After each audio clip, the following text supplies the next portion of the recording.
Master with the having a look now.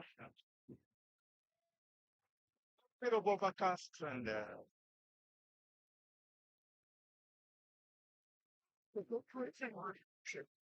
like, yeah, I got it for it. Yeah. But, I mean,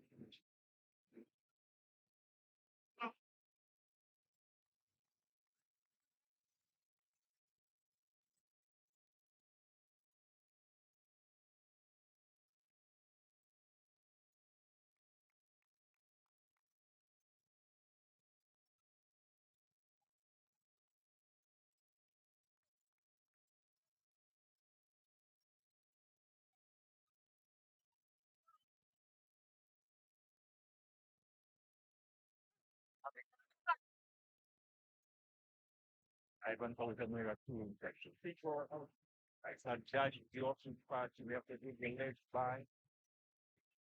Once again, this is the Uganda Cricket Association domestically division one.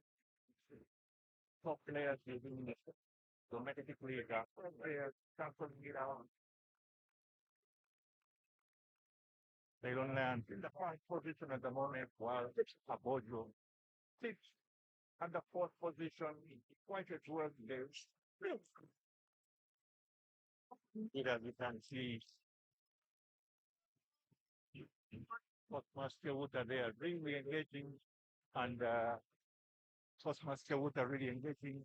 It's good to get up. See, what that's how they get. Yeah.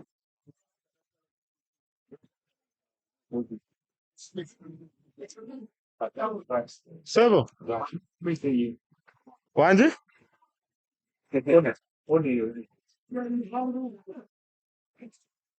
Echi?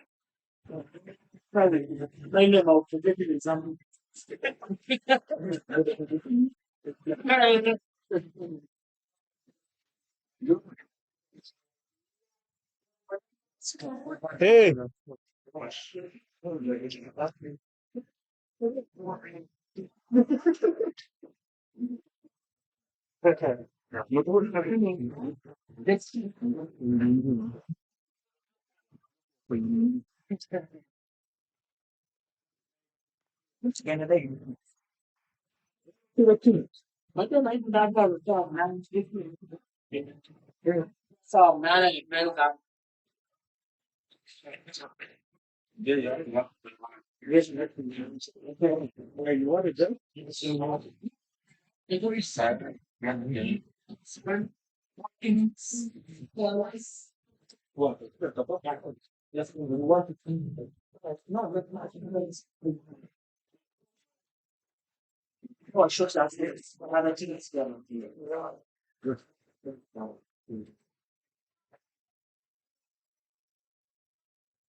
Ceylon man, they are picking up their voices, you know, the veteran Francis Suga there, you know, rallying the troops and things that they need to get a good headway into this particular inning at the moment.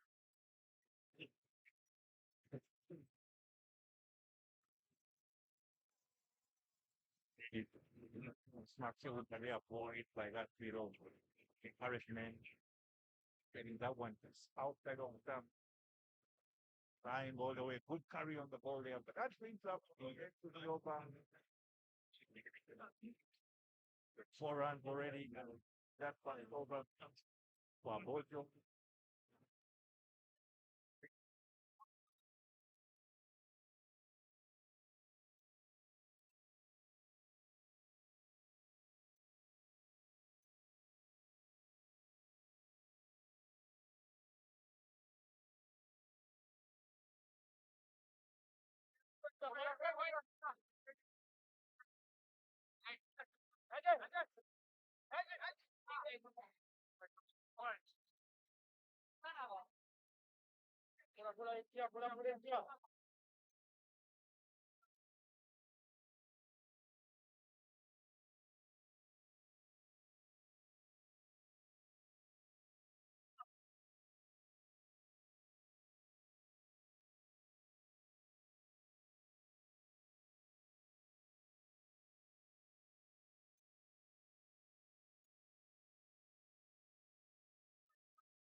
ensuring that they run on with the covers and make sure that there's not much harm done to that strip. And there you have it. Nature taking its course on this particular proceeding. Very good to see good sportsmanship out there. Veteran Frank Suga together with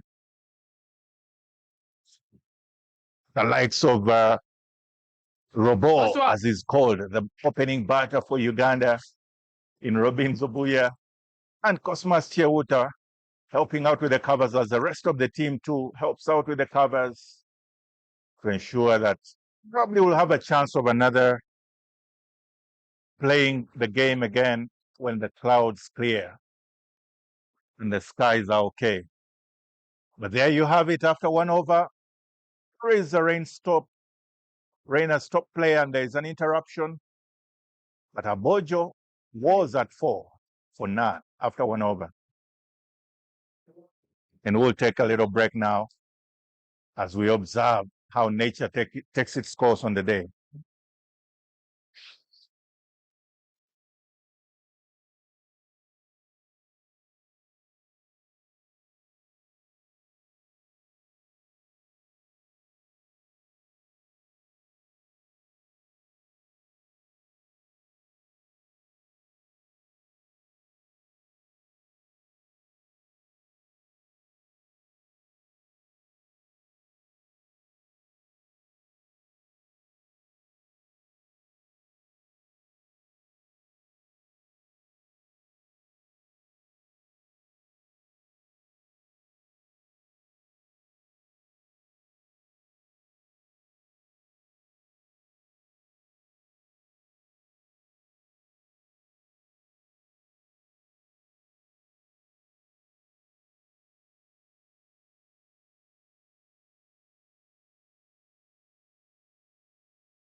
And he does tap him over, deep mid wicket for a nice 4 runs. Confirmed by the umpire. It's nice to just let loose with no pressure whatsoever. A free hit, always interesting to go on. Take it on. And indeed, Ivan has done exactly that. And it adds 4 runs onto the Aboojo total score. Well, definitely there is always the question of how to go about that free hit, but Ivan giving it the full treatment there. And he's reeling to go now.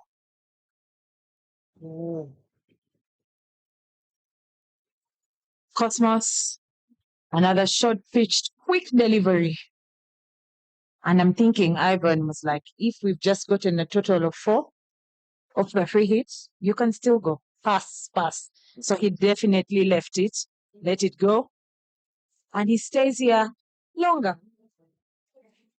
It will be good to see how the period of play here is engaged, because it's still in the power play, of course, so reduced power play, but Ivan definitely would look to first build a foundation. Another short pitch delivery, traveling really quick by Cosmos. And Ivan is being asked the questions. Surely they are just short of good length indeed, and pulling back that length a bit there from Cosmas Chewuta, because as you know, in that free hit, Cosmas Chewuta, they are guilty of pitching it up. Ivan giving it the full treatment for a boundary through mid-wicket, but the overcompensation that follows is Cosmas Chewuta now is not trying to get the top of off, but he's pulling back the length and trying to get caught behind probably. Ivan gets back onto that one and is able to block him at the front foot. And the legendary Franco picks up the ball, chucks it into the wicketkeeper's gloves, and it's all nice and good cricket out here at the Entebbe Cricket Oval, where we are hoping that the sun will come out and we'll have a brighter day of cricket. Speaking of Frank Nsubuga there, he's probably done that thousands of times. He's always with that brilliant smile of his. He's enjoying his business ever. Always having the right energy for any game, and it's amazing at 44 years of age. He's quite an interesting character to see always in the middle. As you can see him there, number 52, shot 52 is Frank Nsubuga. But Cosmas Chewuta, little good comeback there. In your image there, rather, is Juma Miyaji as well. He will look to be partnering well with Cosmas Chewuta in your image there and right now.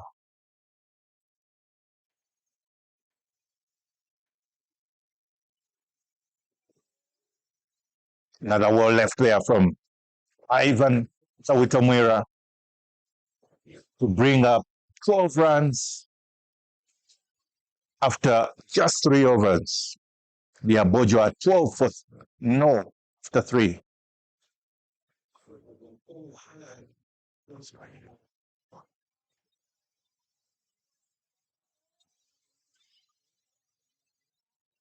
Juma Miyaji handed the ball, and he'll be looking to deliver another good over from the airport rodent. Ahura facing Juma, and they all look ready to go.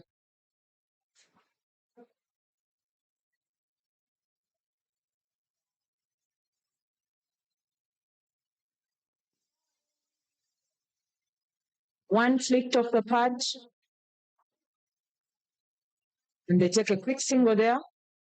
Yeah, technically, yeah, it's interesting to see Amos Ahura taking his stance rather deep into his crease, but he's glad to have picked up that single. And Juma Miyaji there, opening prayer for the Uganda cricket Cranes. and has quite a good bowling depth. Ivan Tautamwera is able to quickly pick a single off Juma's bowling. That was quite close. Charles Musemeza there, the guilty party for not picking up that ball much faster because he seemed to come slower to it. Not even able to make his ground.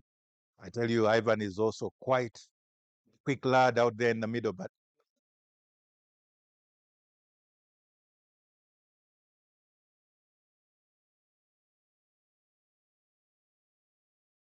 Goes the quick one.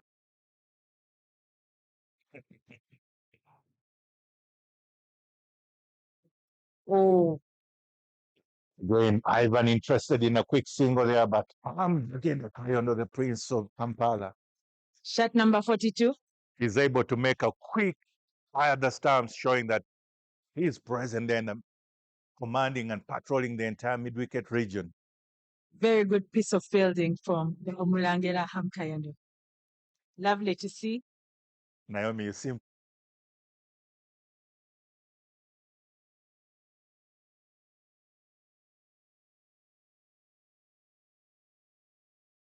Naomi here with the comms box. Well bowled by Juma. And Ivan is able to just play it to a fielder here. Short covers for Noran. Quite simply confirming that he's able to see Juma's ball and just stop it or punch it.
The contest here developing between Ivan Tawitamwera and Cosmas Chewuta.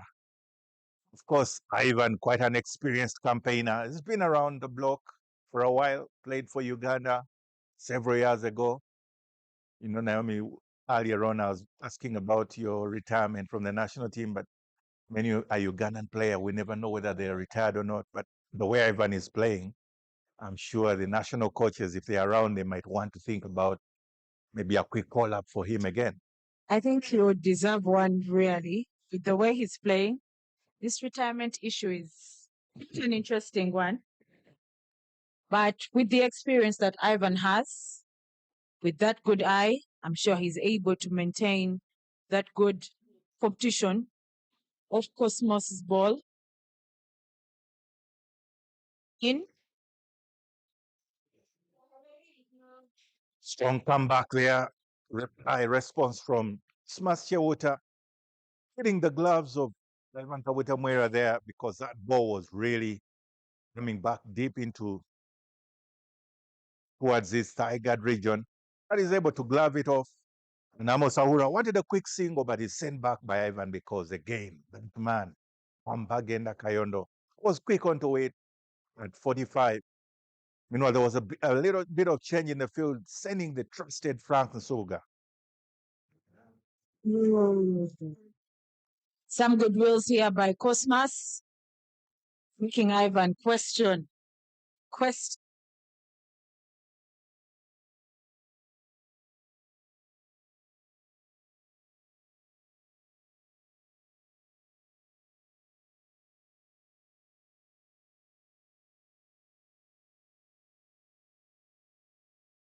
We want to walk down and try and build our confidence from whichever angle we want to. So if it includes trying to sweep the wicket a bit, we will do that. Try and build our confidence. And I see Ivan doing that.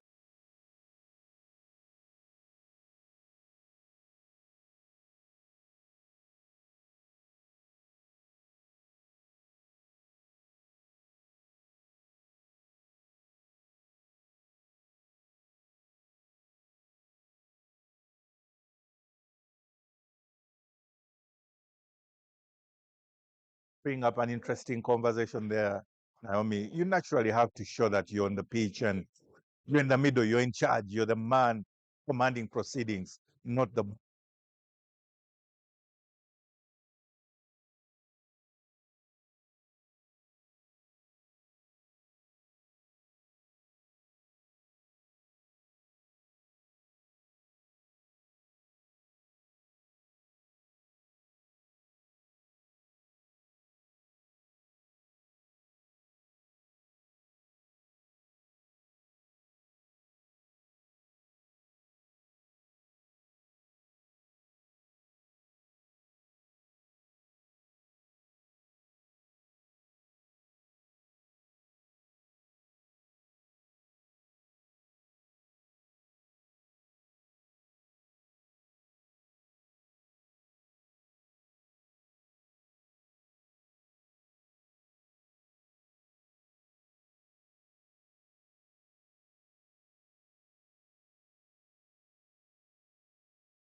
For his second ball.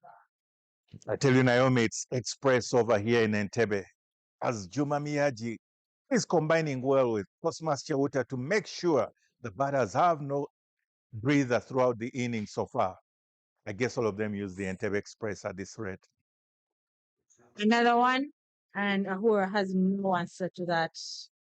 Slightly shorter pitched. Tries to offer something close to a cut shot, but there's no bat to it. And for the fielders here, slips. Just enjoying the view. Keeping on encouraging Juma. And the umpires also must be enjoying some good line and length there.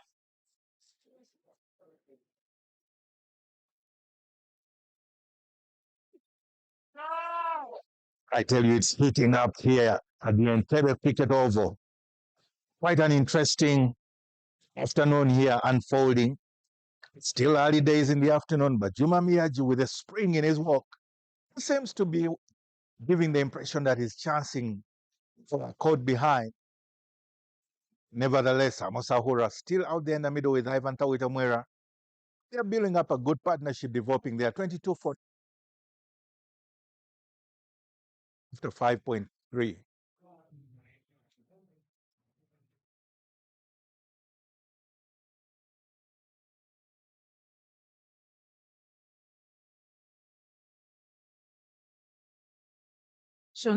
You can see that it's communicating something. Hang in there. Try and get a bat to it. Try and look more confident as you play it. But as the batter that is actually facing this face, he also needs to find a way. Maybe leave it. Because sometimes when you leave it, you're at peace because you actually intended to leave it. As a matter of fact, I agree, Naomi. There is no need to try and do anything because the dynamics are that Juma Miyaji is the one looking to strike and get an early wicket. But once he's way outside off,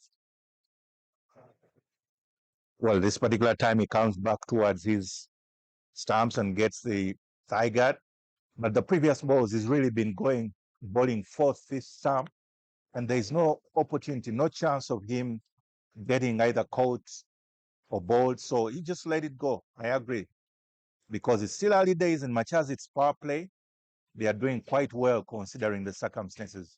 In the batting, of course, the wicket in the middle beginning to look better a bit with a bit of the sun that will bake it. Hopefully, it will become a better batting track.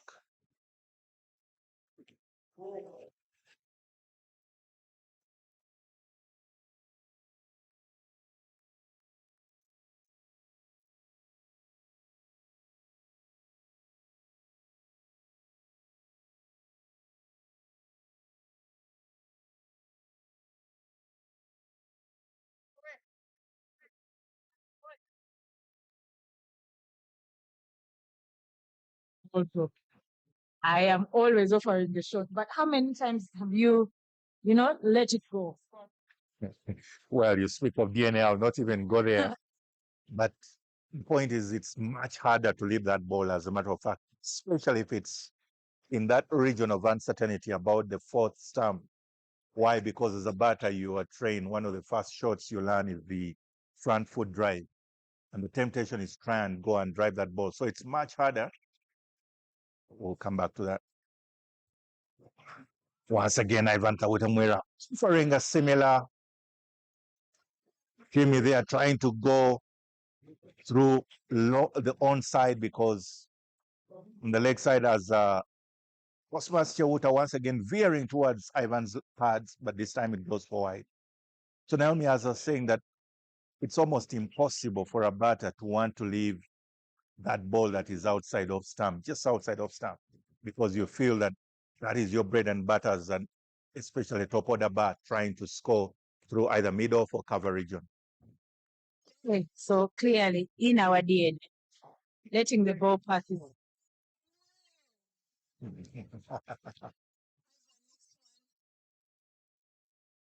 it's a drop in the slips. Well, that really got my co-commentator up on her feet. Yeah, it was a very good delivery there by Cosmas Chewuta, finally getting the edge of Ivan Tawitamwera's bat. It was way past first slip and second slip. Rowan Jack.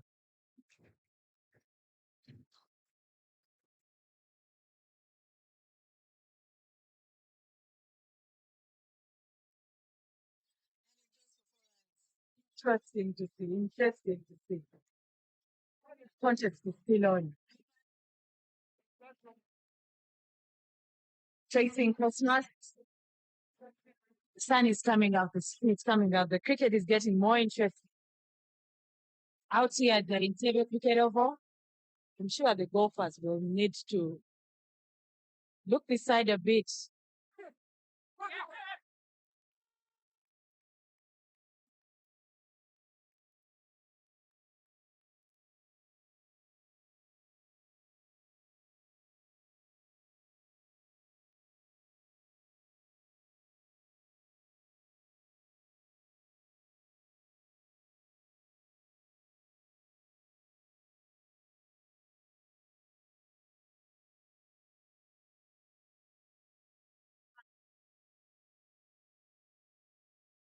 there in that replay.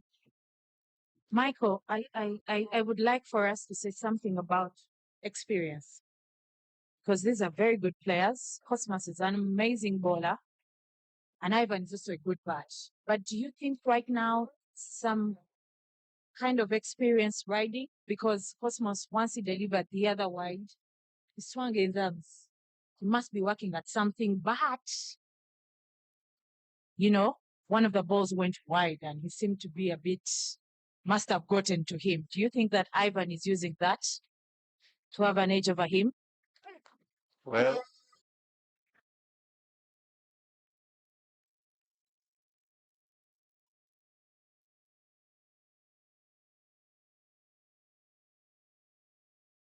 he got a thicker edge, intentional and very well informed edge there through.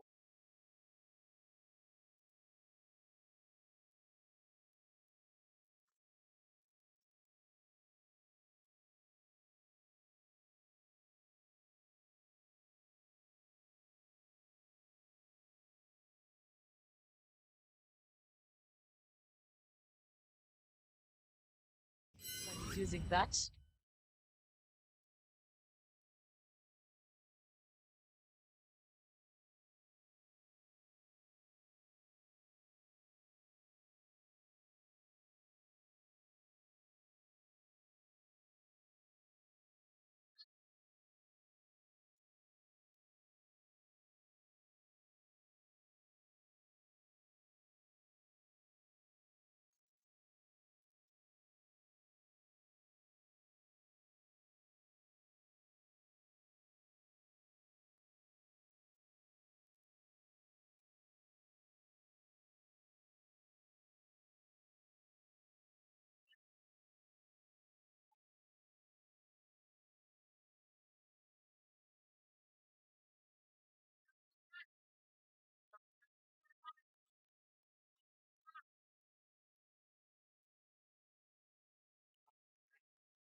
Already got it.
Good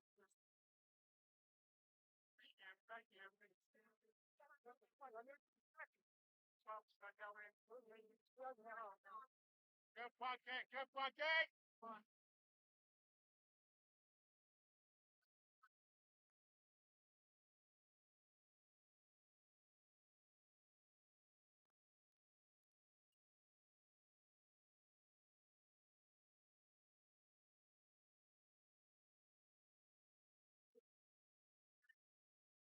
Popular, enjoy it, guys. Come on. Made it good.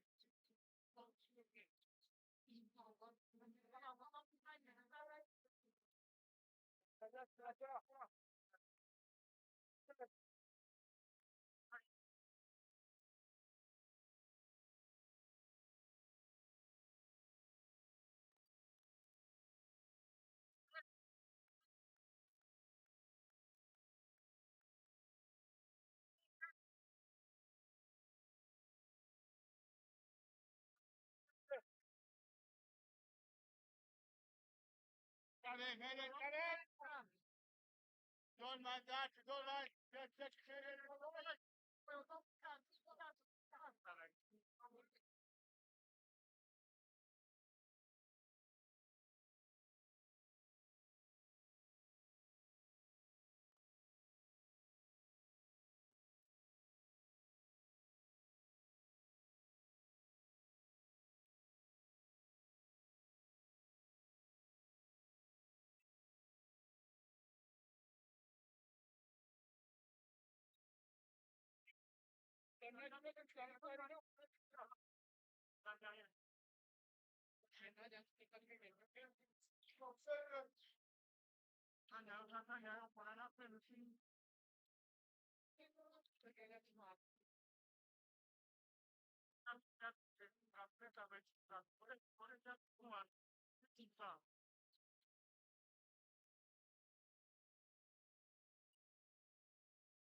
Ivan is probably very, that's very good. He's probably glad that he got the edge before time. If it happened, the middle of the back, Isaac would have been in the job. And I thought, oh, it could have actually gone so close.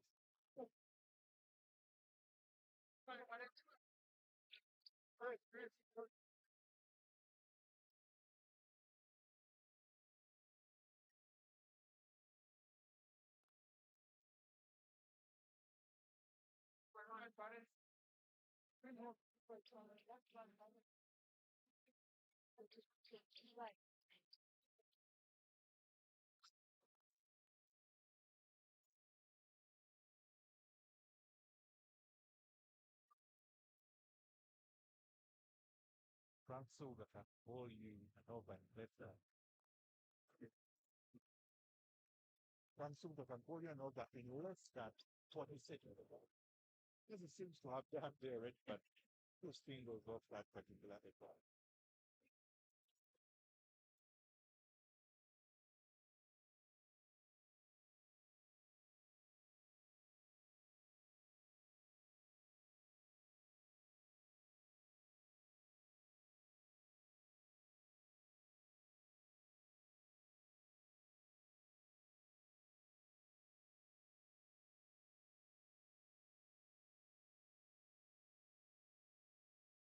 There'll be another change in the bowling from the airport end, the road end.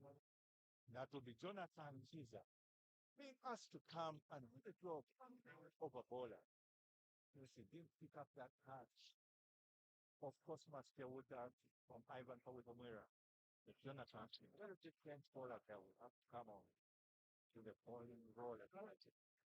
But Naomi, you did mention about the World Cup scenario. Great point of question. I wanted to sit on the bench.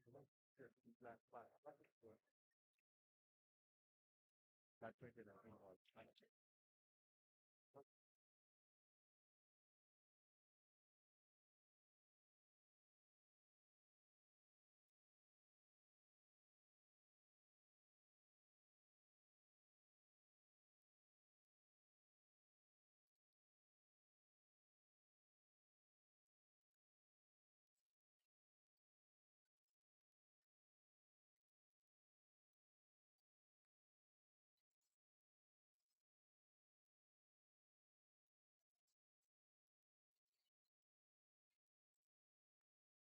15 over indeed.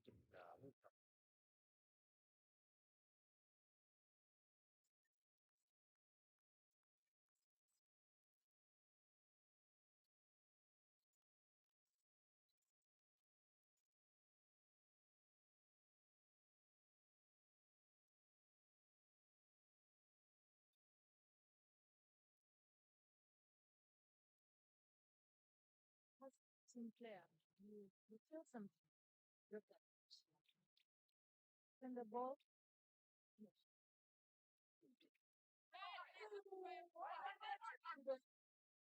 Gets tightly touched taken by customer. You hold it, Naomi. You said he feels the role and the need to take a wicket, but I'm sure he wants the more aggressive batter that gave him a chance in Ivan Tawitamura. Who has to depart, a good catch there taken by Cosmas Kyoto, running in from behind point, backward point, to come and pick it away from Ankit Patel, who obliges. Thankfully, there was no collision. Guma, set 22. Playing one down. Dugout for his contribution. Storm there. He's held inside the blue. Even Ivan, a bit of freedom to tap. Tap.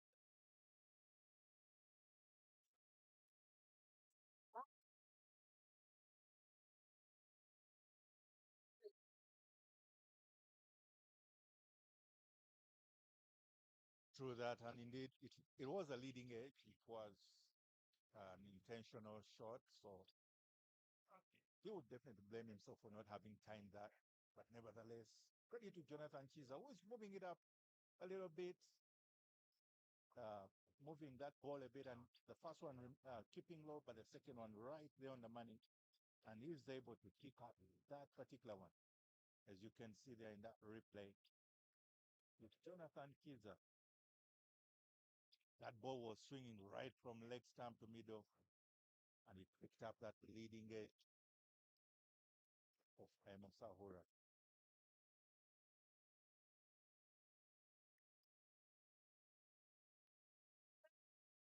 Joseph Paguma, on the other hand, he seems to be meaning business because he has a little shimmy already right onto his fast ball. He's trying to take on Jonathan Kiza, trying to impose himself on this particular proceeding. It remains to be seen if it will become a little battle as well.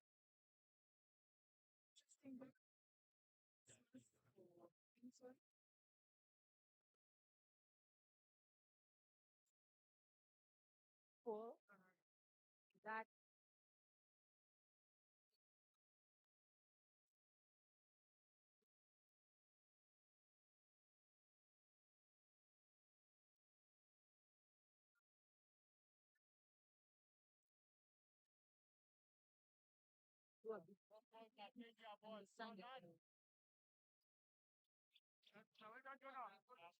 Sandy, those little ones have to really have fun and enjoy the game of cricket.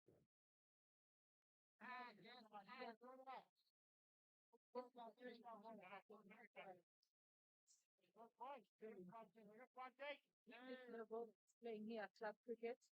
He's a player that they need to also create their own fun. Coaching the little ones as a coach, you need set out, try and look for those fun elements with kids, but they also enjoy them. Jonathan Kiza here. Oh, he's taken on by Baguma. They're able to take quick two. After Brighton being able to save the boundary and quickly handing it into the wicket keeper. You know, interesting there, Naomi, you do mention the fun for the little ones, but hopefully, like the saying goes, that the little child is never lost out in someone. So they will maintain that fun all through their career and all through their playing time for cricket. And the lads out there seem to be enjoying themselves, as you can see there, Juma Miyaji with his spectacular shades. And the sun is indeed coming out. The legendary Franco back into the attack. And I think it's dealing with a 45-second over, something like that. Let's see how that goes. Ivan seems to want to prolong that over by sending a few over to the golf course clubhouse end, but it's a dot ball.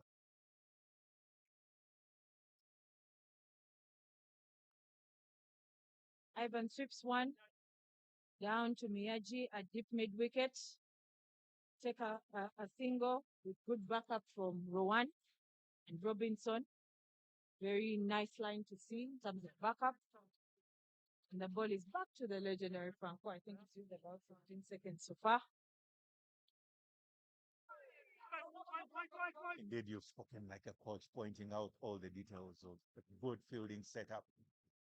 Something lovely to watch. Frank Sulgade, having been a coach himself, he knows exactly what he's doing in the middle. And his role is to string together as many dots as possible while chancing a wicket in case the batter, Joseph Aguma, tries to do anything. Michael, there's something that I noticed when he was going to deliver his pass. He looked down at mid wicket and signaled to Juma. And Juma was able to respond in terms of signal. It speaks a lot about having people that have played together for some time to kind of know and understand people's in your windows. And before, while we're still talking about Franco, the over is done and dusted. You didn't have a minute to do that. Done and dusted. Aboojo at 44 runs after 11 overs, bringing the rate to about 4 runs and over.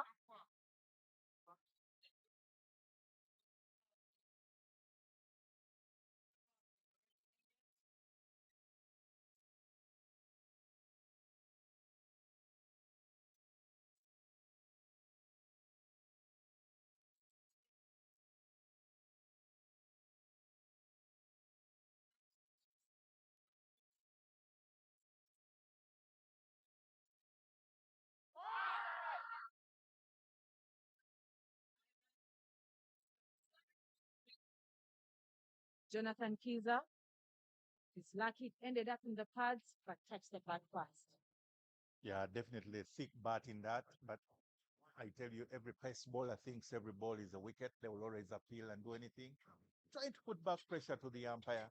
Speaking of the spirit of cricket, sometimes you wonder.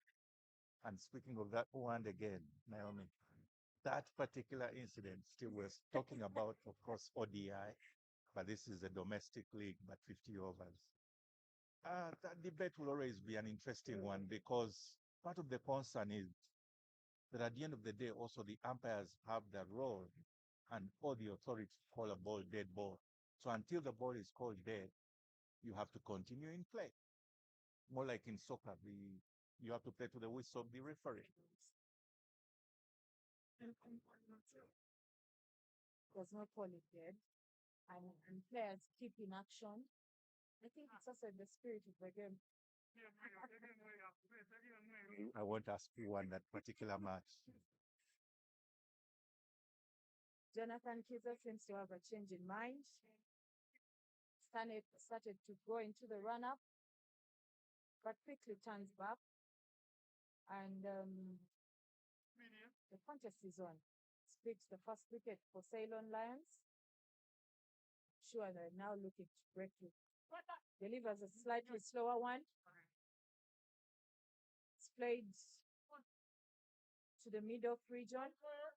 They're able to take one quick one. And Baguma signaling to Ivan about the ball that he faced and just telling him, look out for this one.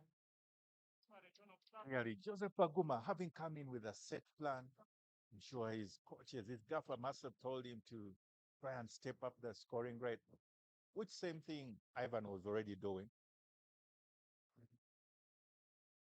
It's another swing and a miss there, but the intention is very clear that Aboojo wants to step up their scoring rate at this point in time. Because remember, it's a reduced overs affair. So having played already 11 overs, leaving just 27 points, about 3 overs to go.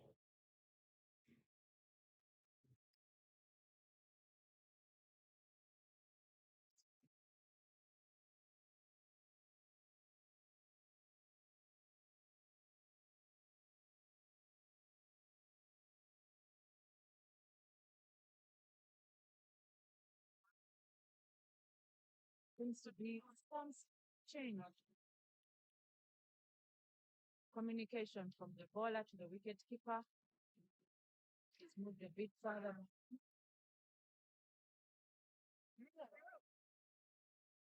Umpire seems to disagree there that was having a shade, a hint of going down the leg and signals leg bites. But a good question being asked there by Jonathan Kiza of Ivan about his technique and his approach, whether he's going to really take him on. Michael, I feel that Jonathan Kiza is delivering, of course, a slightly slower pace than Cosmas and Niaji. And not seen Ivan adjusting as fast as it should be. Baguma is able to strike one over covers, and it rolls down to 4 runs. Adding on to the Aboojo total score, to put it at 51. Speaking of adjusting, Joseph Baguma seems not to adjust anything because his role is set out. He came in to have a little cameo, but he wants to make it bigger. That's bringing up the half century for Aboojo. There's a mega fan club in the Aboojo dugout celebrating their 50 runs.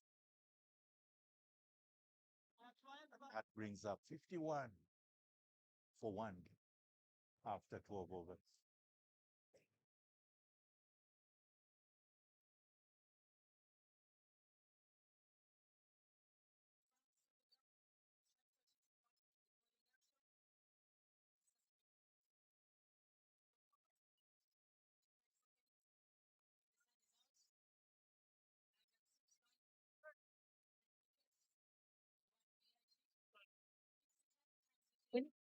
They're only able to take one. You did mention about the understanding of each other. Indeed, Juma Miyaji moving to mid-wicket region, and indeed that's where the sweep shot went. And that is very good to see from Francis Suga. Experience and knowing exactly what he wants to accomplish, rather than being at deep square, the man at the boundaries at mid-wicket.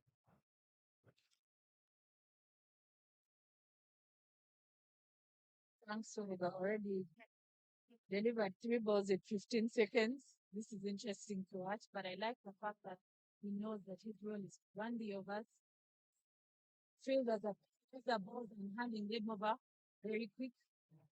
And before you know it, he's over to that.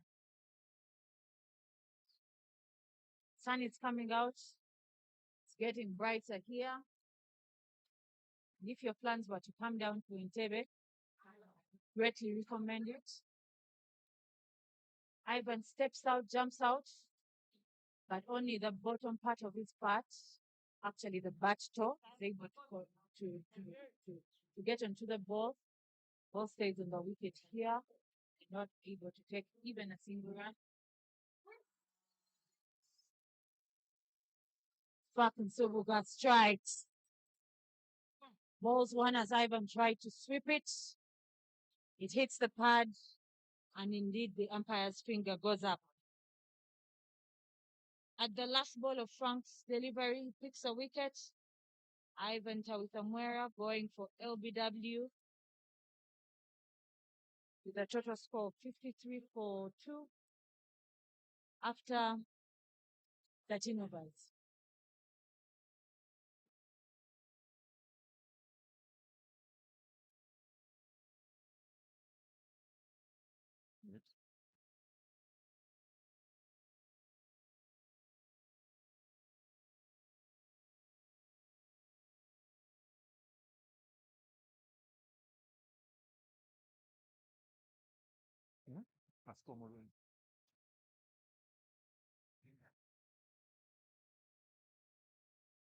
With Ivan Tawitamwera returning to the dugout, Pasco Murungi, right there in the middle now.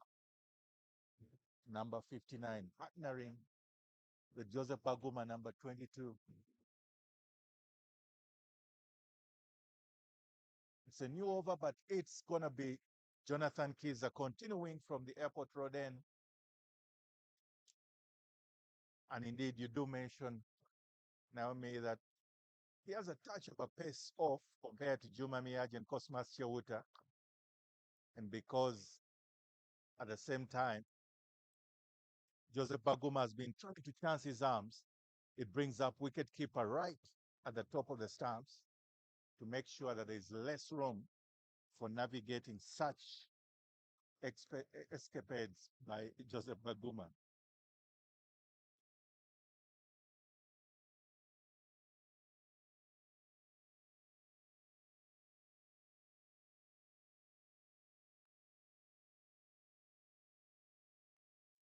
And surely that particular approach and technique is working at the moment. It is working in favor of Team Ceylon Lands because as it stands, Joseph Baguma is forced to take up a couple of dot balls there. He's not going to try and step out because the wicketkeeper is right at the top to stamp him if he attempts that.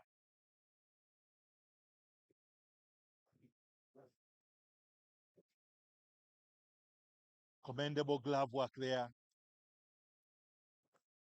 because wicketkeeper right at the top of the stumps is able to stop it.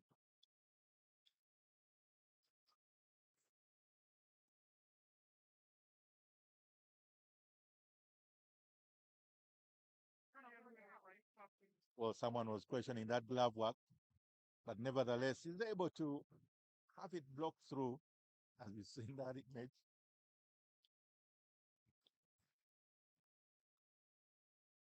Quick single there taken, and good backing up effort from Ruan, the captain himself. It's all interesting but risky cricket happening out there in the middle.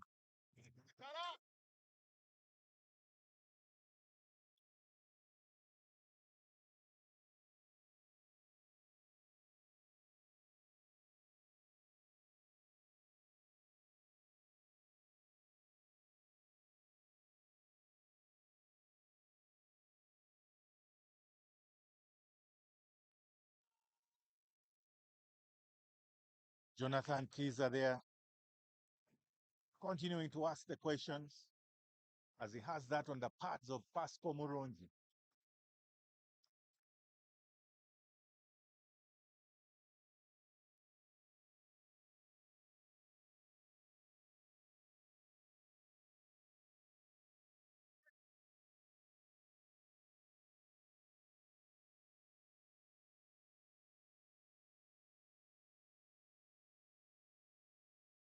Jonathan Kiza, they are guilty of veering way past his bearings and getting that very down the leg. And it's costly to the team because they are 3 wides as a result. It's wide and 2 other extra runs that will be gladly taken on by Pasco Moronji, partnering there with Joseph Baguma.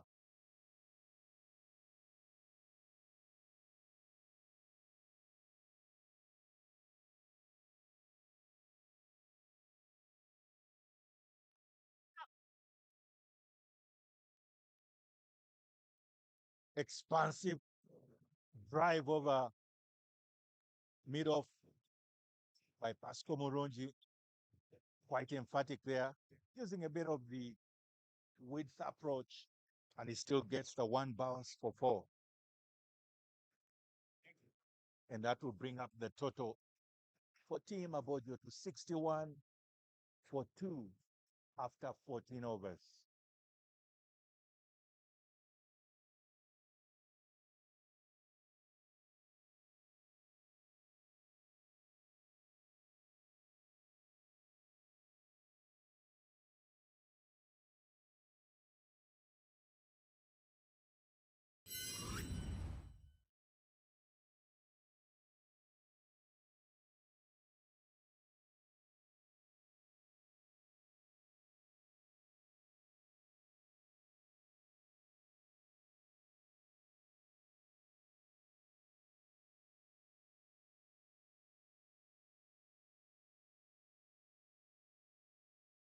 Frank Suga to continue from the golf course.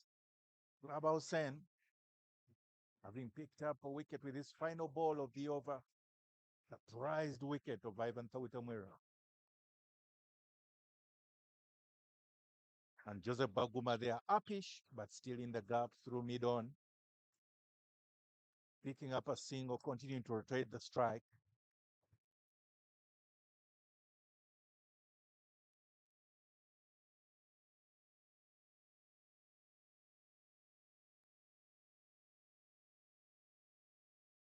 An emphatic block there from Pasco Murunji, ensuring and showing his athleticism there.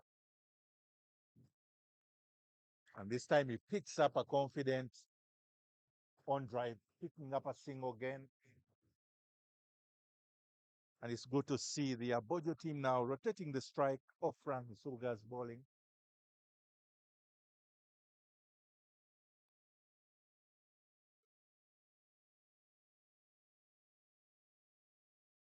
Another expressive drive there from Joseph Baguma, but for no runs because the ball travels quickly all the way to Juma Miyaji at mid-off. And this particular time, there is an intelligent single picked up in mid-on. Frank Musobuga quite rough with his opening batter stroke fielder at short square leg in Charles Musemeza there, asking the questions why he was not able to cut off that single.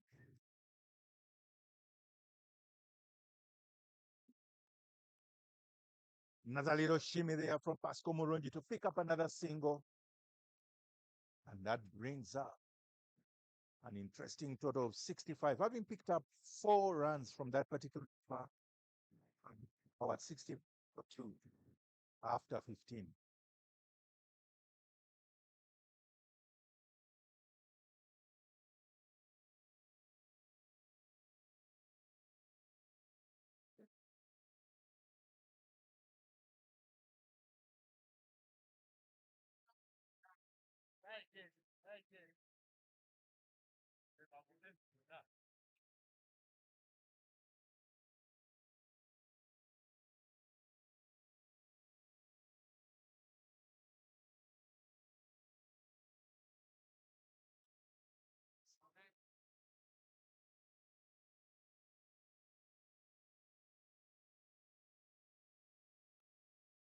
With Jonathan Kiza continuing from the airport road end. And Pascal Murungi obliges, picking up a single once again, continuing to rotate the strike between in this particular partnership that is beginning to grow between Joseph Baguma and Pascal Murungi.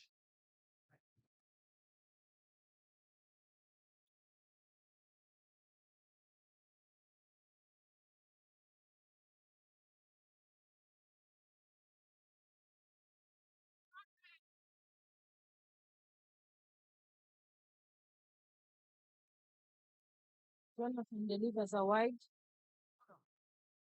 but Michael, while the umpire is that this partnership of Baguma and Pascal Moronji looks like it's going to be an interesting one because these have also played together sometime. So there's that unsaid science, chemistry between people play together for some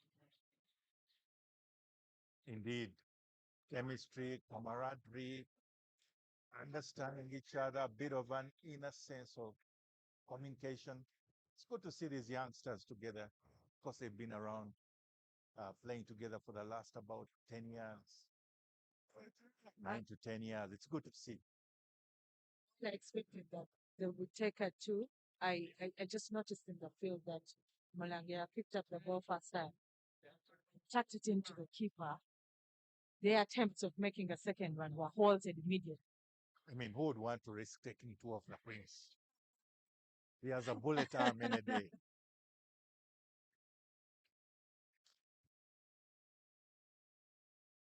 Jonathan delivers one to Moronji, and they're not able to pick a single because he plays it two short covers here, and one picks it up, sends it back to the bowler.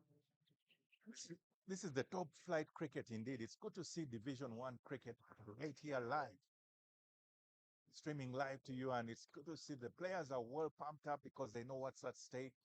This is position number 1 in Ceylon Lions and Aboojo in position 4. It's very good to see that the competition is out there. The dampening of the weather, the overcast condition, the rain, nothing has affected any of their playing. Gusto, if you would like to call it. It's good to see, Naomi. And to just stop it up, the sun is coming out. It is coming out. And it makes the day an interesting one because cricket is much more interesting when the sun is out. For those other games that can play when it's raining, we really cannot relate. But with our cricket, sun makes it more interesting. Well, our fielders are already ready for the sun. As you can see, a number of them, their sheds, their signature sheds are already up and on. But it's good to see. It's a wonderful and glorious day of cricket right here at the Entebbe Cricket Oval. If you're nearby, please just step in and have a look. It's a great game. And at the moment, it is free. You don't need to have your ticket yet. Michael, have you noticed that the wicket keeper has come up? Yes, indeed. He did come up a couple of overs indeed. And the issue is he wants to make sure that Jonathan Kiza has more to fight with because in the past they've been having shimmies down the wicket and trying to take him on. But now that restricts the batters from trying to do anything out of the ordinary. They have to really remain within their crease, and that is a much harder task. Another slightly nicked into what would be second or third slip. They're able to take a quick single there. And for me, it's the reactions of the fielders. When you're all set and ready, the ball just passes through the least expected place. But with that single, brings up the total of Aboojo to 70 runs after an interesting 16 overs.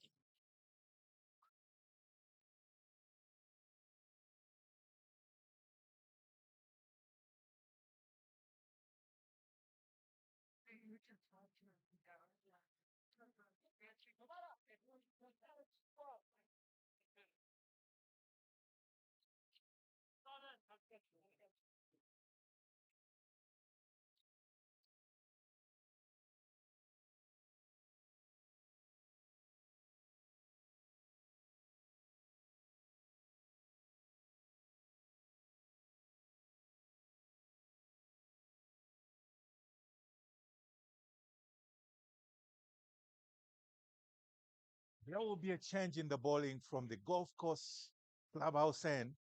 The captain himself taking on the responsibility to put in a captain's inning today in Ruan Jaratne, coming on for the Ceylon Lions.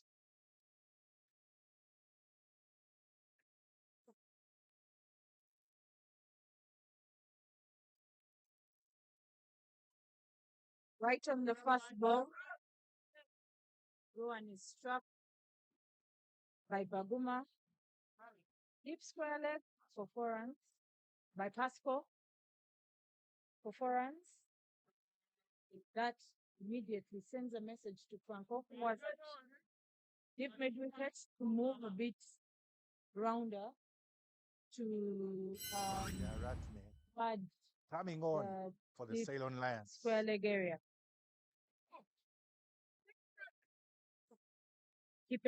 Wicket keeper shining, standing up, of course, getting everything into the glove as fast as possible.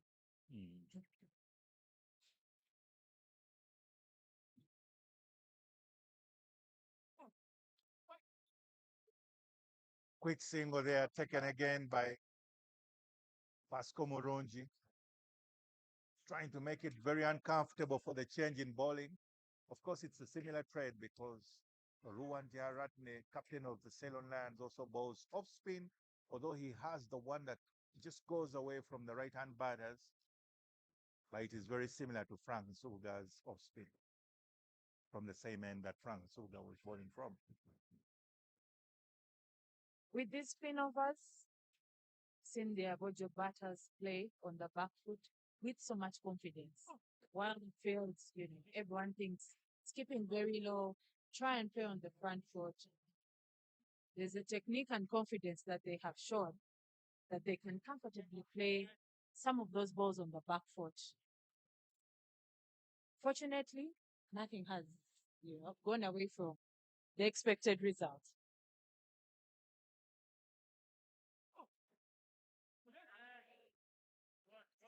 It's always risky to play on the back foot. But yes, they are able to still get the result, and that indeed has brought up the end to the over, the first over of Ruwan Jaratne. And the total Aboojo is 76 for 2 after 17.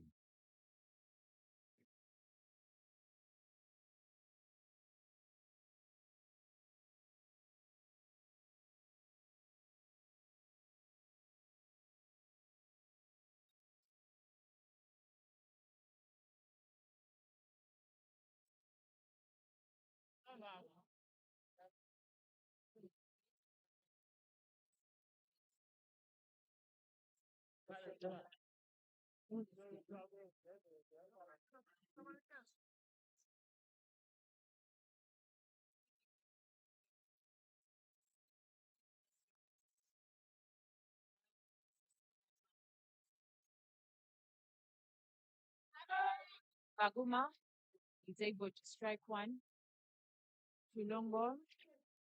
They're able to take one simple run. Simple run. At this point, I don't know whether I would want them to try and push for 2, but I guess that one is one of those where you just walk for the single. The exuberance of youth, because Joseph Baguma hit that very hard all the way to Frank, who doesn't even move because the ball travels very fast up to him.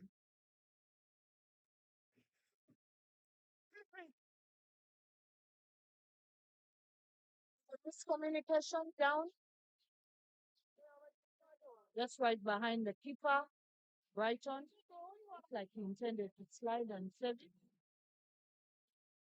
Not sure what happened there.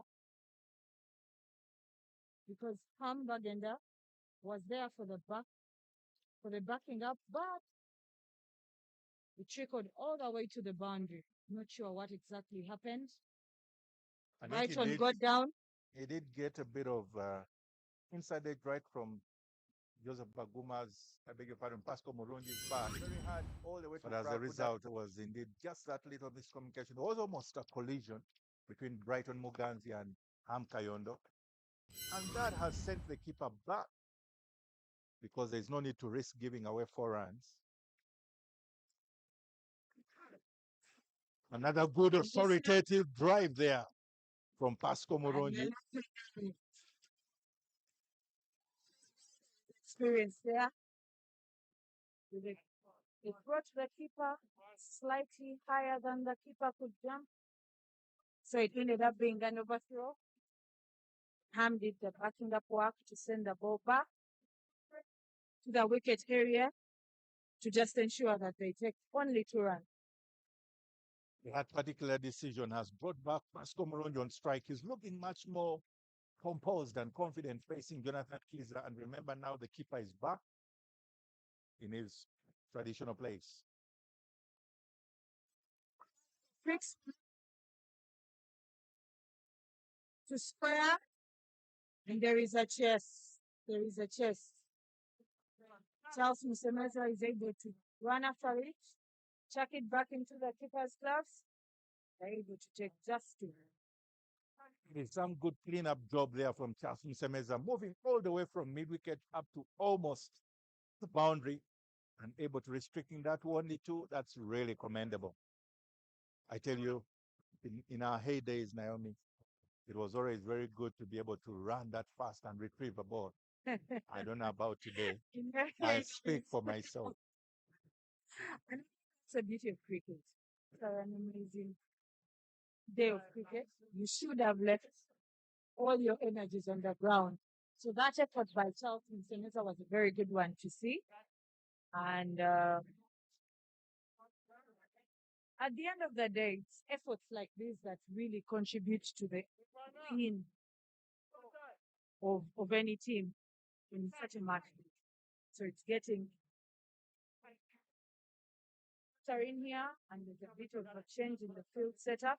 So Charles, Vincent Square, and Robinson has been from Gully as to patrol mid-wicket area.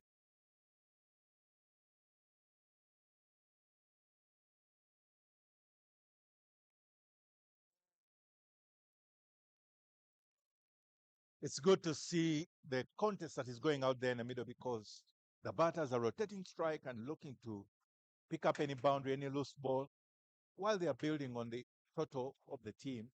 But that also shows the kind of contest that we have today between the top team in Ceylon Lions and number 4 team in Aboojo. But the gap at the moment seems not to speak for their positioning in the team because this is definitely looking like a top of the table clash. And with that, it has brought up 86 for 2 after 19 overs. And generally in Division 1, the contest is actually very interesting because no team has gone unbeaten.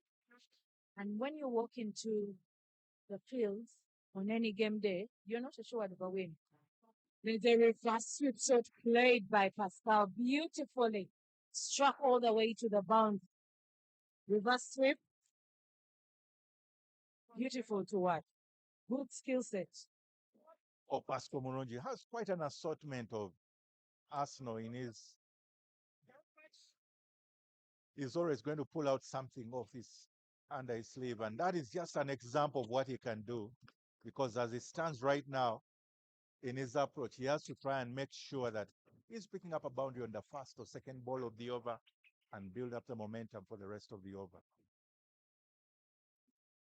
Strikes 1 to deep points. They're able to take just 1. Interesting cricket to watch. Beautiful cricket to watch here. The interior cricket over. I tell you, Naomi, these middle periods are always what define a team, how you navigate through this middle period. In the partnership, being built up and picking up those runs, that makes all the difference. Beautifully strikes 1. Almost to the cow corner region. Able to comfortably take a single. But commendable there is Brighton Muganzi's effort at the boundary because he is able to cover some good ground, about 20, 30, 25 meters, and he is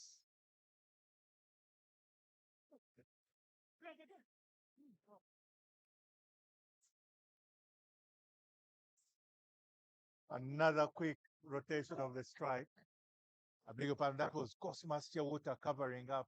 Well, Muganzi Brighton is also a very good player, but that was that was actually Cosmas Chewuta himself making that distance and making sure it reduces that to only 1 run.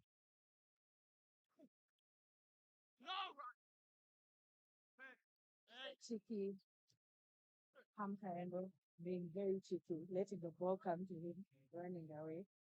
I'm sure he's just having a laugh. Like I said, you need to enjoy the game. And oh, beautifully sprung. Another reverse sweep, but this time it has elevation to it. Flying over Gully region, and Brighton Muganzi only has to put the ball, turn it. Well, Naomi, you could even say it's a switch hit actually, because that's a very good sweep shot by a left-hander. However, Joseph Baguma is definitely the right-hand bat, but he's able to switch very well and sweep that with authority right into now what would become the fine leg region. But that brings up the end to the boundary and a very fruitful over for Aboojo, because the score stands now at 97 for 2 after 20 overs.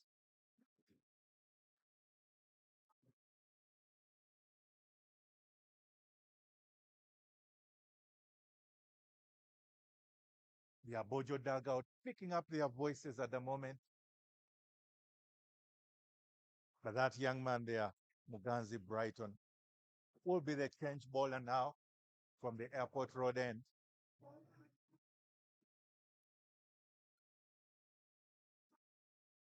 The Aboojo dugout continues to encourage their partnership, the partnership that is in the middle in Pasco Mulungi and Joseph Baguma, to take the game much deeper. Why? Because they have the momentum on their side at the moment. They're in the ascendance. And as it stands, even the predicted score right now is certainly on the upwards end of 200, over 200 at the moment. Michael, we'll keep the recommendation flat. You can tell it was your choice, watching amazing cricket. You're definitely on the right track. Right on into the bowling team. None is the deep mid wicket region, and we avoid the dugout to the top, celebrating this massive six. Leg spin is always a very tough trade. Of course, Muganzi Brighton leg spinner, guilty of dropping that shot, and the long hop is treated with disdain. And that disdain from Pasco Mulungi results in a huge 6. Setting again the tone of the boundary of the very first ball of the over. Plenty of chasing this ball, left, right, and center. And once he handed the ball, imagine he's welcoming a huge 6. And then another single just off his second ball. This also as a bowler, you need to be mentally strong, because if you're welcomed into the attack with a huge 6,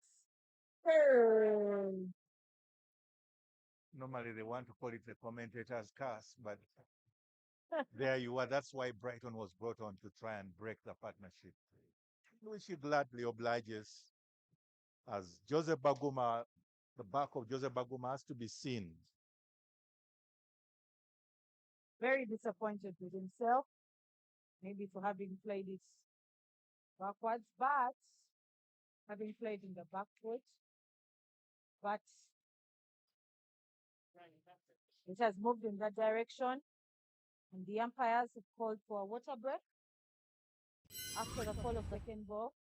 This also as a bowler, you need to be mentally strong, because if you're welcomed into the attack with a huge 6,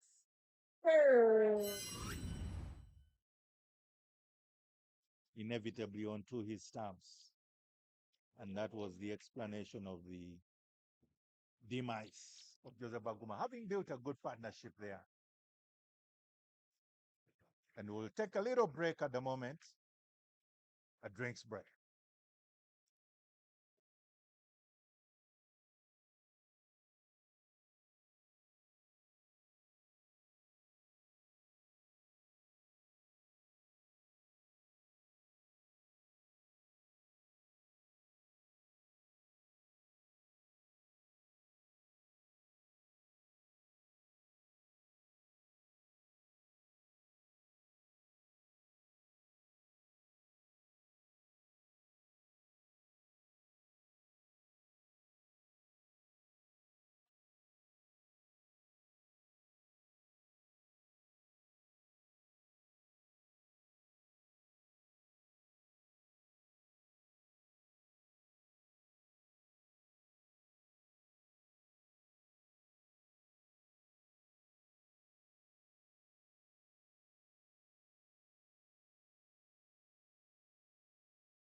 Quickly picked up by back.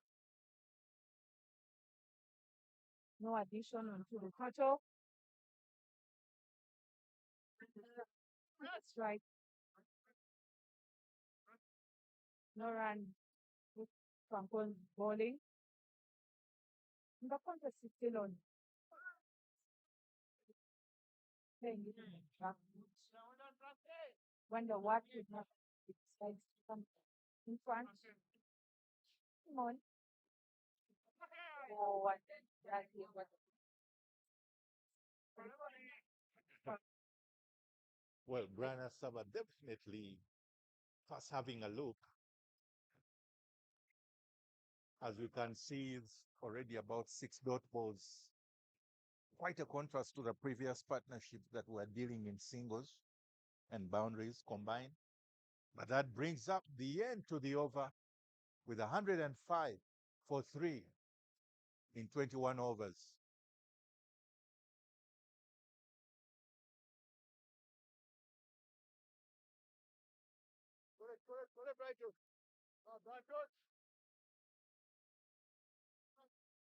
And Brighton Muganzi will continue from the airport road end.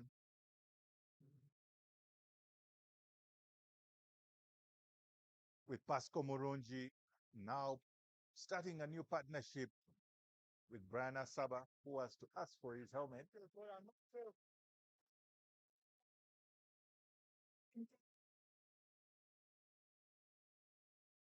Interesting dynamics, but I'm sure Brian Asaba's an opening batter earlier on in his career, or sometimes overall, he's one who would always go on with his helmets.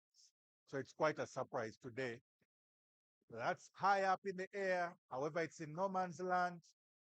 And the ball does a little spinner against Ankit, and they're able to make up the 2 runs. Of course, Brighton Muganzi with his leg spinners, Pasco Murungi, they are trying to get that over extra cover, but he's only able to get the edge, and that's why that ball is still turning in the air. But thankfully for him, he's back on strike, which implies that he still has a chance.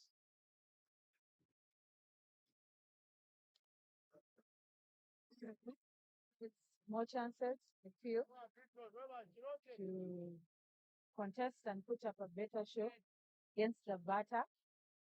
Certainly, Pasco Murungi's chances of trying to impose himself on the innings means that he has to take a liking for Brighton. The Brighton now has gotten his bearings right. Remember, the first ball went for a huge six through square leg. But right now, he's made a good comeback at the moment, and as it were, the contest is developing. An observation there. So the wicketkeeper has been signaling to Brighton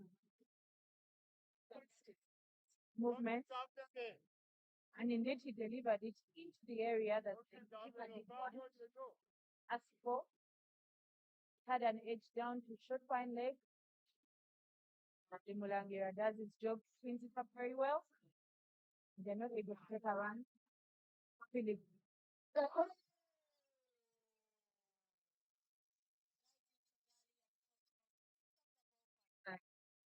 Stump.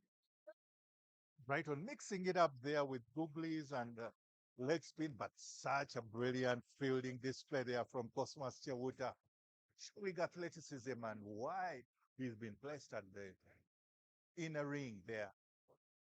Direct hit on, umpire obliges and says it is definitely a run out. And Brian Asaba has to take that lonely walk all the way from almost 30 yards and walking back towards his dugout.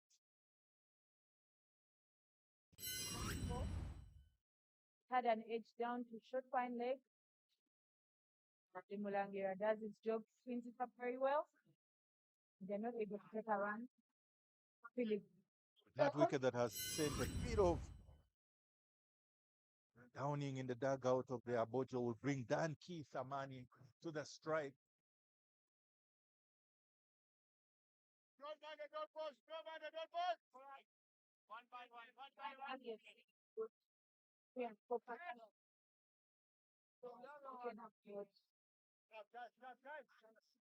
Whatever time Brian Asaba has not passed for a long time, trying to impose himself in the inning, but with that directive from Fatma, and he sent back into the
Frank Subuga still making sure that he's keeping the innings of Aboojo quiet.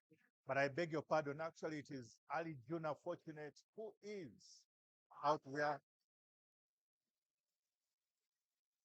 Ali Juna Fortunate, not so fortunate on this time as he's bowled out by Frank Subuga. Clean ball.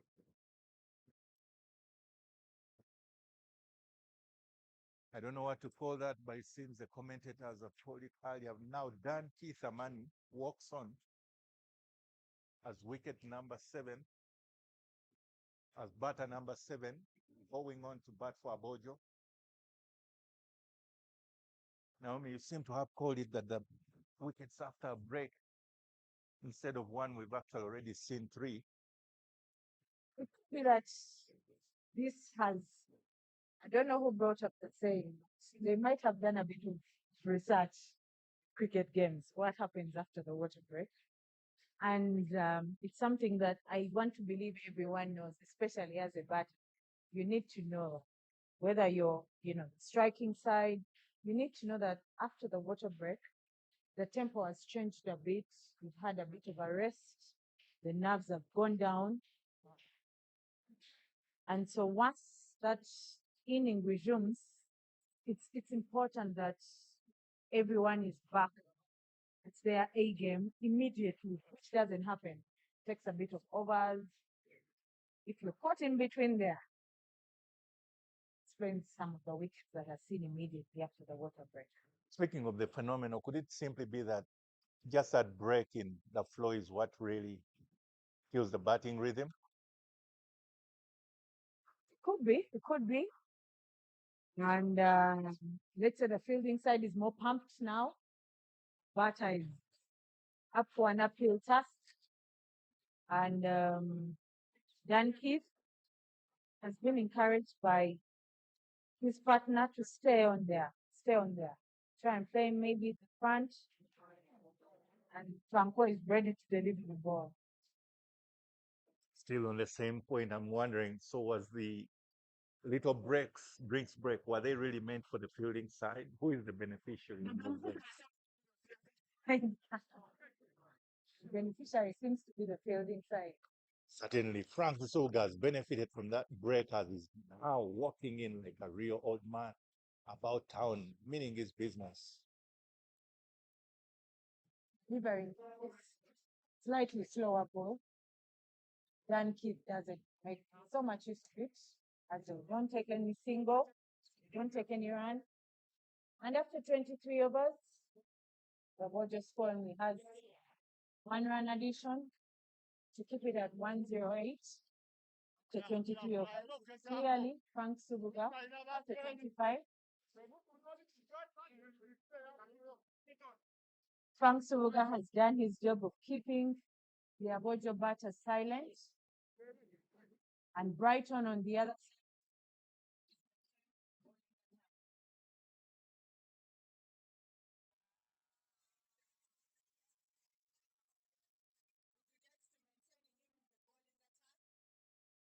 Is able to strike the leg stump. Muganzi Brighton there, picking up the wicket of Pascal Murungi, the highly prized wicket of Pascal Murungi. Why? Because Pascal Murungi was taking a liking to Brighton Muganzi. But now there you have it. Aboojo in all sorts of circumstances, because suddenly from about 100 for 3, they are now 108 for 6. And Captain Muebaza Innocent has to walk in. But Pascal Murungi, they are guilty of trying to sweep premeditatively there. Well, it's the first ball of the over, and he has always been taking a boundary of the first ball of the over. Could have been that the plan was still a good one, but the execution might have been the challenging one. It also could have been that he was so into his crease, so into the middle and off stump, which left a bit of room for the leg stump that was eventually bowled. But the captain is now in to do the work, to hold fort for the team and play captain's innings. It's quite a big ask, but you must be able to appreciate this approach and technique of this young man in Brighton Muganzi. He seems to run in, and as a leg spinner, the ball is really, it comes in a little faster at you. It's not the usual straightforward kind of leg spinners that tend to flight a bit. These are always moving. They're always coming at you. And he has that specific googly that is quite deceptive. And for that second delivery, the captain chooses to let it go. Let it go. The fielders are a bit more pumped, and everyone is definitely expected to be backing up. Everyone picking up each other's efforts. The vibes on backing up are there. There's now more attempts to shy at the stumps. And this is a section that must be interesting for the fielders. You need to enjoy. Captain off the mark with the ball nudged here at deep short mid-wicket area. Visible signs that Ceylon Lions feel they are in the ascendancy now. In this particular period of play, they seem to sense that they almost have a stranglehold on the game, and they are trying to pick themselves and position themselves into a momentum of winning this particular period of play. However, Dan Keith Amani has something more to say about that. Oh. Another missed opportunity by Jonathan Kiza, dropping Dan Keith at a point slightly away from point, and there's a huge disappointment. Surely at backward point there, Kiza, Jonathan should know better, because that's one of the high traffic areas if it is a leg spinner on.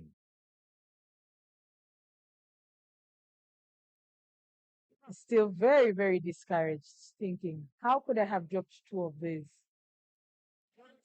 But the idea is that you pick up yourself because there's another ball coming. And there's a tendency for the catches then for the balls to look for you wherever you're sent to after that. The fabled saying of the ball looking for you. Well done, Keith. Amani turns and has a look to see where Jonathan is being placed. That he wants to play the ball there. But you never know. This game of cricket is very interesting.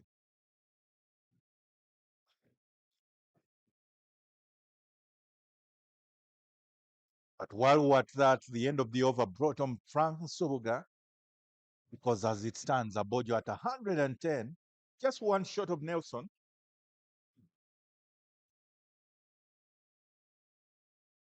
There's a bit of a reconstruction period going on now as the partnership of Mwebaze Innocent and Dan Keith Amani have to rebuild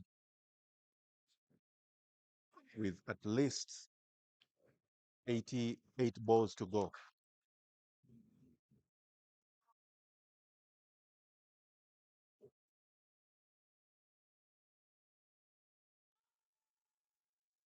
There's certainly a hint of bat in that, quite heavily. But I'm wondering, umpire seems to have his finger up, or he's consulting with his fellow umpire about how many balls to go. Mixed signals there, but while we follow up with what Aboojo are doing, I'd like to let our listeners and viewers know that the Victoria Pulse reached Kigali safely. They'll be participating in the Kigali Genocide Memorial Tournament, Kwibuka tournament, very good one. Uganda has been at it for many years, I think since its inception. On that squad, we have debutants Teddy Oyela, Sarah Tino, the best bowler from the Girls Schools Cricket Week, and Kevin Amuge. Will be an interesting tournament to follow. So we are glad that they traveled safely. Kigali has quite a number of memories for me. Beautiful ovals. And it will be an interesting week of cricket played by the ladies, Kwibuka tournament. Back to the cricket here. Brighton back into the attack. Must be asked by the captain to do all the cleanup work.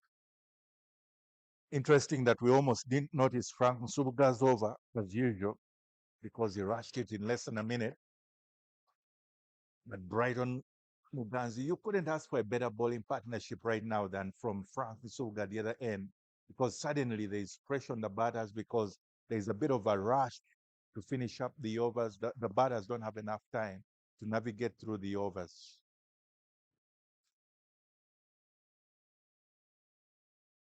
As the captain tries to build his innings, Brighton is even getting better at his craft. And of course, with that support from Franco, the better of building partnerships. The task. Ooh. Robinson Oboya has one stick in his hands. Unfortunately, as the saying goes, and it's unfortunate we say for Innocent Mwebas, who seemed to want to first rebuild, seeing that there were over 80 balls to go. But unfortunately, he has to now walk back to his dugout. But after those several dot balls, the result is the wicket of Innocent Mwebas.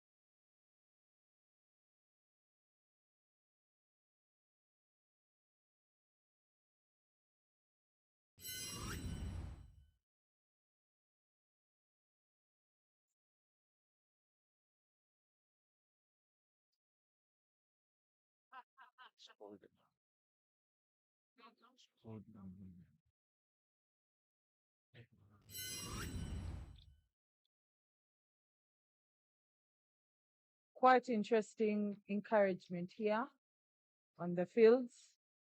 Cosmos telling Jonah Jangu to Kole, which practically means come and we grind. We still have a lot of work to do to conclude the innings. And Musinguzi Matthew walks on,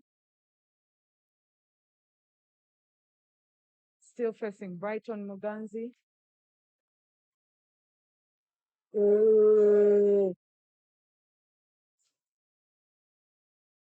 There was a bit of miscommunication, but Franco picked up the ball very well, handed it back to the keeper. There was a chance of a run, but that didn't happen. It was a risky one. Could have been that Matthew was still on nerves, still a bit nervy. Probably Matthew guilty of the saying that when you hit a very good shot, you feel it should go for many runs, because no one has been able to drive Brighton Musingus as authoritatively as Matthew has just done in that particular instance. Once again, he's able to drive it very well through covers. You wonder whether it's because Matthew Musinguzi himself is an orthodox left arm, so he's used to watching his balls go past the right-hand bat. He seems to be striking the ball with more authority than any other batter now of Brighton.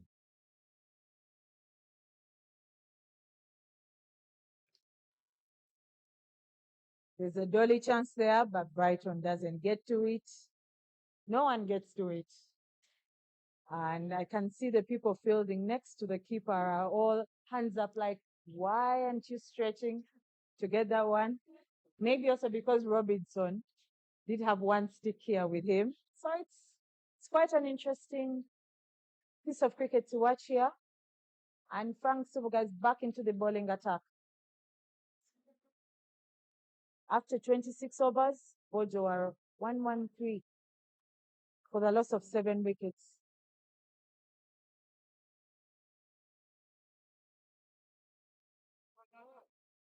Matthew Musinguzi to continue with already 1 run on board off 3 balls. But Frank Subuga, the wily fellow, he's been around. Clearly, those were 2 sounds in that. Must have been a strong bat, a thick bat of that before the pads of Matthew Musinguzi. But Frank Subuga trying to have some little mind games and trying to get further dent into the batting of Aboojo. Very well stopped by Ruan. And there is that sternness in a fielder just right next to the keeper. He's able to quickly react, have the ball stopped, and Franco will continue with his very fast over. I would have loved to have a look at that, but I wonder whether it was well stopped or stopped by any means necessary. It looks like, well, if it's no harm, then no foul. But yeah, he's rubbed it a bit. That was been an stop. it was just below about the shin bone, but he seems to be walking normally. He's walking it off. Interesting to He's see. a big boy. He's walking it off. Might end up having to use whatever it is that you have. Oh, and there's a chance. Another mix-up there in the running partnership of Matthew Musinguzi and Dan Keith Amani. They definitely need to restore peaceful communications amongst themselves, because as it stands at the moment, they are only one ball away from a run out. Robinson takes another shy at the stumps, misses it by a whisker, and guess who does the backup job? It has to be Omwenyagera. the Prince, yes. He's always on handy and on call. But that brings up 113 for 7 after 27.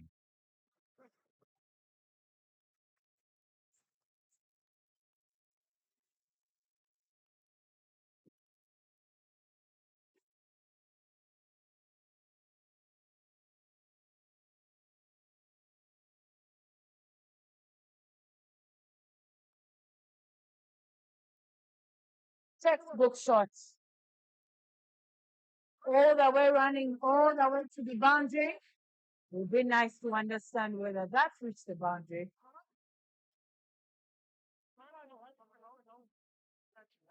Keith Amani there getting one big heave over the extra cover, and the dugout seems to be appealing for a four, but the fielder is the one supposed to grant that, and the game will continue on with only 2 runs on board.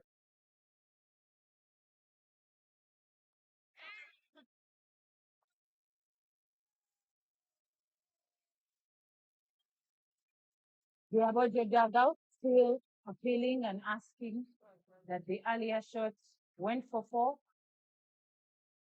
because it did run down all the way to the boundary, but Frank Subuga was also there just in time, maybe a second shot. That contestation is there, but the umpire says nothing.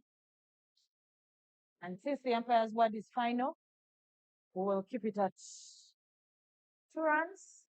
And the catch still taken by Franco Subuga, and it sees the back end of Dan Keith. Dan Keith there, guilty of trying one too many in terms of the technique, raising up much earlier and gifting Franco Subuga a routine touch, unfortunately for him. And that would imply that Kasaija will come on as the next batter to face the lethal Muganzi Brighton as it stands at the moment, because Aboojo at 116 for 8 after 27.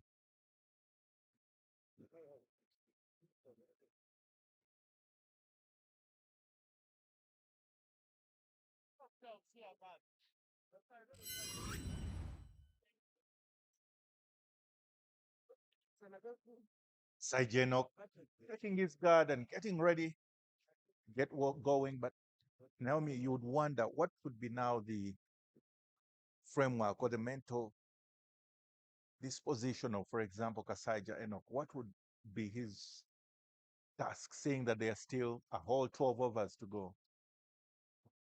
Could be try and hold, play as safe as possible, express yourself, but within safe measures to avoid loss of another wicket, because with 12 overs to go, those are very many balls.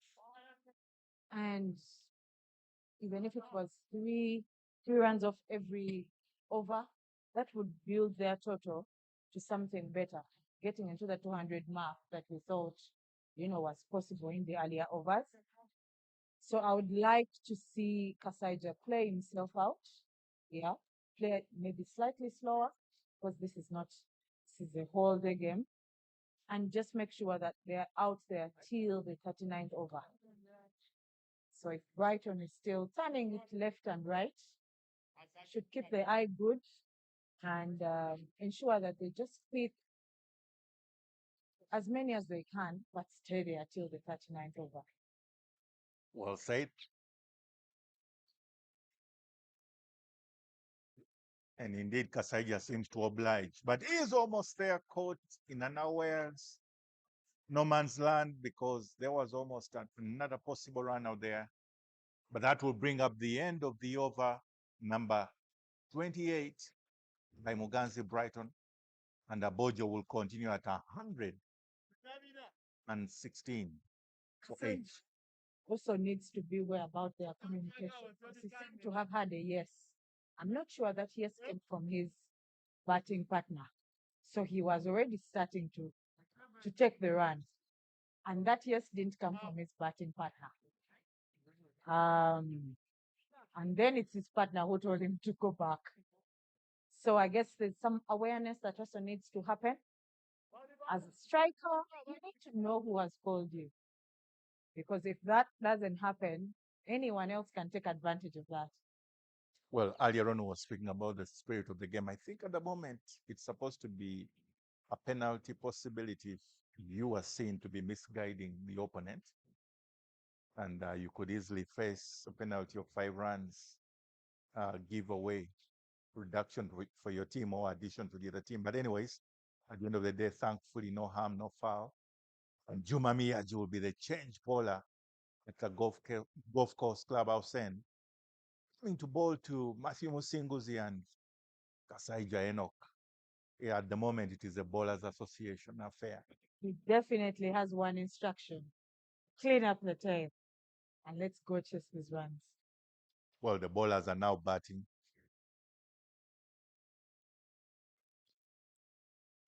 And true to that, Juma Miyaji goes for Yorker first off. Not really in the rightful area, but Matthew Musinguzi seems to be telling his captain that I'm not just a bowler. I can actually drive that straight. Interesting to see from the young man. Well, I guess it's also because he's a bowler himself. So there's that eye for giving me this, and in the second innings, I should be able to return the favor. Contest is on.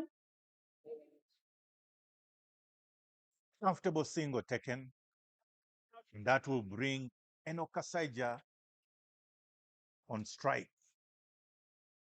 And you would definitely relish to see, you'd relish Juma going for that Yorker length, because his job is just one, to try and make sure the batting role is much simpler for the Ceylon Lions.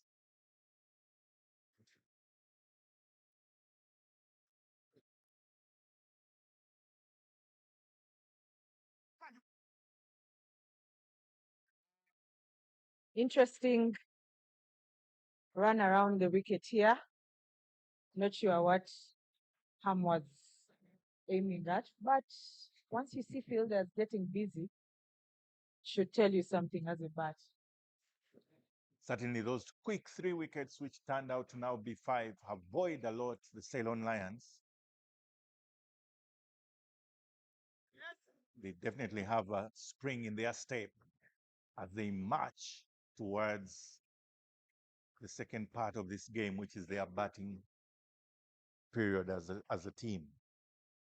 But they still have to get the 2 wickets. Remember, so many balls to go. So the partnership between Enoch Kasaija and Matthew Musinguzi can turn out to be an interesting one. And I think we've seen this before, but it was at the national team. I'm not sure whether, Michael, you were part of that squad, but we've heard about that legendary knock by the one Kenneth Kamioka, batting at number 11? 10. And the last partnership did score very many runs. I can imagine what went through the fielder's mind. He actually did get a century partnering with one Mr. Richard Mwami. And that was quite impressive. And clearly, Enoch Kasaija seems to have found his way around Juma Miyaji's kind of aggressive bowling, because as it stands right now, that's already 1 over navigated between this pair, and having picked up at least a couple of runs as well. I also noticed that Juma is now bowling it into the feet. Bowling it into the feet. This partnership is also able to read that quickly. Maybe because they're also bowling. They know what exactly has to be done with people that are batting, number 9, number 10, number 11. Well, credit to the gaffers. I mean, in Bejuka, Hillary, and the team, the coaching staff of the Aboojo, I'm sure they do work out on those drills and they imagine those scenarios and they get everyone ready for their work to be cut out. But while we're at that, Muganzi Brighton, that young man, will continue on at the airport road end, trying to snare further wickets. Definitely probably become a contender for player of the match. It's quite an interesting display because first ball having gone for a maximum, is come back strongly and had quite already an impact on the game. The mental strength of Brighton is quite evident.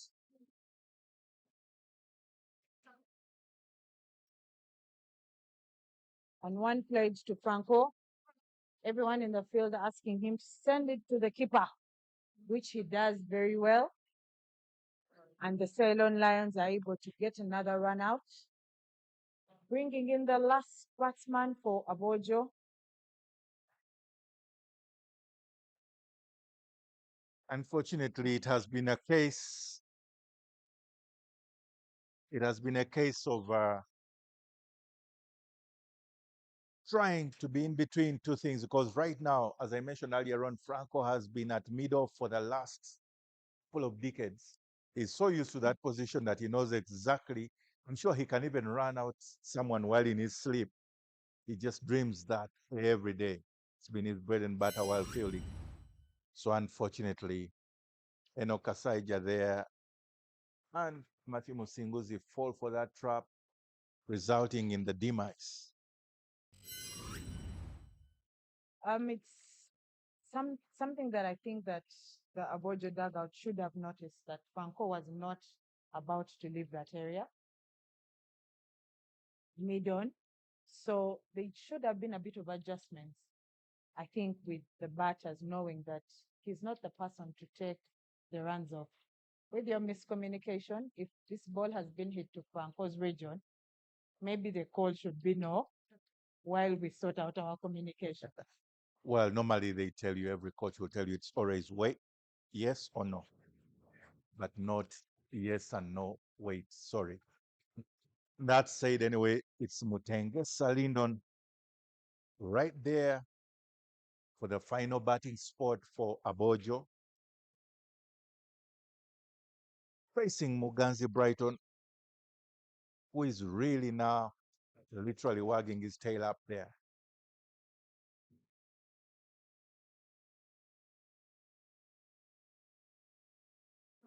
The Aboojo tail definitely not wagging in equal measure, because as it stands at 118 for 9 after 29, over 60 balls to go, but it's only the Wicketscombe that is letting down. However, Mutengesa Lindon there seems to disagree, because he's picked up a gap to the left of Frank Suga, picking up a couple. That is better placed, helps them run in a more safe position. Able to take 2, adding on to the Aboojo score.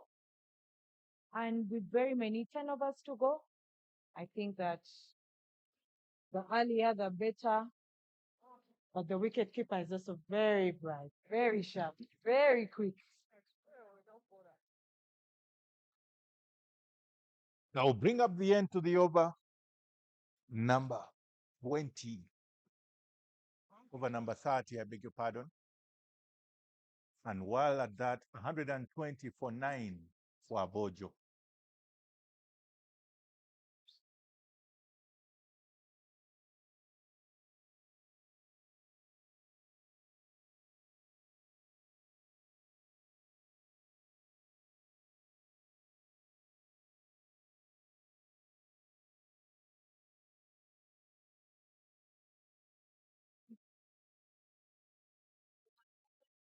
Juma Miyaji back into the bowling attack with one instruction: clean up the tail. Definitely does deliver. Another one, another yoker into Mutengusa's feet. Is able to block it.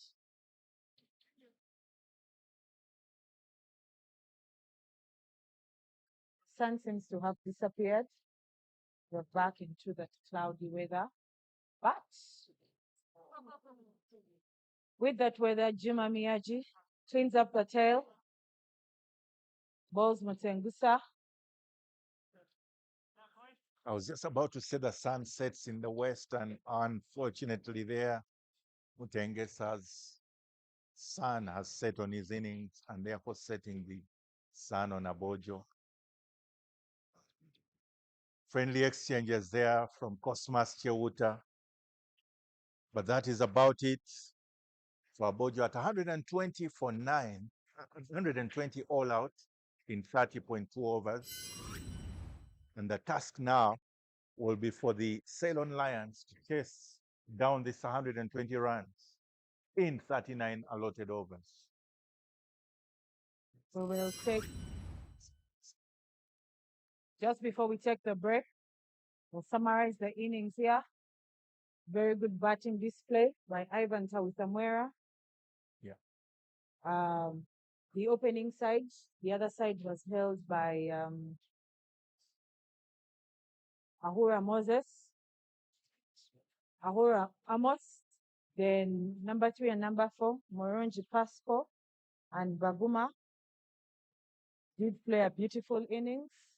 We saw a couple of good shots, amazing shots, quick running between the wickets. They did contribute a lot to this score that we have now. Amazing display here. And then the captain came in, didn't have really captain's innings.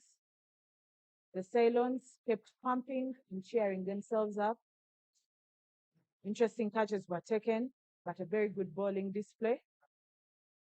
The tail end of Aboojo has not had very great contribution, but there have been some amazing shots here and there.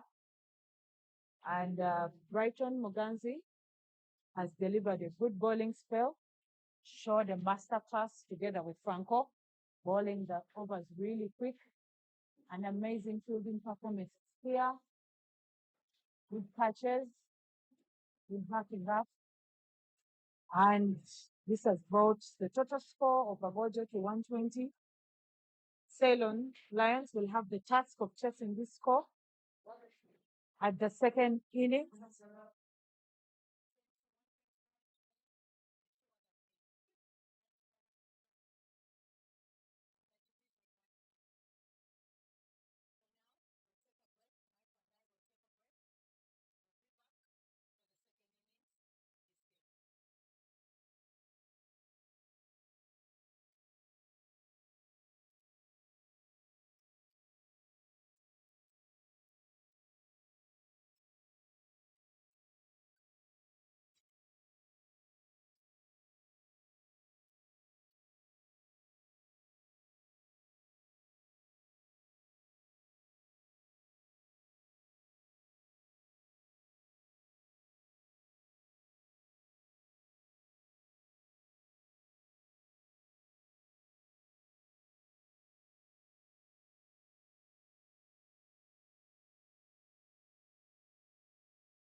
Welcome back.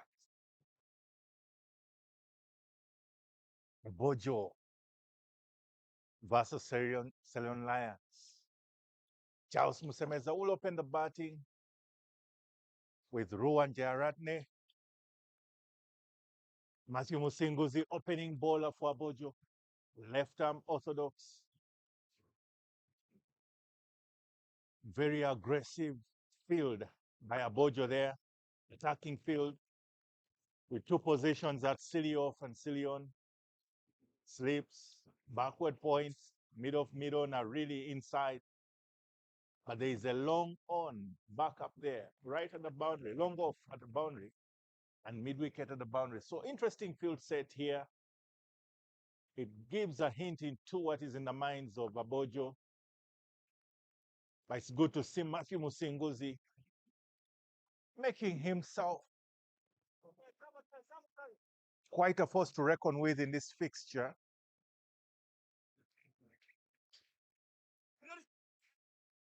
Big heave there by Charles Musemeza, but it's for no run because mid-on is not at the edge of 30 yard, but just in between, and is able to pick that up. There's no room for a single.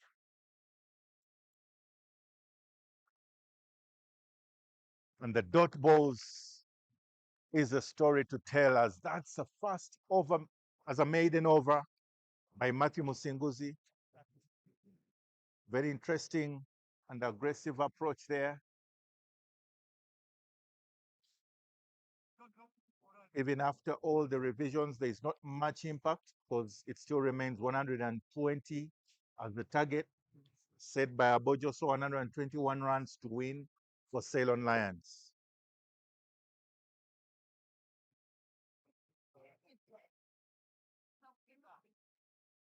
First over was a maiden.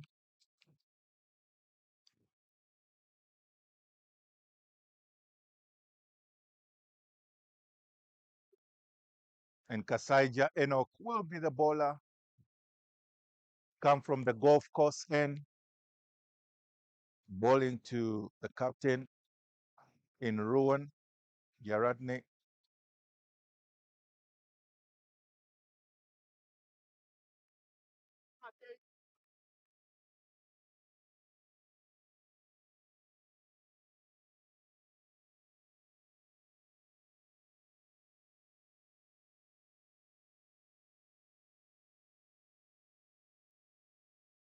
Starts off with a loosener there. Swing down the leg.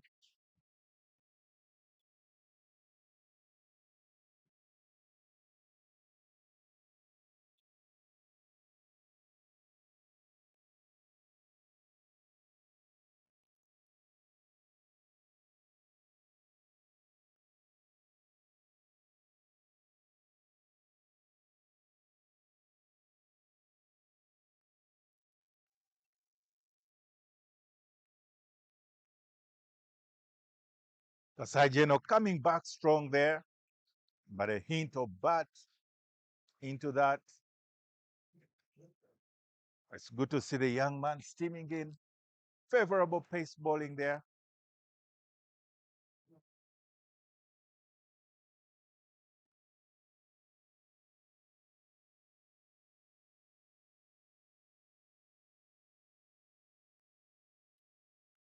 And that will be a leg by Ruan Jaratne.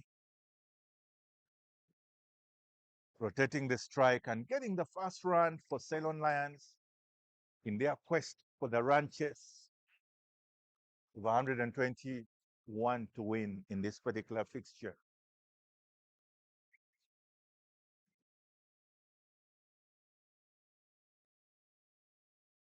The sound you hear of the batters there, having some preparations, having a bit of some knocks there.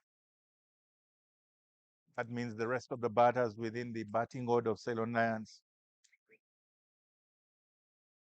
But Charles Musemeza will face his first ball of pace bowling from Enoch Kasaija.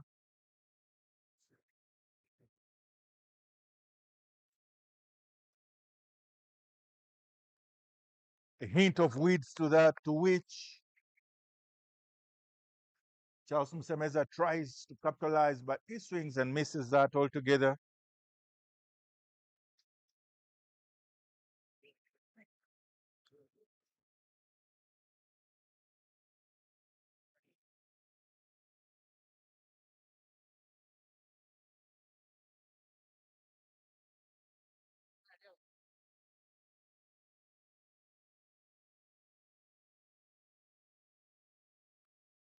This time, Charles Msemeza bouncing on that with authority, driving it on the upish, sand and deliver style through cover region, getting the first boundary for Ceylon Lions. And that will do a lot to his confidence.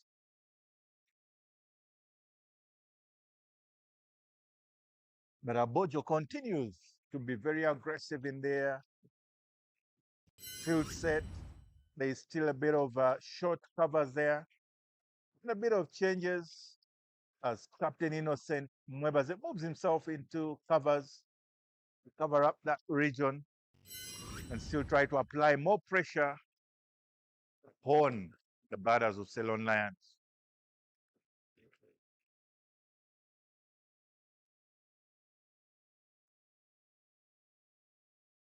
Another wide ball there by Enoch Kasaija. He's stemming in quite well, bowling some good pace, probably 120 clicks, possibly one higher ends of 128 at some point. It's all good to see at the end of the day. But he has to get his line. The length is quite good, but the line has to be very accurate and ruthless in its accuracy.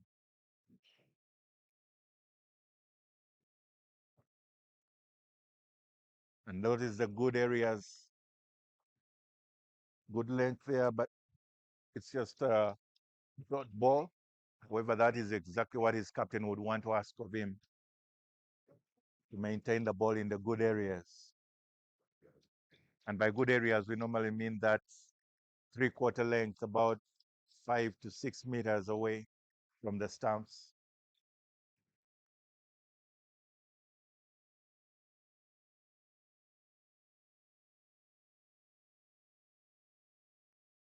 That's a little short, well fielded by young Ahu Ramos.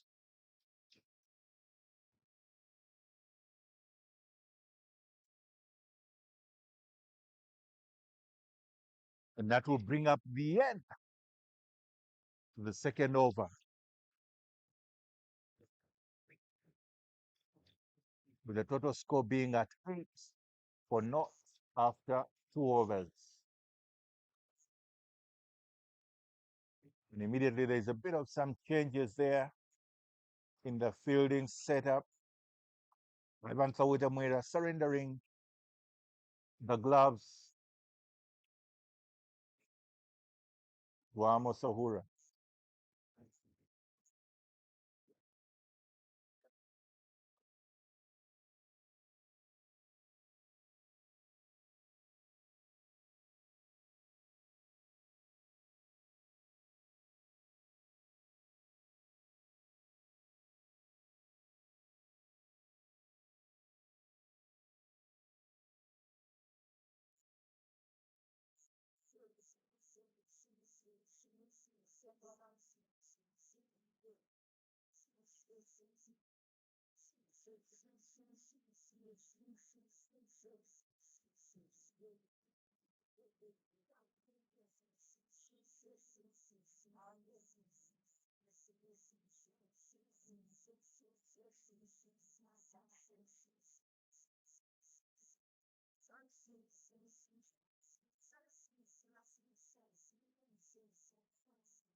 And the first over of spin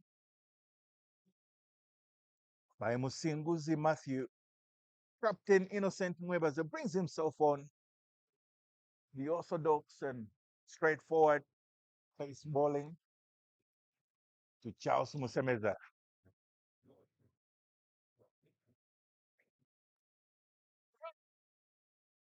Charles Musemeza looking in good nick.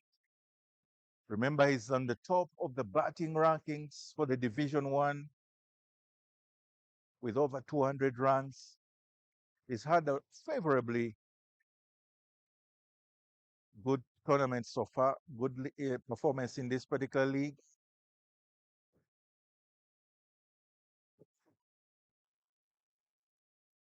And that was a hint of down the leg, but a very good one there from Innocent Mwebaze trying to snare Charles Musemeza into LBW. But umpire simply says it was going down the leg.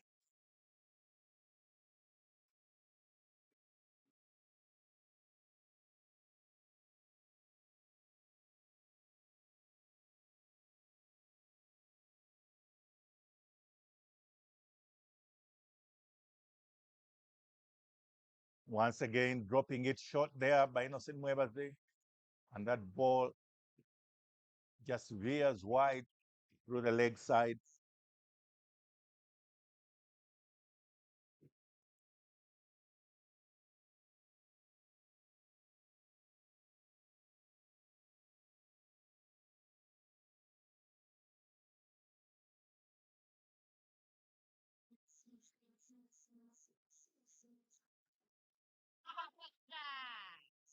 Charles Musemeza there trapped into the force would have trying to go too hard during the first power play in this first 8 overs. Unfortunately, he gives away his wicket. Comfortable catch for mid-off of Innocent Mwebaze. Trying to drive that on the rise, but only managing to get the top of the bat. And not much distance on that particular shot. And that will mean the end of Charles Musemeza's innings for today. But with that dismissal brings Robinson Obuya. So for one of the few centurions in this particular season of 2025, the only centurion for the Division 1 will come on to the crease. Of course, there are always interesting arguments and discussions about chasing down a lower score. 120, not that it is so low, but it's quite low compared to the kind of scores that are expected in the longer version. So in chasing it down, there are those theories that talk about going hard and trying to maximize the power play and trying to score fast and early. But sometimes fast and furious doesn't necessarily yield the expected results, as is in this particular case. Because Ceylon Lions has already lost their first wicket in Charles Musemeza.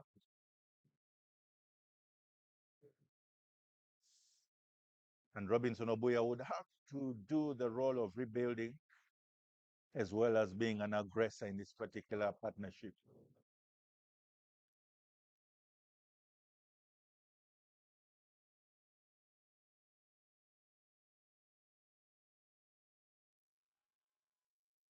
Innocent Mwebaze once again managing to find the leg guards of Robinson Obuya, but they quickly oblige for a quick single there with Rowan Garate. As the runs continue to trickle in,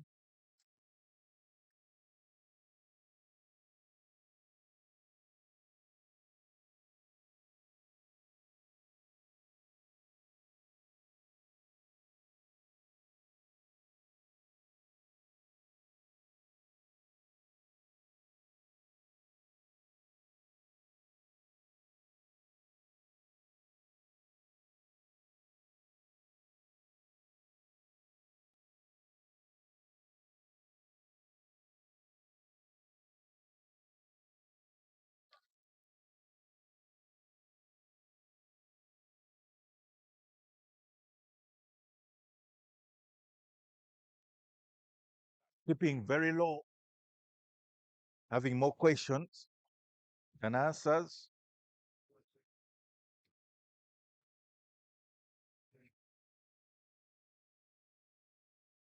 But Innocent Mwebaze having quite a fast over building up on Matthew Musingu's maiden. Innocent Mueva's already at only a run from his 5 balls in this first over.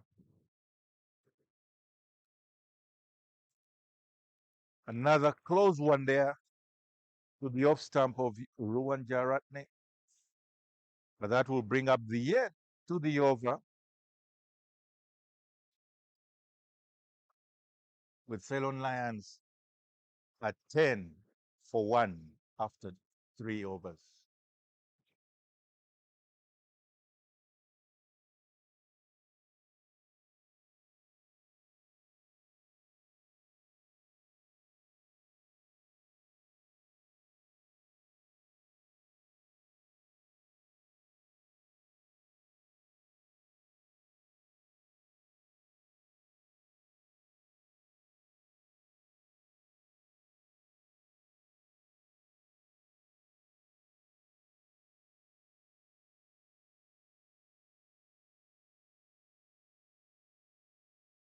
There'll be a change in bowling from the golf course clubhouse end.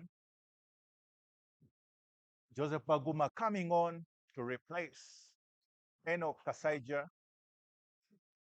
Once again, Aboojo continuing to deal in change up in pace and spin with pace bowling from the other end in Innocent Muevas. It will be Joseph Baguma from the opposite end.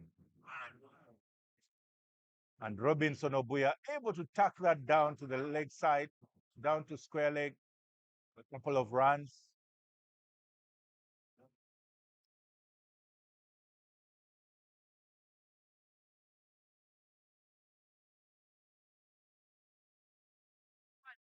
Almost a missed chance there with Brian Sabat, silly short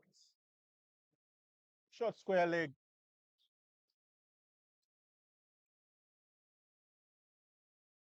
It's quite a brave and bold decision to be fielding right next to Robinson Obuya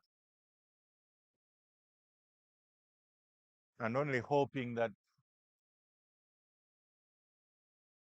he will not try to go early hard, but Robinson Obuya is one who can actually hit that ball.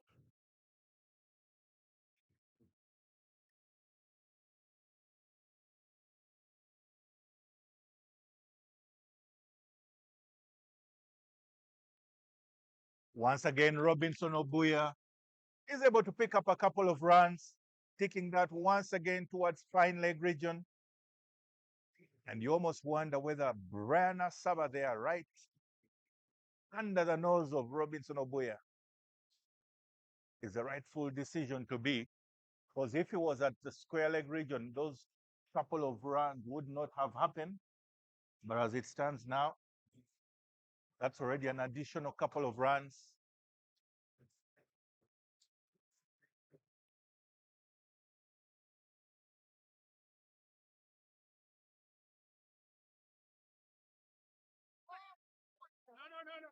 That looked like almost a chance, but it was certainly off the thigh guard of Robinson Obuya.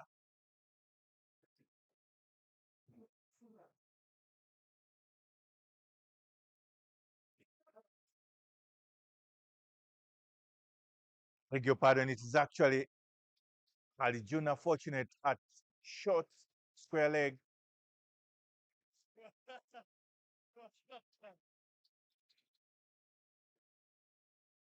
And with that also, Ivan Tawitamwira decides to come to short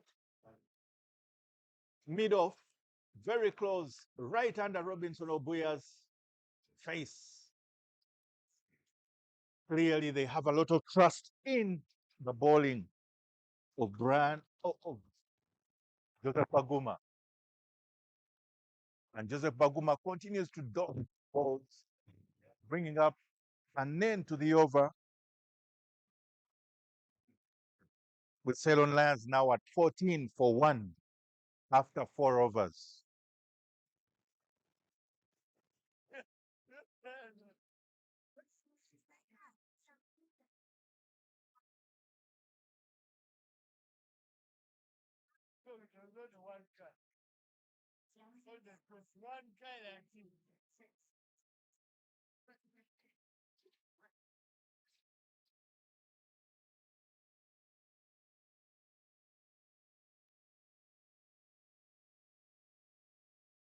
Innocent Mwebase to continue from the airport road end.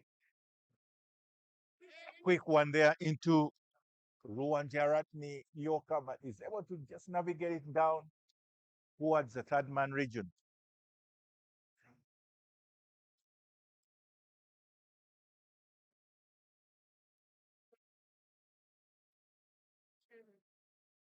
As it stands at the moment, Aboojo doing quite a good job of trying to quieten up the innings of Ceylon Lions. Because Ceylon Lions have quite some firepower within their ranks. However, all of the guns are quiet at the moment. And that will be just an extra once again.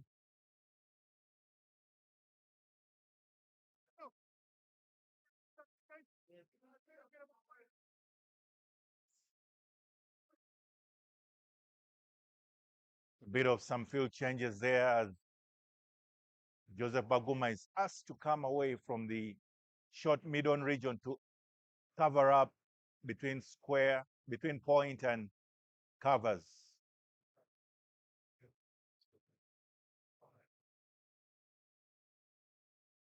Once again, it's a very aggressive field on the offside with a bias to the off.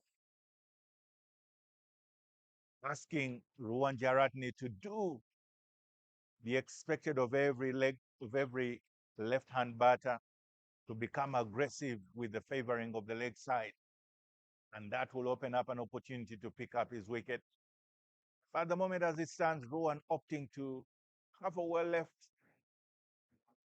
as an option.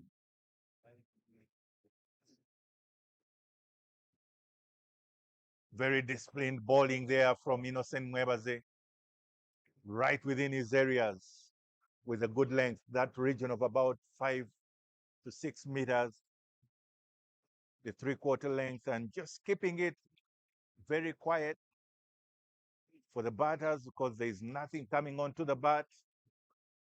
And with all the protection of 2 slips and a gully, more of a backward gully and backward point, in case of anything that is trying to have a shimmy at the particular bowling of Innocent. And Ali Juna, fortunate, they are doing a good job of mopping up together with his captain, Innocent Mwebase. It's interesting to note that the entire field is favored onto the offside with only one fielder on the onside, asking Rowan to go against the tide.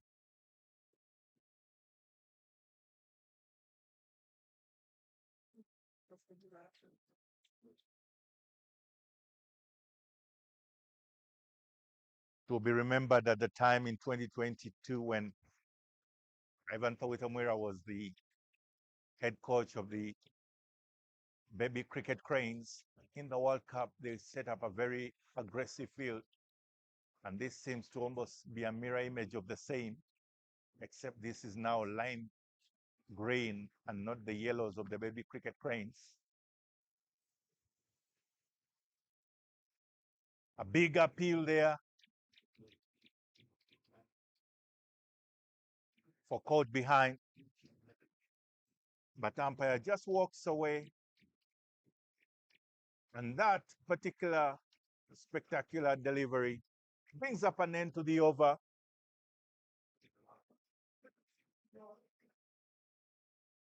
And bringing up 15 runs for 1 wicket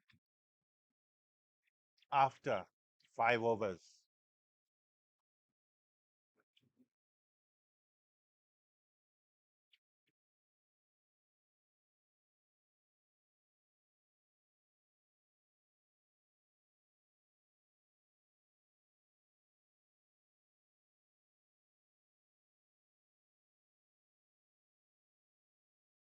Joseph Baguma to continue the bowling on the golf course clubhouse end.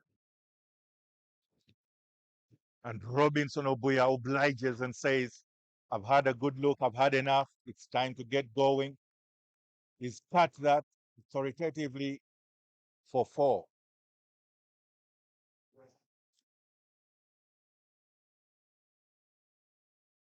And clearly, the fewer the overs, the better for Robinson Obuya, who seems to favor the 2020 version of the game, where he opens the batting for the Cricket Cranes. And he's coming one down in this 50-over format for Ceylon Lions.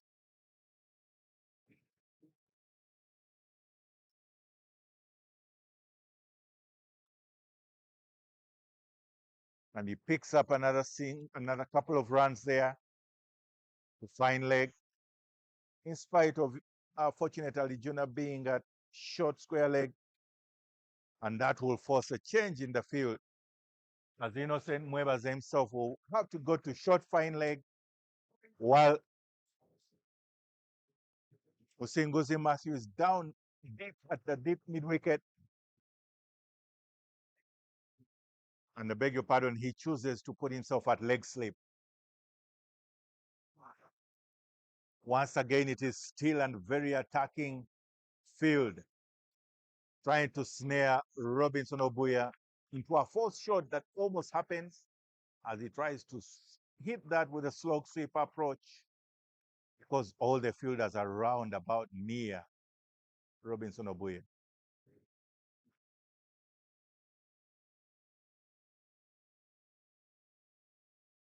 It's good to note that Aboojo has not been in any way dissuaded from the approach of aggressive bowling, very positive bowling and attacking field set. That's a big turn and bounce from Joseph Baguma over slip region to pick up a single and rotate the strike.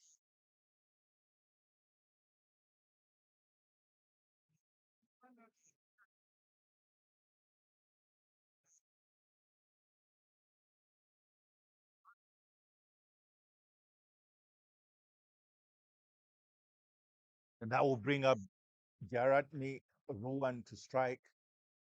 And this is a good matchup because it is an off spinner against left-hand bat.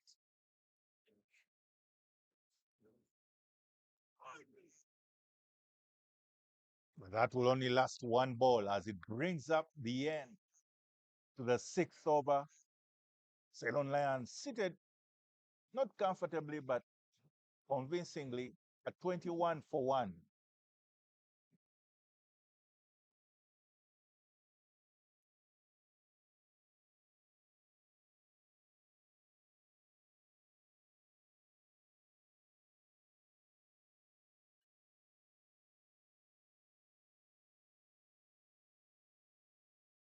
Ceylon Lions requiring only 99 runs from 33 overs.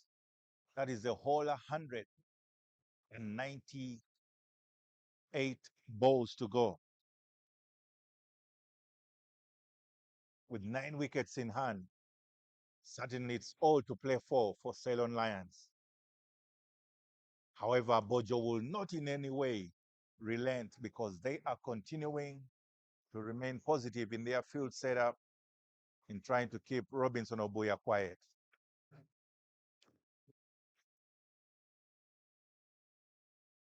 Unfortunately, in that instance, the captain of the side of Aboojo there in Innocent Mwebas not doing himself any favors by sending that down the leg and allowing Robinson Obuya and Ruwan Jaratne to rotate the strike. And because it's a wide, it's actually a wide and an extra run.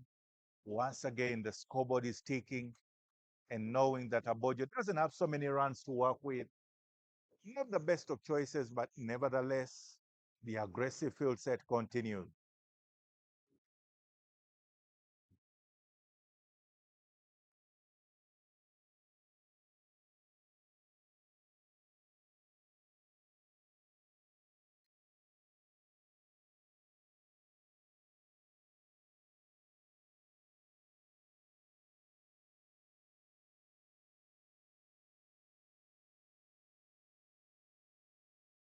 Innocent Mwebas once again to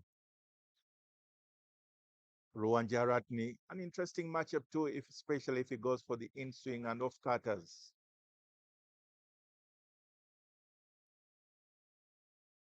for his action, because to the right-hand batter, he's been bowling it down the leg, and this should become more comfortable for him going across the left-hand batter in Ruan Jaradne.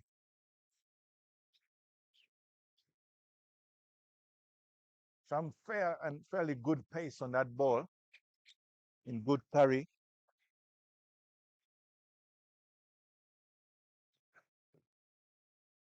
Unfortunately, the reverse is true as he veers off towards the legs of Ruan, allowing for a couple of runs there. The square leg.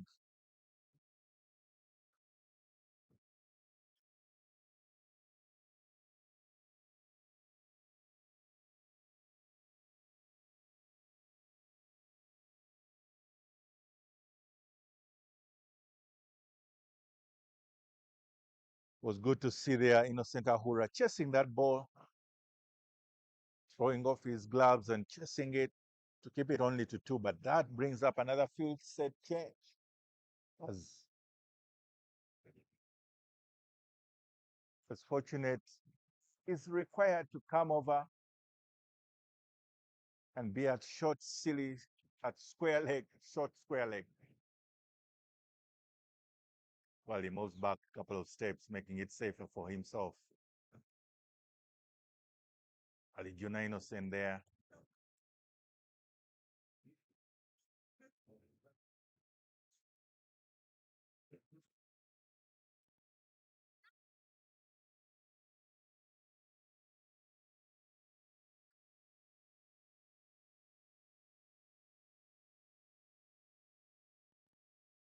No, Naomi, it's just interesting to see Aboojo continues in their quest to try and defend his 120 runs. Ability to pick up a wicket in the game, I think has kind of positively sent down some vibes. Yeah. But right now they are working with the left hand. It's seemingly an unresulting option. Trying to set up one, but it hasn't gotten results yet. But I believe that they might. But it's all for us to watch and enjoy in the afternoon. I thought by now the sun would be very bright, but it seems to disagree. And it has decided that today's weather will just be close to that. No one is able to nick one to the point.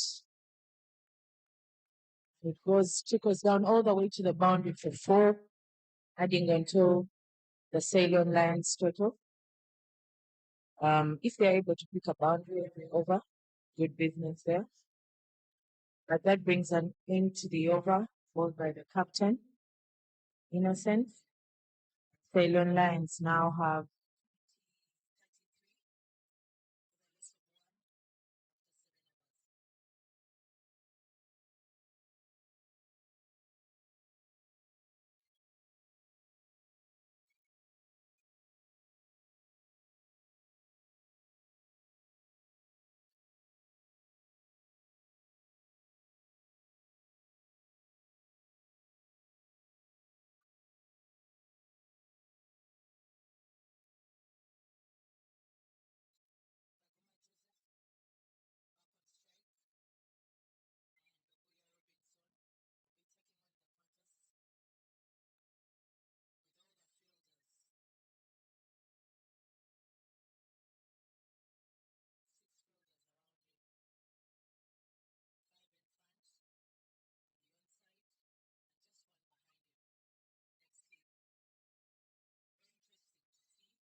It goes wide, and the umpire signals wide. However, there was an attempt, almost an attempt by Ankit Patel to pull that short ball. Wisdom must have told him to let it go because it was behind him. So you'd rather get that wide and stay safe. Another short ball, and Ankit offered but got no bat to it. It's interesting to see that the onside, especially square of the bat, is a whole 4-5 fielders. Wicket keeper, first slip, second slip, gully, fly gully, and point, all packed with fielders.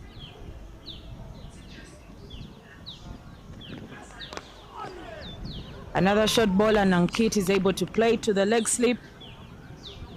No run taken, and the captain keeps his over very tidy, of course, with the great work of the Aboojo fielders.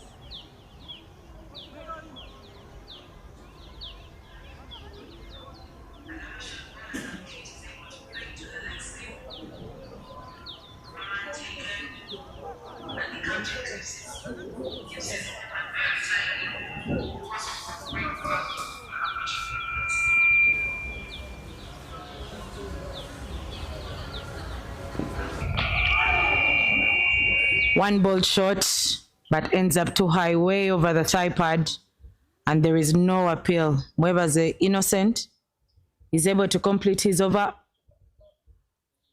And the Ceylon Lions still operating at a low run rate with just 32 runs on board right now for the loss of 2.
There's a change in the bowling attack, and Lincoln comes in.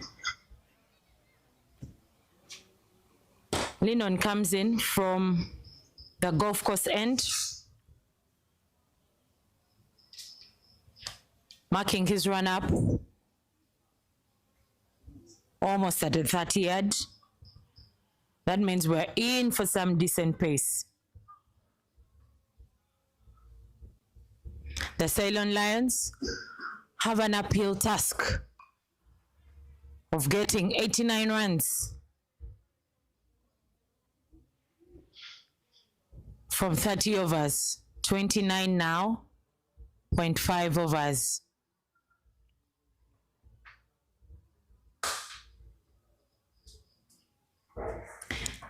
Lyndon Mutengesa has been trusted by the captain to deliver the goods for Aboojo.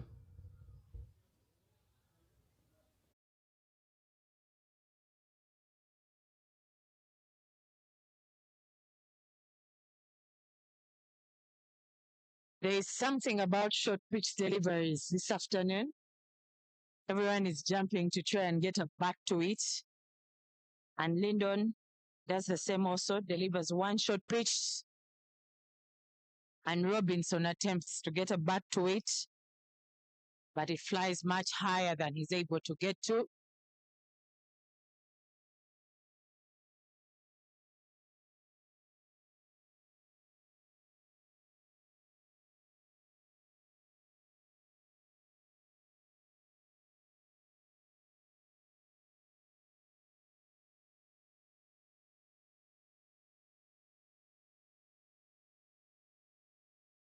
with this smooth run up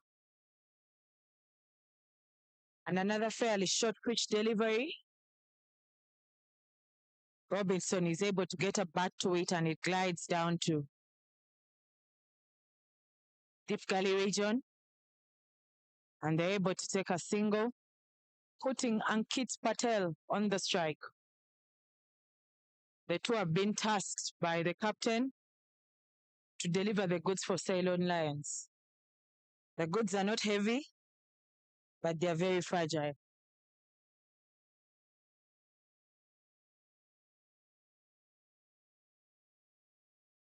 88 runs needed in 29.3 overs. Lyndon delivers one going wide down the leg. Wicketkeeper is not able to hold on to that. And it gives Ankit and Robinson the opportunity to add on to the Ceylon score. The goods are not very heavy. The goods to deliver are not very heavy, but they are fragile.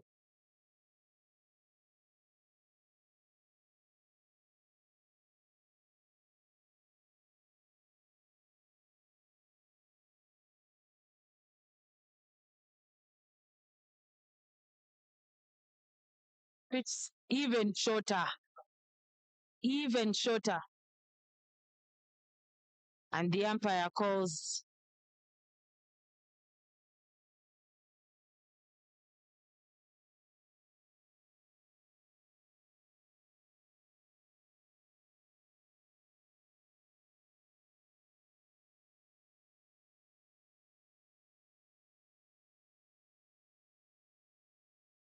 it's been a change in the field setup. They've sent two fielders, one deep square leg and another one deep fine leg to ensure that they take a hold.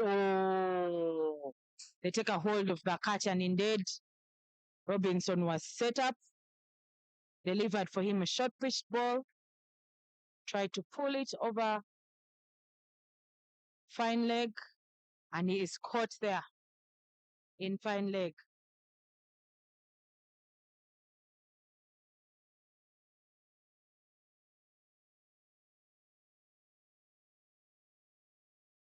Walking off is Aboojo Robinson with a score of only 14 runs of 22 balls. And that brings the entry of Mohammed Hamza onto the wicket, partner with Ankit Patel to deliver these fragile goods for Ceylon Lions. It's an interesting game of cricket here at the Entebbe Cricket Oval.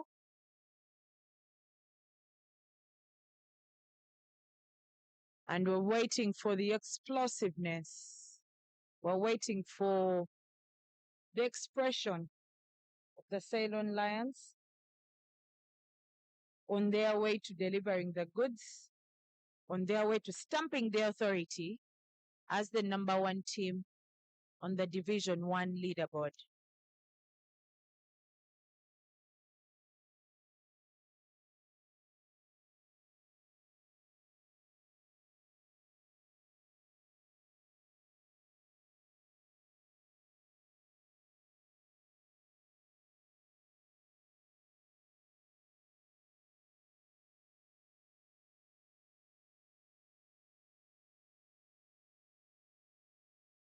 Lyndon Mutengesa into the attack. And the first ball that Hamza faces just has a slight pat to it. And onto the pad heavily. And there's an appeal. There's a big appeal. The umpire says, not out. Interesting how the umpire was quick to demonstrate to the bowler in Kasaija that no, there was a lot of bat in But It that was brings quite a loud bat in it. I also heard it from this side. I'm not sure how Kasaija did not hear it. well, there's always the saying about pace bowlers that to them every ball is a wicket until the umpire disagrees, but they will always appeal. And Kit Patel and Mohammed Hamza now have the big, huge task of delivering an 86-run good stroke for the Ceylon Lions to stamp the authority as the number one team in the division on the leaderboard. And like I said, square of the bat between the wicket keeper and point are three fielders, three lime greens, ready to take any opportunity that there is. Oh, and there's a shy at the stumps because they did take a quick single. That was very, very close and quite a big risk because if only Matthew Musinguzi had taken aim, of course, he had only one stump to aim at. It's easier said than done. But any direct hit was definitely out. I'm not sure if even Hamza was in the picture in that frame at that particular time. Michael, it's interesting to see Hamza thought if I carry my bat, I may get slowed. Let me just sprint, put up my best sprint show and try and be home safe.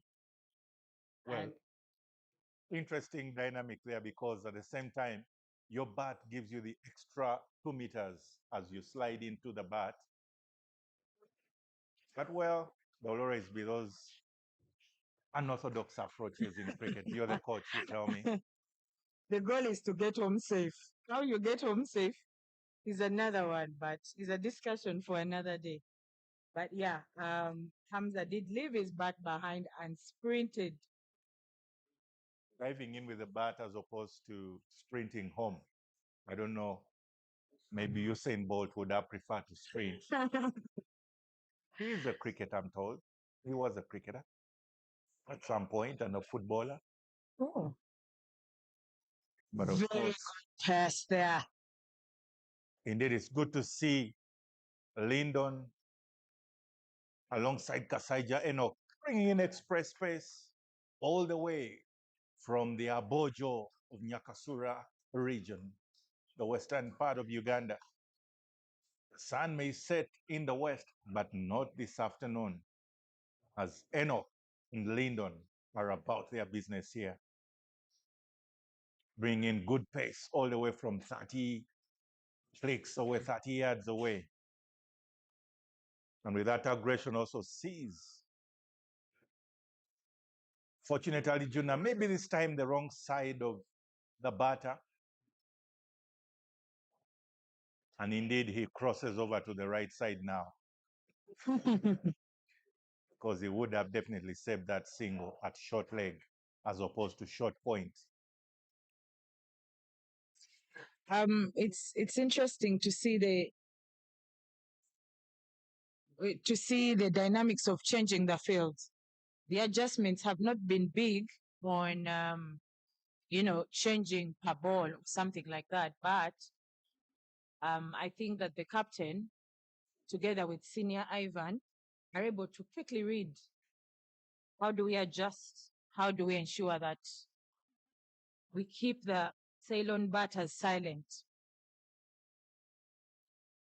So far, it's a good muted performance from Ceylon Lions. Maybe they are buying time. But speaking of muting, that is not muted at all as it rolls away for 4 runs. The ball winning the chase against running again. Daniel trying to chase that ball, but the ball winning the race to the boundary. And then Okasaija, they are guilty of offering width to Ankit Patel, who is well known in the Ugandan batting ranks, especially in his heydays as a batter that was being considered for the Uganda setup a couple of almost a decade ago. Ankit Patel wasn't someone you ball with width to. He would either cut that for 4 or pull it. And that is another case in point, as he's doing the job for Ceylon Lions right now. Michael, I also like the fact that he was able to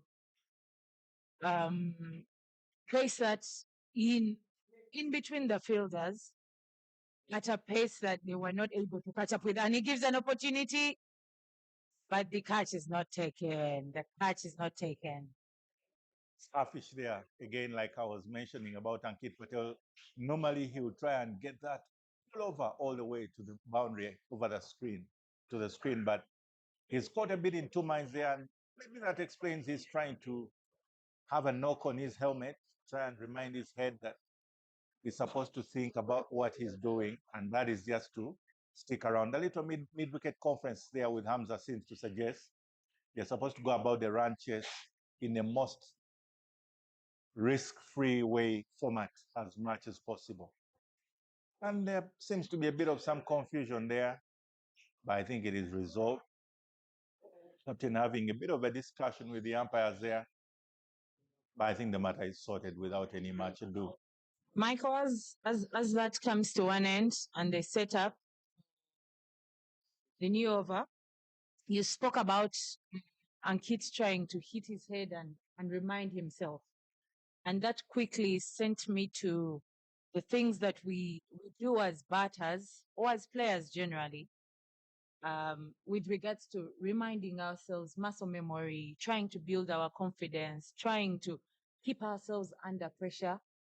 And that quickly reminded me about what our psychologist, has to say. What are those things that you do? Is it you open your glove and close it and stretch a bit to just kill the nerves, remind yourself, maybe think about that one innings that you had. Remember like the Glenn Maxwell innings of 200 runs? So that kind of helps you get back into the game. You tell yourself that, I can do better. I should be doing better. And it's a good thing to see people do that. Batters out there reminding themselves about what their task is. Well, interesting, Naomi. Always little rituals there, but they can also be telltale signs to the opposition because they know now where to continue pressing for the pressure to get your wicket. However, it's true. It's interesting to see. Many would prefer to open their gloves, close them, others to walk around the stumps, others take a little walk towards square leg and back, and little things you do to get yourself back into the rhythm and out of the nerves of the game at the point in time. I agree. Lyndon. Ooh. One pitch shot. And it ends up at Hamza's helmet. Of course, it's been summoned by the umpires.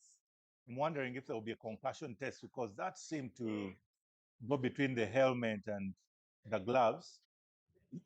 But it might have hit the bat handle, more of the bat than the helmet.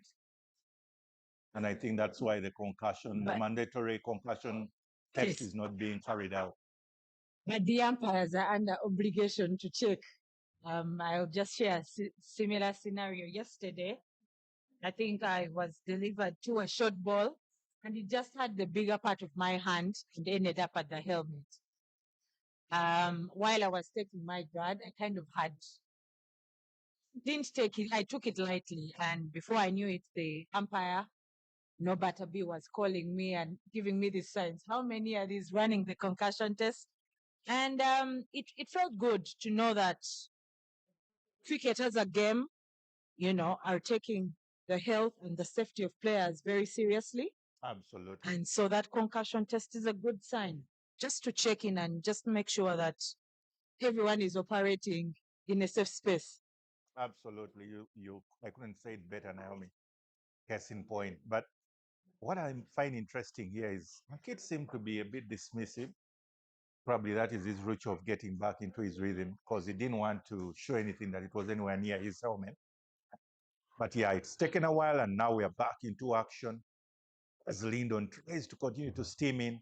And he's dropping them quite short, and seeing those two fielders coming at short mid-off and short square leg seems to suggest there are more short balls to come. How many balls are allowed in an over? Only 6 balls. Only six balls. Sorry, I beg you, but I meant the how many short balls Just above the one. shoulder. Just I think one. there could be two for the 50 For over. the 50 over. Yes, No one for the T20. exactly.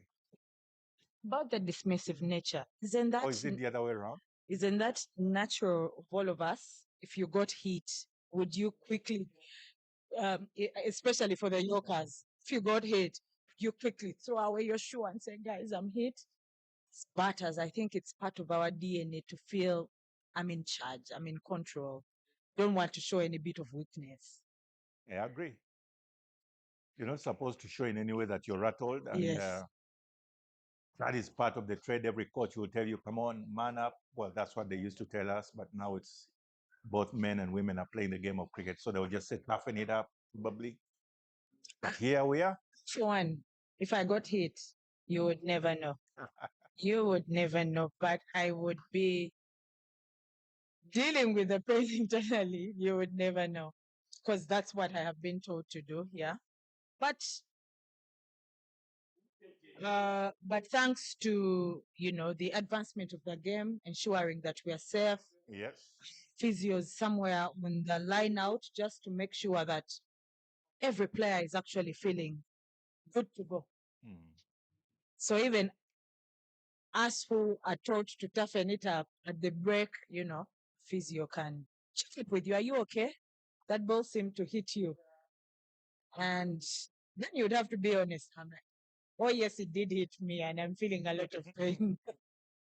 Agreed. I mean, it's part of the game because also the pace bowlers are trained to sort of soften, as they call it, soften the wicket, make sure the batter is in all sorts of places to give away his wicket. And that little psychological battle is part of it. Probably getting a few knocks on the body will cause the batter to lose his concentration and give away the wicket.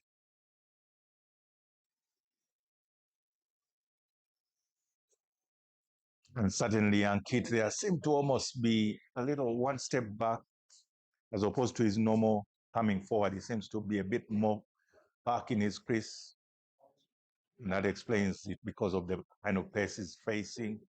But yes, that will bring up the end of the 13th of the. That'll bring up the end to the 12th over. It's 43 for 3. And the Ceylon Lions require 78 runs.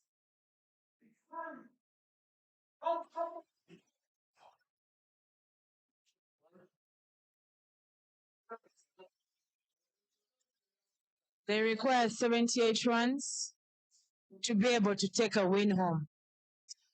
Michael, I've noticed that there are a lot of short pitched balls, not in the sense of bouncers, but short pitch that are asking for questions of people playing on their back foot. Can you cut? Can you pull? Can you defend on the back foot? Otherwise, with your fuzz, swinging your arms around definitely can get you out. Nick it here and there, and you're caught back to the dressing rooms. Certainly, there is a bit of question and queries on technique. But you would think with all this T20 cricket and all this explosive kind of play that is happening, probably will have more ramp shots and more, short 360 kind of batting. But again, that's a question for another day. Maybe you would expect that from the younger players.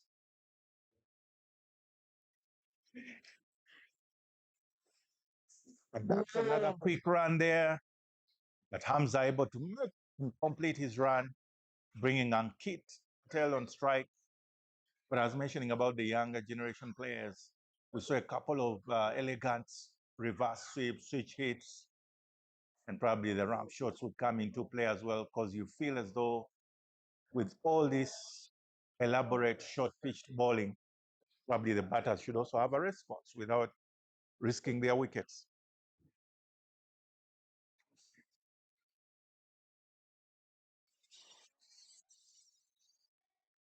Now that's normally the Ankit Patel that is known to be very aggressive up front. Ankit Patel drives one past the ball all the way to the boundary. were beautiful foreruns. Textbook shot. Michael, you think? Absolutely. It was more of on the rise, moving forward as he's going. But that's interesting to see because that ball didn't only hit the helmet, but it seems it went off his forearm onto the helmet, and that can be very painful. So it's commendable to him that he has withered it out, gotten his boundary, and the little moral victory there. He says now you can bring in the little magic sprays.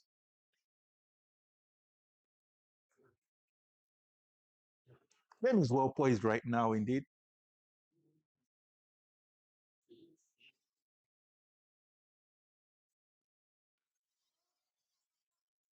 Kit Patel tries to pull Enoch, and there was a chance for it because it did rise. It went very high up there. Unfortunately for Lyndon, he was never in control of that. He kept running, even when you thought he's now judged it well and is going to stop and shape for the catch, he continued running. So by the time the ball lands, he's not well balanced, and therefore he's not in the rightful position to cushion that ball into his hands. But unfortunately, it just bounces off his palms. What every coach will tell you, those hard hands will never take you any catch. I'm sure he's not so impressed with his fellow bowler. Then Kit Patel starts the chapter of his second life on this wicket. That will also bring up the 50 runs for Ceylon Lions. So many dramatic scenes in the same ball.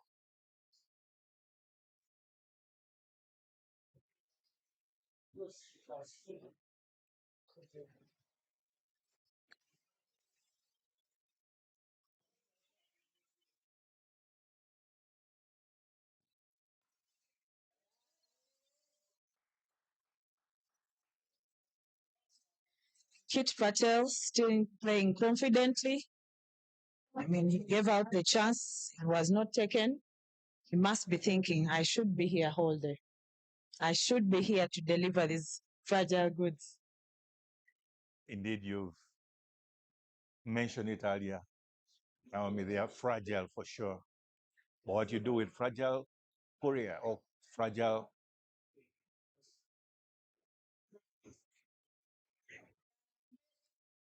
sorry, the words that were coming to the mind is a fragile heart. It's not fragile heart indeed, but it can be heartbreaking for Ceylon Lions. Michael, why are we talking about fragile hearts here and now?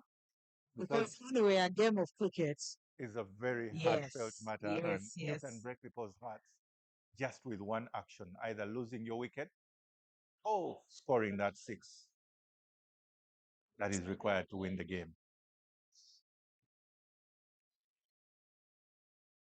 Enoch still has a lot of delivery work to do. Oh, and Kit taps it to mid-off, and there's no one according to the field setup, and they're able to sneak in some quick 2 runs. It was actually an interesting field set because there are only 2 fielders on the on side. Moreover, mid-on has been shifted rather to mid-wicket where the catch was almost dropped. And then you have short square legs. So it was an interesting field set. And then Kit definitely making the most of it, knowing that there's no more mid-on. He's driving it upish in the air, picking up another couple of runs, and smart cricket all through. And that will bring up the end of the 13th over, 52 for 3.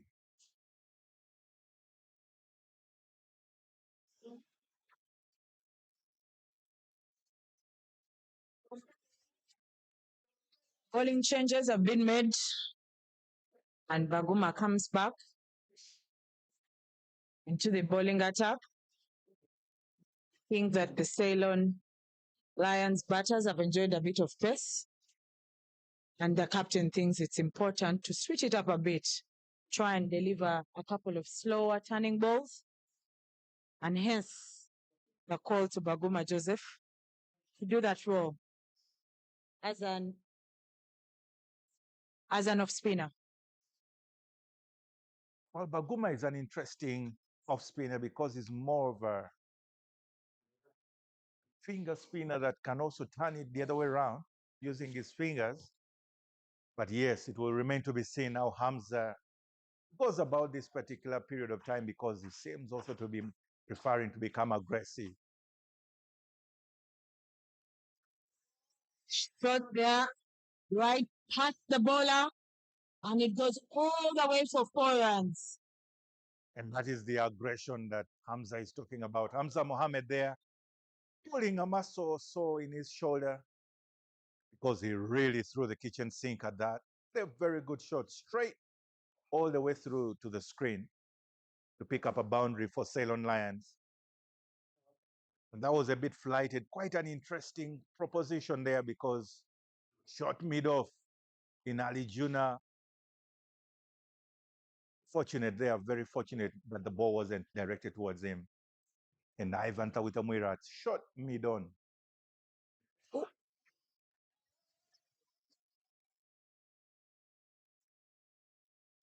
There's another single there, quickly taken to protect the strike, but it's adjudged a leg by because it was off the pads and almost thigh guard of Mohammed Hamza. And that will bring up another interesting picture to this particular over, because then suddenly you already have 5 runs in this over by Joseph Baguma and Ankit Patel on strike.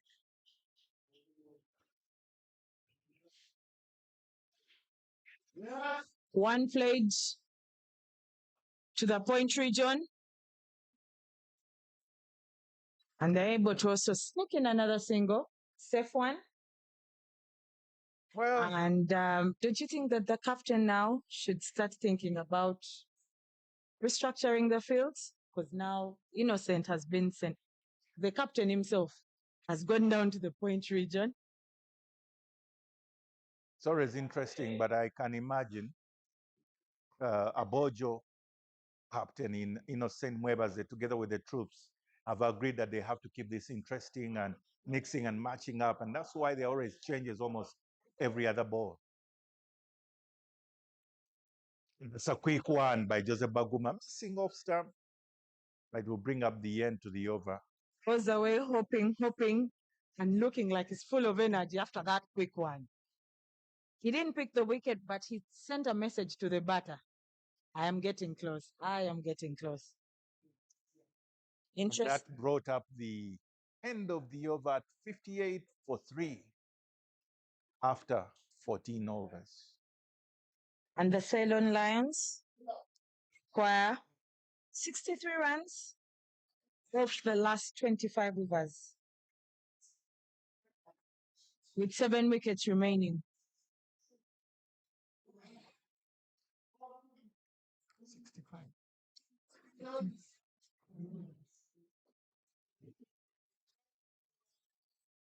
A whole lot of 150 balls to score only 65.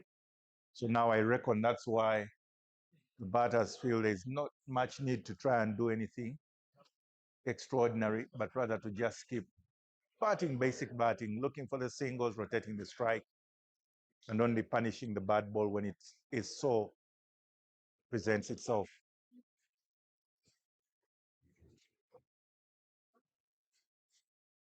Indeed, there will be another change in the bowling from the airport road end as Matthew Musinguzi returns. This is the man who bowled the very first over, a maiden for that matter. Yes, 6 dot balls already to his name. Will he add on any more dot balls? There's one there already. Matthew Musinguzi. Certainly with the field set, very aggressive there. Short mid-off, short mid-on would suggest it's either dot balls. Michael, how deep do you think these Aboojo fielders want to get into the skins of the Ceylon Lions batters? Because having six fielders around you, everywhere is lime green.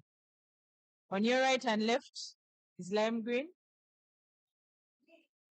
Indeed, you want to swing your bat. You want to throw the kitchen sink at them. Well, interesting dynamics here, because if the batter does make contact, then they do get the boundary or at least a couple of runs. But at the same time, you're trying to create the pressure to pick up a wicket, and that's the aim.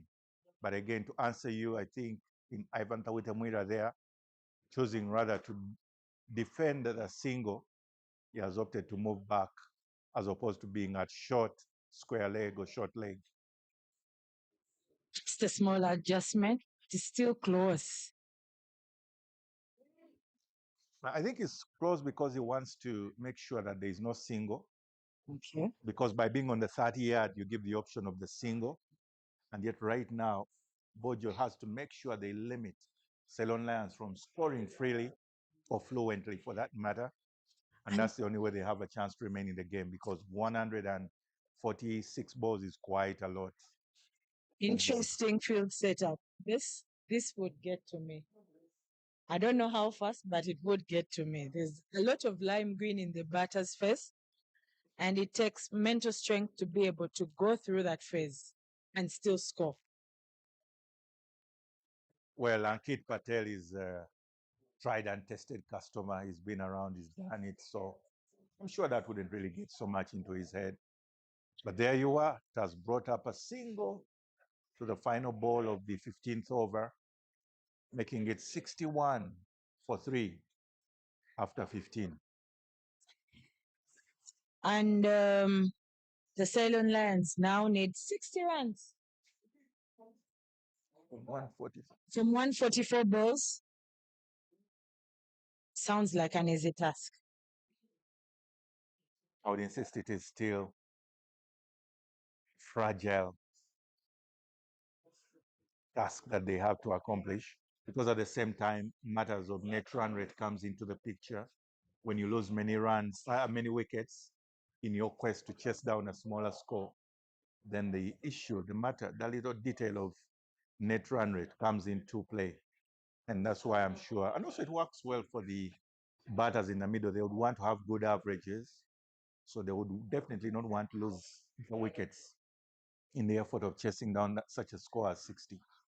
But that remains to be seen, because there will be a change in bowling from the Golf Course clubhouse end.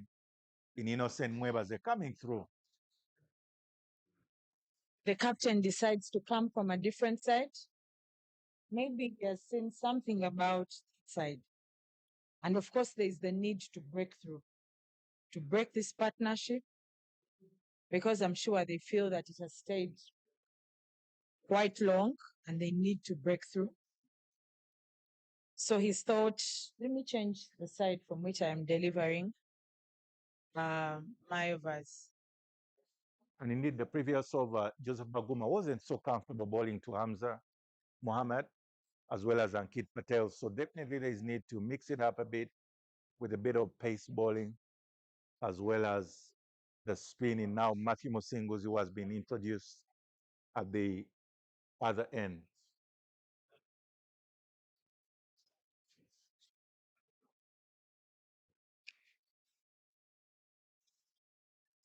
The other end being the golf course end, golf course clubhouse end, where Innocent Muebas is, but the other end is the airport road end with Matthew Musinguzi. A little mind games they are being played by Aboojo in trying to offset the rhythm and the flow of the batters of Ceylon Lions in Ankit Patel and Mohammed Hamza.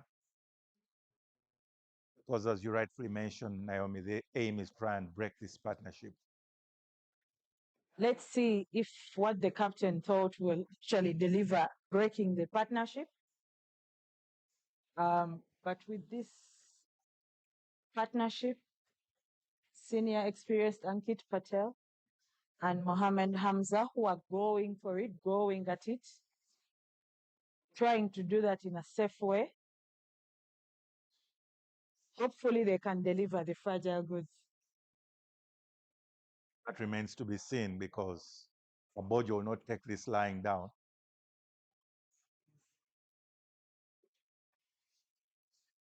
And probably we forgot to mention that by all means necessary, because in this case, Captain Innocent Muebas guilty there of going wavering and veering off to the wide region while trying to attack Ankit's cost that he's been given for making sure that Ceylon Lions is home safe and dry.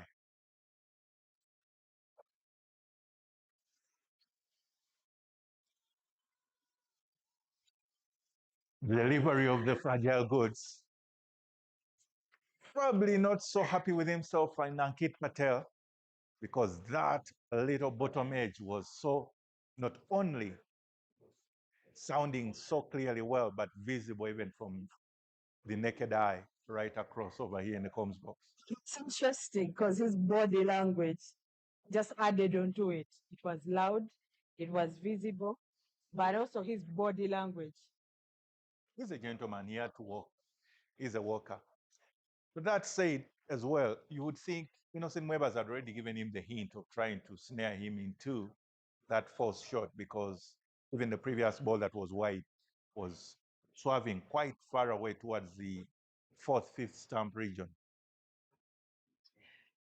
With the exit of Ankit Patel, brings in shot number 42, Omulangira Ham Kayondo Bagenda, also still tasked with delivering the fragile goods. Now they have become extra fragile because the wickets in hand are getting less, right now at 6.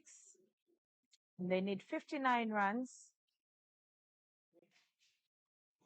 in 142 balls to ensure, in 143 balls to ensure that they are home safe and dry.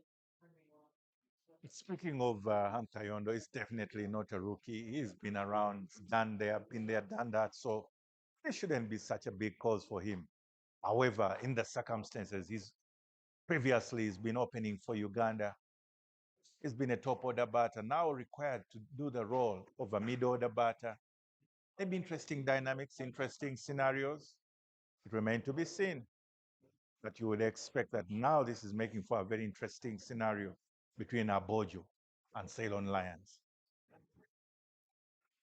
Still recommending that if it is good cricket that you want to watch, the Entebbe Cricket Oval is the place to be.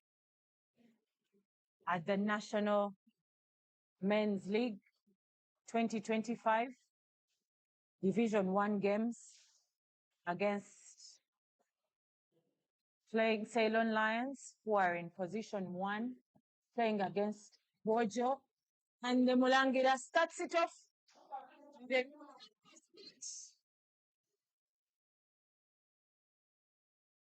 To the deep square leg, and he gets off the mark with 3 quick ones. They are getting a full blooded shot into that, but still, even with the inside edge of that pull shot, is able to pick up 3 runs. Because normally, the Ham Kayondo I've seen before, he would really get that for a comfortable boundary in his pull shot. Michael, you need to notice that it's quite heavy. The outfield is quite heavy. So yes, on a good day, it would be definitely 4, without a doubt, but just too much grass in the outfield. Naomi, I would want to agree with you that I want to blame it on the ground, but I have seen Ham Kayondo's shots. Some of them don't require the grass because they are airborne, especially the hook shots. But once again, he's off the mark. That's most important. And Ceylon Lions has 3 more runs to their tally. Once again, Ham Kayondo is, of course, been a power play period of kind of player. He comes in at a time when the team is still in the power play, so taking advantage of those conditions is that kind of batter for that matter. But well, strategy of Ceylon Lions requires him to come in as a mid-order batter. And right now with Hamza Mohammed, interesting partnership here.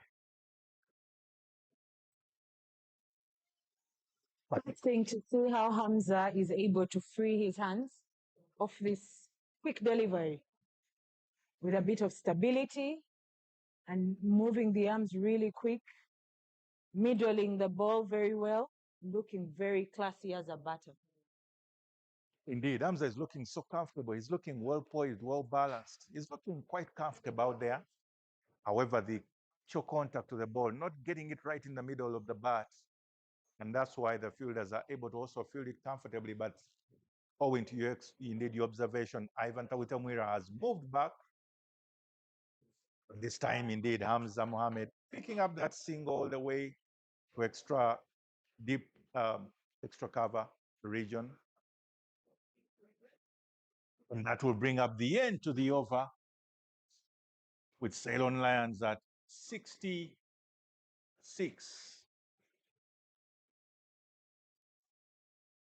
It's interesting to see a little mid-wicket conference there because the partnership between Mohammed and Ankit Patel had really built up for quite a period of time, and the momentum was shifting towards Ceylon Lions. Interesting proposition right now because 66 for 4 after 16. Now Ceylon Lions continues in their quest. And because at the same time, it's only 55 runs required in 138 balls, even at a strike rate of only 40, you would be home and dry. Interesting here. That means something like less than a run, half a run, a ball, you would still be there. So Well, let's call it three runs in an over, rotating the strike 3 times every over, which Ham did on this very fast ball. yes, so he did Is get sufficient. okay. So he did get the runs for the over Absolutely. on just one ball. Interesting signs. The goods are still fragile. It's not. The Aboojo fielders are not very loud.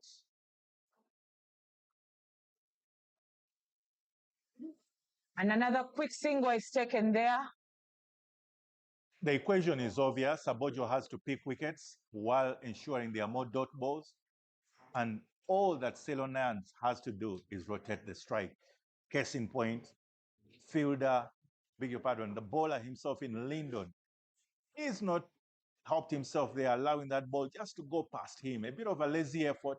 And unfortunately, his captain couldn't back him up to keep away that single. And yet that's not what they want at such a time when they have to keep this particular partnership quiet in these proceedings. And Michael, there's been another change in the field. So Covers has been moved to mid-wicket region, and mid-wicket has been sent to square leg. They're starting to open up just a bit, but still between the wicket keeper and point region is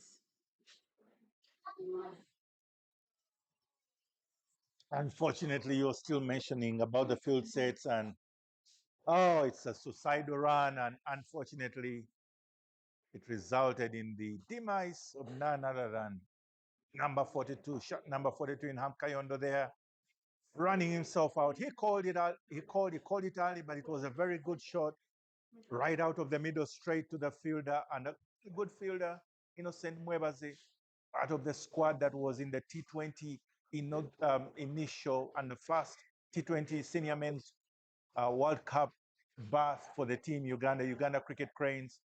He's quite also a good fielder. He was on the reserve team.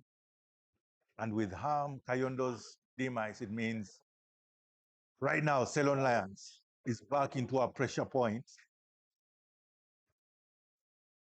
Right on Mugazi, the next batter on, remember he did so well with his fielding, picking up a couple of wickets. It's never a good sign there for the next batter going in not to be very comfortable and very abreast with his gear, but there he has to do the job. Though I would have thought that young Juma Miyaji would have gone ahead of Brighton Muganzi, but again, that is Ceylon Lions' approach because now young Juma Miyaji will go in earliest number 8 onwards. with Brighton walking in, Ceylon Lions are now in a tricky position. These 54 runs, looking quite a small one, but the task is on them, like you said earlier, to rotate the strike and ensure that they're able to rotate the strike to victory with the few wickets that they have in hand. Very good piece of fielding by Innocent. Saying off shot 42. And the pressure is now shifting, definitely shifting. I feel to more of the Ceylon Lions team. It's always a seesaw. But- Naomi, it's always a seesaw. Sorry. Hamza plays one to deep fine leg. And they're able to take a quick two. They need to run as fast as possible now. It's interesting how Aboojo has continued with interesting field sets. And by that, not that I'm criticizing, but if you notice, there are only 3 fielders to the leg side. But of those 3 fielders, it's only a deep square, short, almost mid-wicket in between, and then a mid-on. And fine leg is totally open, yet the bowler continues to bowl towards the feet. Another case in point as we were talking about it. Played down to fine leg, and they've taken their quick It's actually a boundary. So we were still talking about the field sets that with only 3 fielders on the leg side, you would wonder why deep square leg is actually not fine leg as opposed to being deep square. And yet the bowler is a quick bowler and bowling it towards the body line of Hamza Muhammad, who seems to be very comfortable and well balanced as a batter. Normally, a good, well balanced batter will pick up that boundary off his hips, unless if there is a fine leg. Still that place, that position that we're talking about, or they've kept a fielder there now. Yeah, another fields, there are some couple of field set changes again. And hopefully now the bowler will deliver it in front of the bat. Interesting dynamics in this sweet game of cricket. Everything is fragile either way.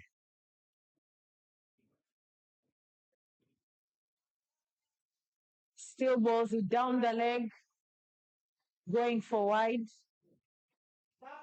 And Brighton, together with Hamza, able to also take one, which adds 2 runs onto their total. Ceylon Lions total. So a wide and an extra run.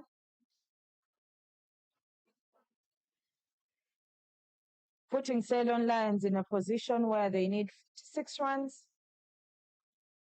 for 134 balls with 5 wickets in hand.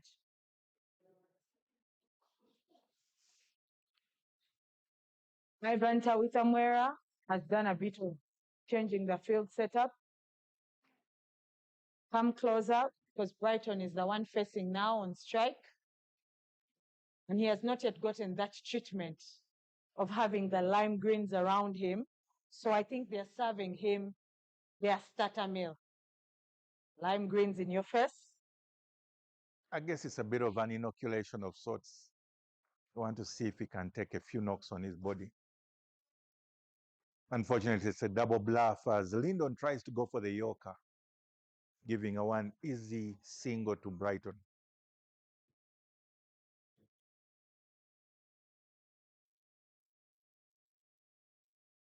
Mohammad Hamza back in strike, and the field goes back to the original setup. I think Brighton has been served his starter meal, seems to have waggled through it very fast, and so they're back to normal. Still in the business of defending. There are 120 runs. That was an interesting decision there because as Lyndon and his colleagues are celebrating, you had to see that hint of inside edge, and it couldn't be a pad before bat because the bat seemed to be in front of the pad, and interesting decisions and discussions, but maybe it's easy for us who are here to see it that way. And the batter seemed to disagree as well, but that's how it is now. The final decision is Hamza has to walk, making it a very interesting, bring it to an interesting grand finale of this particular fixture, because now Juma Miyaji walking in at 76 for 6 within the 16th over. it means that there is still another whole 45 runs. 45 runs required. Never mind the balls, they are over 130. It is now a wickets game. Getting into a pressure game, of course. And with this longer version of the game, there's a lot of mental work that has to be done to be able to get home safe and dry. As opposed to the 20-over version, this long version with over 130 balls, but with just a dicey 45 runs with a few wickets in hand. Certainly, Naomi, you do raise an interesting and pertinent point there that clearly it shows that many Ugandan have not played the longer version for long, and this exposes the experience. Yes, at the moment, Uganda sits ranked at the top of the Challenge League B, that is the Uganda Cricket Cranes. However, for the domestic league, there's been very little 50-over cricket, let alone not having any 2-day or 3-day cricket. So yes, here we are now, and suddenly the game has changed, and there's a possibility of Aboojo actually defending their 120 runs. And yet if it was a T20, they would definitely not have defended the 120 runs. Interesting dynamics, if you indulge me. All right here, the Entebbe Cricket Oval. Brighton facing his second ball, and he still served the starter pack for the Aboojo team. And it hits the pads, there's a loud appeal, and the umpire is not interested. A bit of an armor there from Matthew Musinguzi, the change-up bowler from the Golf Course Clubhouse end. And this time it goes for the orthodox. That is the left arm turning away from the right-hand batter. Once again, you do mention the lime green being all around you. Naomi, trust me, for a late order to mid-order batter, it gets to your mind. Top order, not so much. The wicket keeper is also just up, and everything is there. And this time, Matthew Musinguzi gets him for an LBW, and the lime greens that were all around him leap with a massive celebration. Juma Miyaji dropping his head a bit, showing signs that the task is becoming bigger. Unfortunately for Brighton Muganzi, it was long in coming because he seemed to be planting that front foot even way before Matthew Musinguzi was through with his delivery action. And that is always not a good sign playing spin. Technically, you're required to, and you expected, or you are at least encouraged to let that ball get fully through with the delivery action, and you judge the height and the length of the pitch before you move. Because in that particular case, unfortunately, then the ball ends up meeting his left pad before it has reached. With that, brings up the legendary, the none other than Frank Suga will have to take Brighton. We'll have to take Brighton Musinguzi's position, and the runs needed to win for Ceylon Lions are stranded at the moment. Okay, not stranded, that's a strong word. But they are seemingly stalled at 45 in 129 balls now. And already 7 wickets down, it brings another complexion to the game. Frank Suga is one known to not care so much about the moments and emotions, and he's known to always go for the big hit even in such circumstances. And it's quite evident because now the fielders have been pushed out. There is a long on, a long off. There's even a cow corner. The lime greens are well planted there, waiting for what the legendary Frank Suga will do. Certainly it comes with the territory. After people have observed you for 25 years, they Matthew definitely know. Musinguzi gets one on two Franco's pads, and there's a loud appeal. And the umpire signals it's going down the leg. Suddenly, Matthew Musinguzi is mixed it up well. The one orthodox turns one, then the armor that comes back. A good stride in there from Frank Subuga. I would have loved to have a look at that. But umpire's word is final there. And Frank doesn't disappoint with his big heave there, making some contact. And unfortunately for Ahu Ramos, dropped. But that was definitely going all the way across to the golf course What a itself. swing by Franco. What a swing. Big, big swing. With that slight edge, maybe the keeper was just too excited. It had finally come. Because that was dropped and everyone's shoulders dropped. Everyone with the lime green had their shoulders dropped. But those are the moments that we live for in cricket. Question is, how do they get back, even the bowler, to deliver another good over? That's what creates the fragile hearts in cricket. The fragile goods in cricket. Interesting scenes here at the Entebbe Cricket Oval. Because Frank could easily have broken the hearts of Ceylon Lions, that being the final ball of the over, had it been taken. However, right now, the hearts of Aboojo are really fragile because they need to get this particular partnership broken. Remember, Juma Miyaji is not a rookie. He can hit that ball far and he can play orthodox cricket shots, and definitely is not one you want to stay around for long. And the only way out of this for Aboojo is picking the wickets. You've already sent the lime greens to the rope. You have your long on, long off, hip square, and cow corner all waiting for what Miyaji is here to offer them. Of course, they've also served him their starter pack. 5 lime greens in front of him, around him. Keeper up. Waiting to see what that brings. Interesting psychology there, because at the same time, while we're at it, of course, it is Joseph Baguma who returned at the airport road end.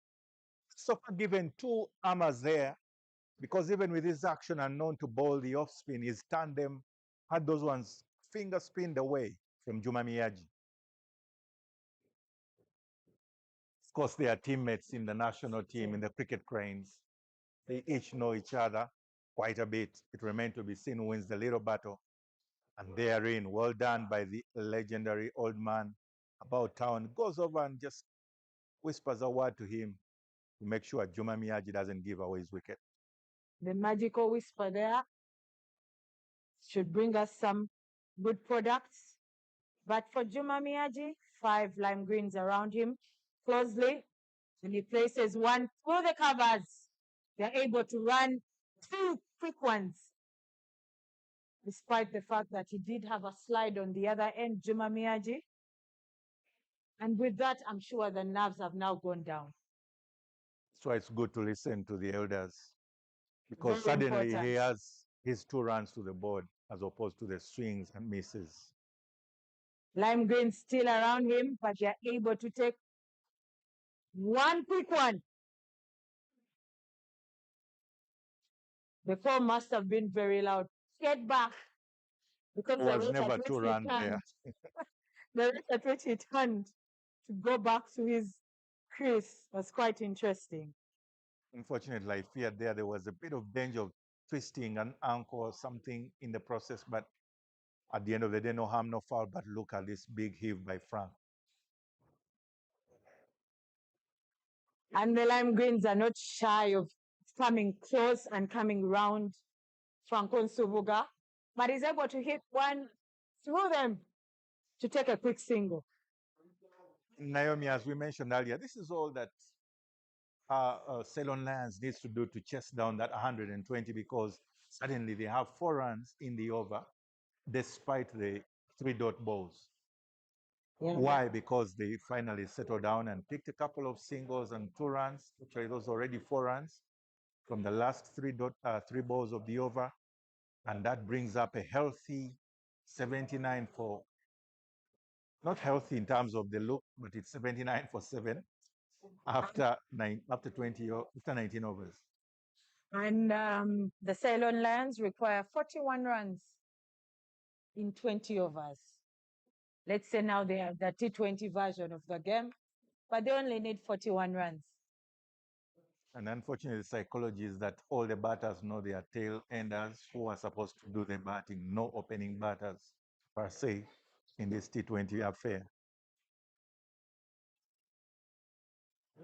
It's well done there by Massimo Singuzi, who is turning it, getting good turn and bounce, beating the outside edge of Frank Nsubuga's bat. You really wonder whether it will still be a big heave, even with all the men at the boundary. And the wicket keeper is getting his hands, having them sticky, trying to keep a hold of everything that gets to his gloves, going through the motions, trying to get any step out if any foot is up. The contest is still on. Unfortunate there by none other than the captain himself. He's not able to pick that and collect it first time because Frank suddenly remembered all they need to do is pick up singles, and rather than just getting dot balls, and that was a chance of a run out. Michael, there was a signal from Ivan to the captain to tell him to just keep cool, keep cool. I feel like that is a sign that we are getting these guys in shape. Relax. Maybe he didn't have to throw. And there's not so much pressure. And Matthew gets one onto Miyaji's pad with a loud appeal, and the umpire is not interested. Very Same good gets umpiring going. Yes. work there because that ball seemed to have pitched just outside leg stump, turning back into that side. Juma Miyaji playing all over that, but he's lucky that there is nothing like a.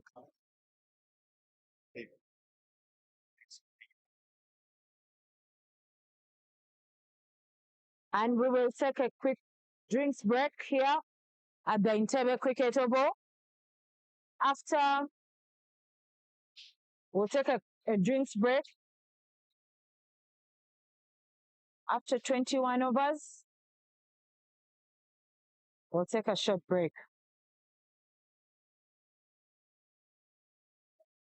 The Ceylon Lions require 40 runs in 19 overs with 3 wickets in hand.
the 40 runs left.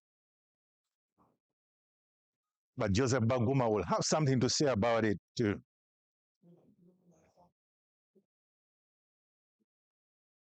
And as we'll come back from that break, there's normally the so-called fabled break wicket, but in the way Juma Miyaji and Frank Subuga are batting, they don't want to know anything about such fables.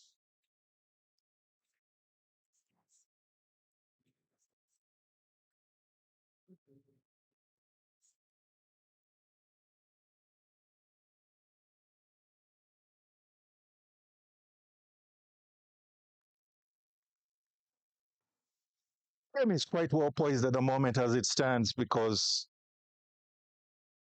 with only 40 runs needed in a whole 100, almost an 8 balls to go.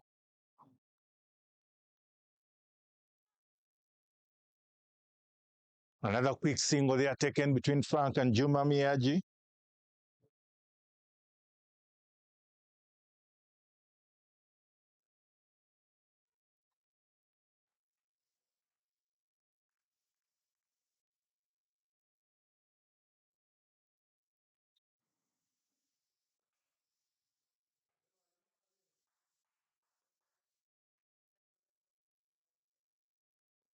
This particular partnership continuing to rotate the strike. And that will bring up the end to the over. Ceylon Lions at 84 for 7 after 21 overs. That means only 37 runs required in 109 balls. But also in the equation is 3 wickets remaining. And as it stands at the moment, the pass score, according to the DLS, for the Ceylon Lions should have been 93 runs. So as it stands at the moment, Aboojo a bit in a commanding position. However, that's nothing to worry about because the sun is out and bright, shining, and everyone is smiling. And all you can expect is a full coverage of this game.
The airport road end. Drops 1 on 2. Miage's pads. No appeal. There's a thick inside edge there. Understandably so. Both sets of players now focused on the job at hand. Very aggressive fielding all around. Good quick running everywhere. So cricket to me. All of these actions at the moment.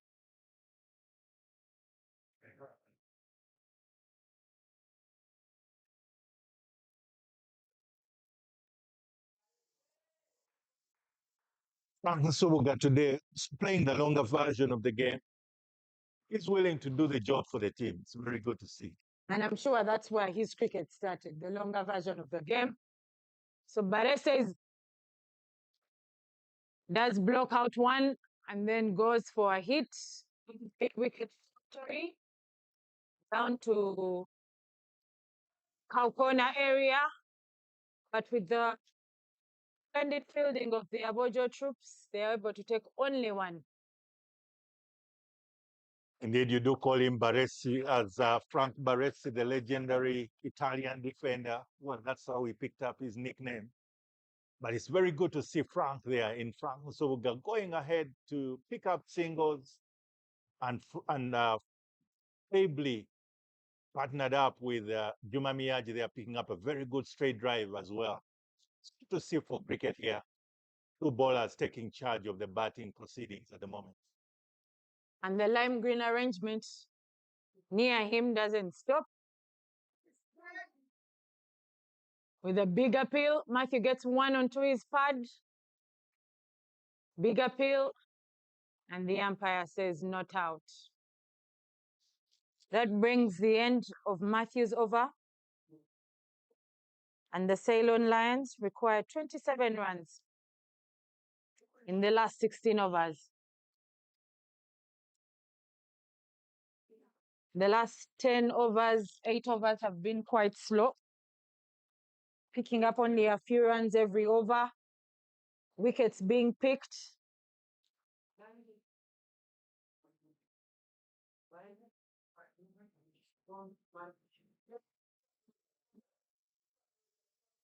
Aboojo here now, slowing down things. We have Matthew Musinguzi from the airport road end and Joseph Baguma returning at the golf course clubhouse end. And once again, that canopy, that lime green, yellow canopy continues around the batters. And Juma Miyaji instead being applauded by his teammates in the dugout that he is being very disciplined and that is all they require of him. No risks, no unnecessary risks, but just doing the job for the team. I'm also seeing a little bit of flair. Someone who seemed to have lost all the nerves now and said, I'm here. I will do the part that I'm able to do. Even with the lime greens around him, he's striking the ball with a bit of confidence, yeah. But he has also seen the lime greens that are sweeping the boundary. Sweeping the boundary, and so he has to play it cooler, slightly over the bowler, but not too high, not too elevated to get to the rope, because the men are there. The men in lime green are tracking the boundary. Some lawn tennis shots they are coming into play. Not that it wasn't a good cricket shot, but the ability to just aim and size up that ball to drop just at about 30 yards, yet it is over the bowler is quite an interesting, unique skill that Juma Miyaji employs in that particular ball. Indeed, it goes to his early experience as a tennis player where he's able to play those cross-court shots, I beg your pardon. And clearly he's enjoying himself out in the middle. But watch Frank Baresi Nsuga. Baresi takes on Baguma, but it only goes for one. As Dan Keith runs in from the boundary. The reason I was asking Picks it up on the bounce and chucks it in. Yeah, only one. I was asking you to watch is clearly everything in his body language seemed to suggest he was going to go for a big hit. And thankfully for him, he didn't connect over the bowler. And again, it was the final ball of the over. But there we are at 96 for 7 after 24 overs. The Ceylon Lions are moving on gradually, run by run, if I could say. Every run now is being celebrated by the Ceylon Lions dugout, because for the last 7, 8 overs, it has been much slower than they expected. They now require 27 runs to get home safe and dry, with 3 wickets still in hand. Matthew Musinguzi still in the bowling attack. Gets one on two Barese's pads, but Not appealing, not appealing, because he knows it was going down the leg. Barese strikes one to point, and his initial steps of trying to make a run are halted because Kasaija tucks it in with the keeper real quick, and he does not want to make any mistake, any blunder at this point in time. Barese takes on Matthew. There's a chance for a catch. Oh, and it is taken. That is the Frank Baresi once again. Options picking out none other than Pascal Murungi, the young athletic sensation with the national team of Uganda Cricket Cranes. Uncle Sobuga bringing another complexion to this equation because suddenly Ceylon Lions are at 96 for 8 in their quest to chase down 121. And it's already 24.5 overs gone. And now it is totally a bowlers association affair. Because that will bring to the wicket Cosmas Chewuta, the opening bowler for the Cricket Cranes, but also the opening bowler right now for Ceylon and his fellow opening bowler in Juma Miaji in the run chase with the required 25 runs to win.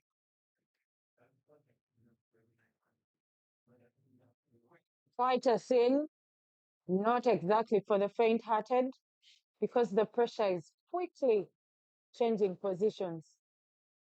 The cardinal works have to be delivered in the final. Cosmas and Miyagi have played together for some time, and now they're being asked by the Ceylon troops to deliver 25 run, a 25-run fragile good for their win, with only Jonathan Kiza waiting in the dugout. I wouldn't want to be in Jonathan Kiza's shoes at the moment. Because After it means that after the bowling experience, I mean the fielding experience he had, there'll be more pressure on him, but also knowing that he's the last wicket. So if I'm here in the dugout and I'm Jonathan Kiza, I'm sure I'll be praying, come on, Juma, come on, Cosmas, do it for the do team. it for the team. Don't let me come on. But that said, he's not a rookie with a bat. He can hit a few. But we're talking about the dynamics and the psychology of the game because Aboojo, their approaches seem to work. Yes, they have boundary riders, but they still have the guys under your nose.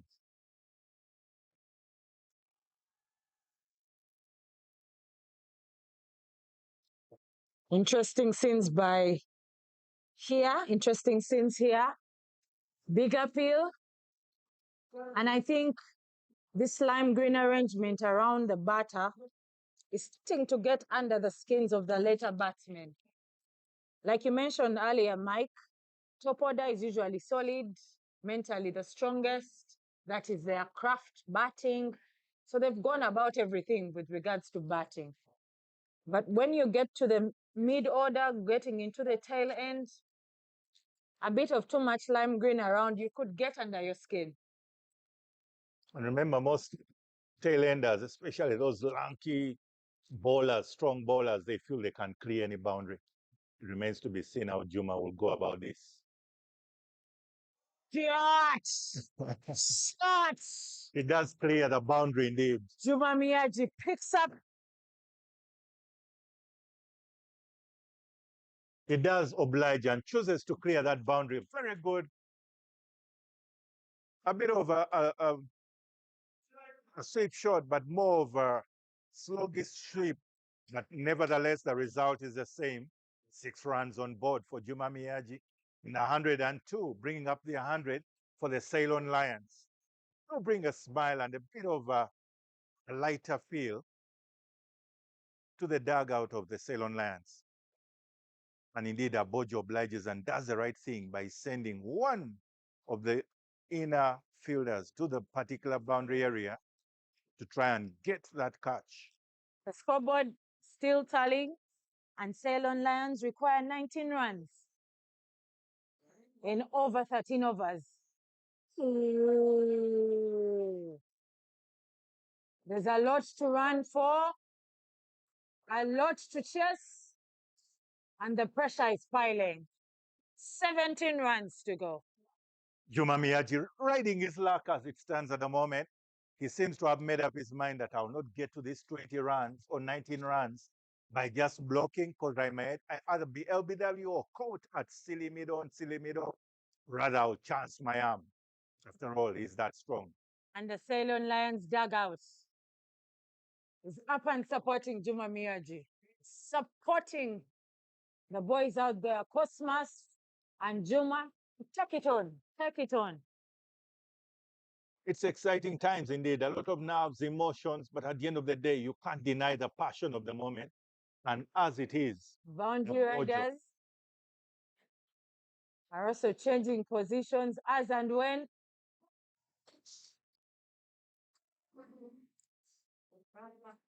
As I tell you, the dugout is in full support of their two lads out there. Yes, it may be a bowlers association affair, but the batters will back up their bowlers to do the job as well. And this time it's a job for batting. Cosmas gets to face and see what he can do with the strike. He used to hit a few, but Because it remains to be seen now in the circumstances.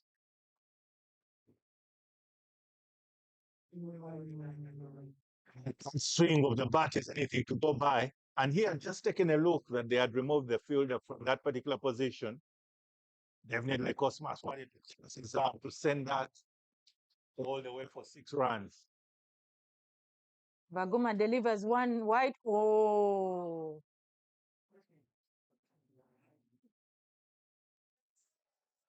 And they are able to take 2. Unfortunately, the captain might have injured his shoulder in that process of trying to throw in a very abnormal position.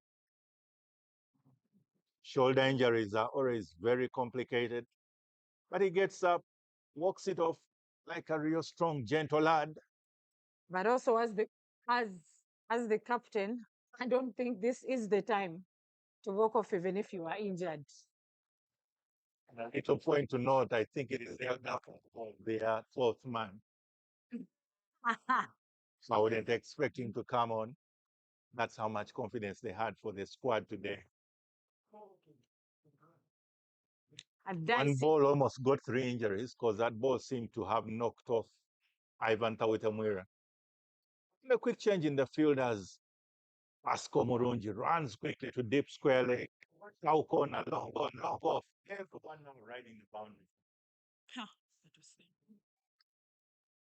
The Baguman doing himself any favors there, trying to do so much and ends up dropping that down the leg for another wide.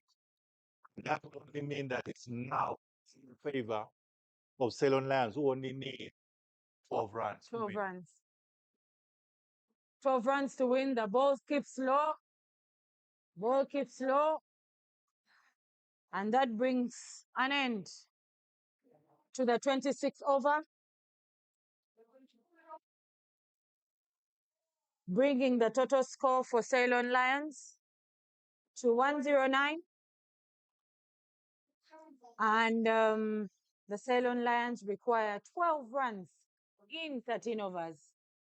That is a run every over. With an over to spare. Pressure building here. It's good to see that Innocent Muebas is able to come back on right now. And Pasco Murungi, they are giving him some words of encouragement, saying they can still get these 2 wickets and be able to topple over Ceylon Lions. But Ceylon Lions dugout also saying it's only 12 runs to get home.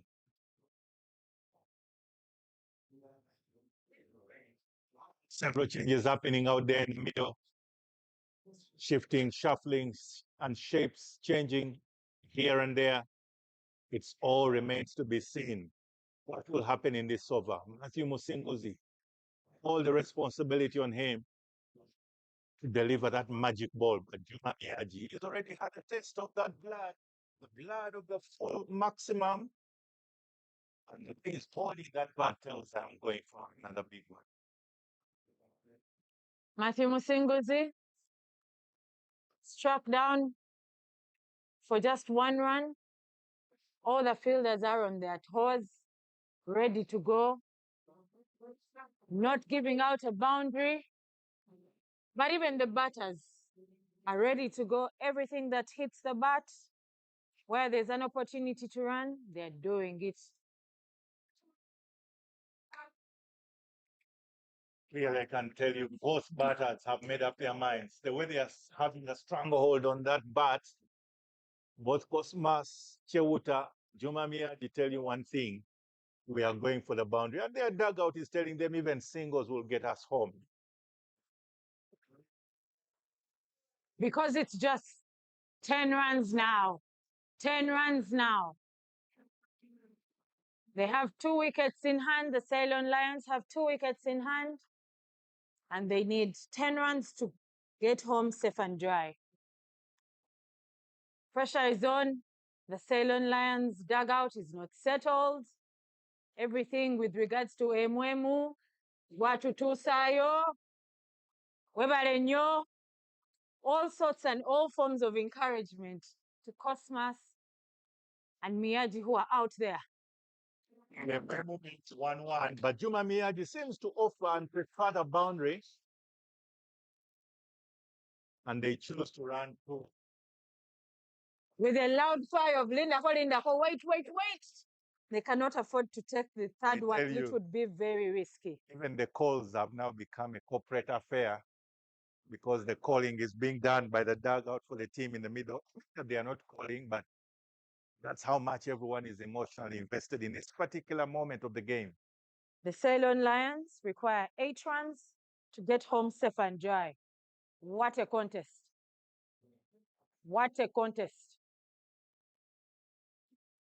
And indeed, Ivan Tawitamura did wise thing. They are moving away from silly mid-on or short mid-on to a short.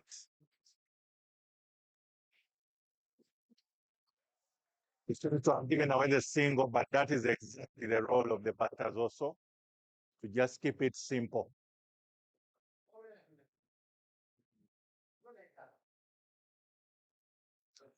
Miyaji nudges one to square leg, and they're able to take the single, bringing it all the way to 7 runs required. 7 runs required in the last 12 overs. Quite a contest down here at the Interior Cricket Oval. It's been beautiful cricket. Now, I mean, my quick math is telling me that it's only 7 runs from 72 balls. Whichever way you want that, you have all the time in the world to get the 7 runs, but you'll be surprised. The batter will want to go for a 6 and a single. But since these are bowlers facing now, do you think they want to play it risk-free? Just run hard, maybe 2, 2, 2, and 1?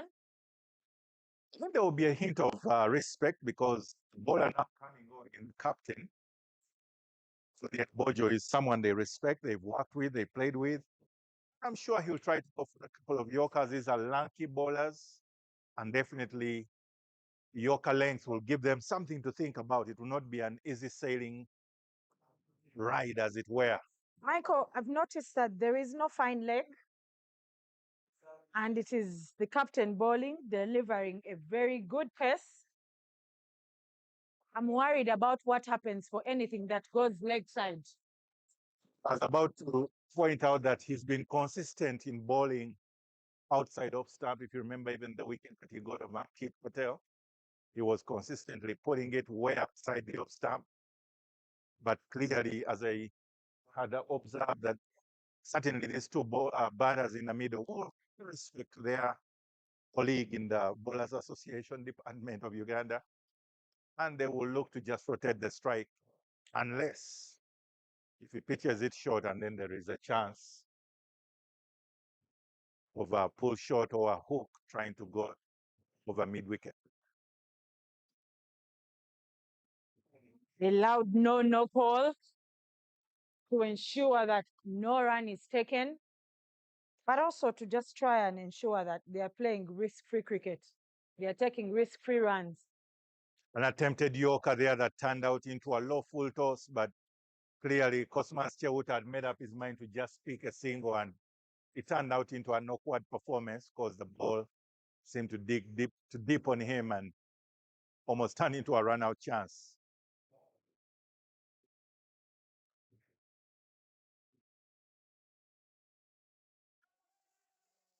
The wicket keep.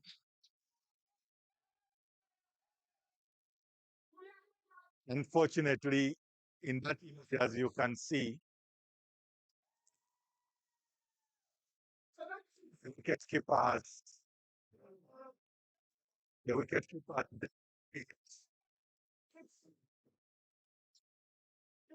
The umpire signals a 5-run penalty.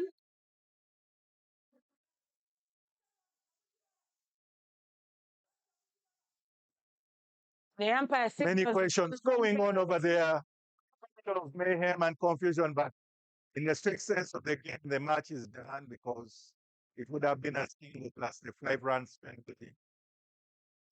It would be ridiculous.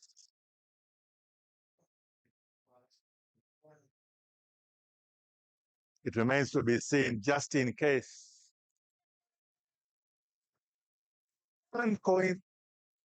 A lot of mayhem and confusion here about the 5 penalty runs, whether it's 1 run to go, whether the game is down. Some consultations going on, players intervening, not the best of scenes, but nevertheless, it will remain to be seen.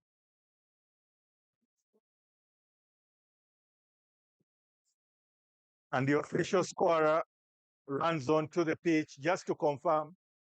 But in the strict sense of the law, of course, a single was taken plus the penalty runs. Michael, let's wait it out and see what the umpire says, what the umpire signals.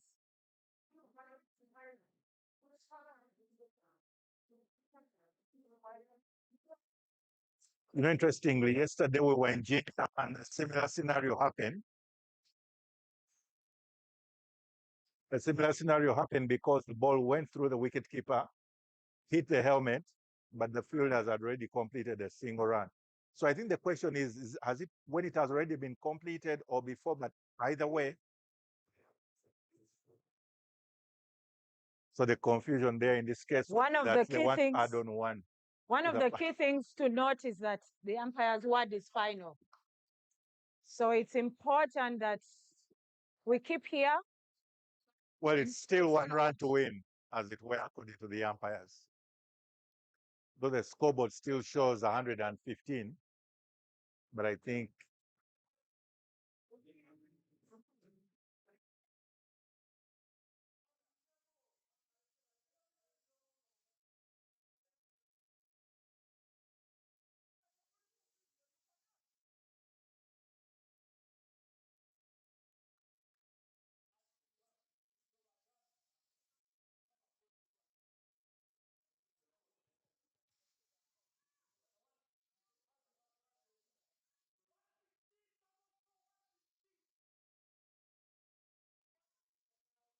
so. I think what happens is it was that judge as not having touched the helmet.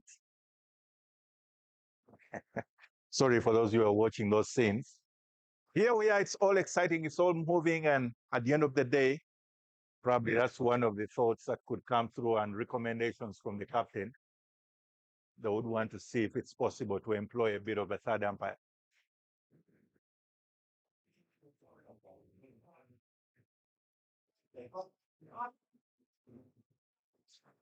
The Ceylon Lions require 5 runs in the last 11 overs.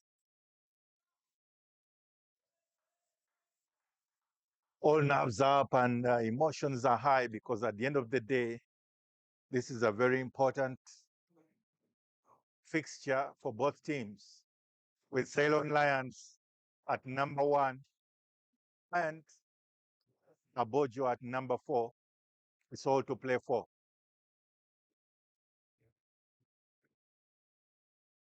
Naomi, have you been in such emotional moments in the game of cricket? Not really, because I don't think that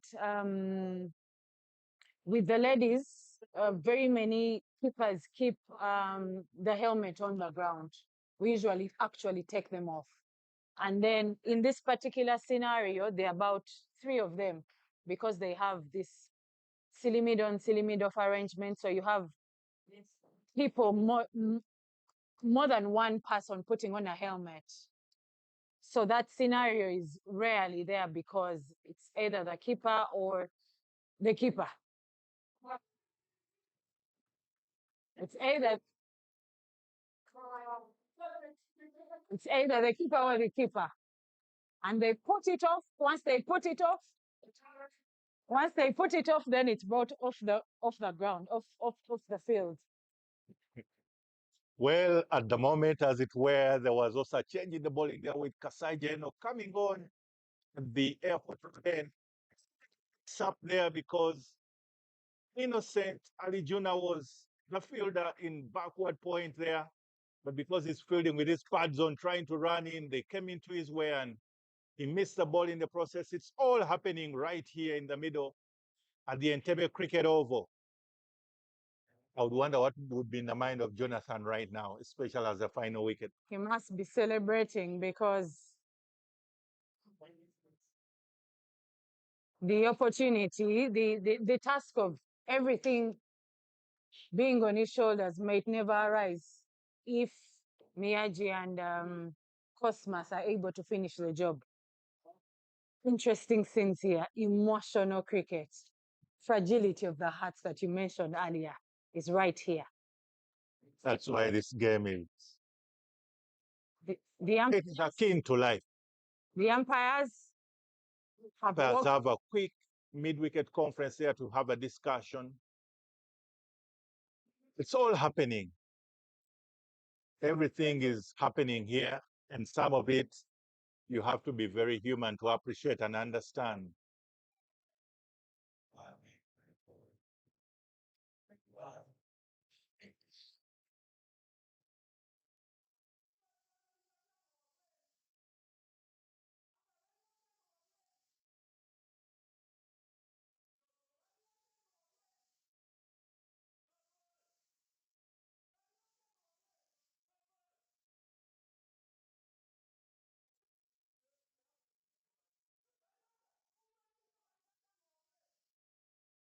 There's a call for having 5 outside the 30 yard.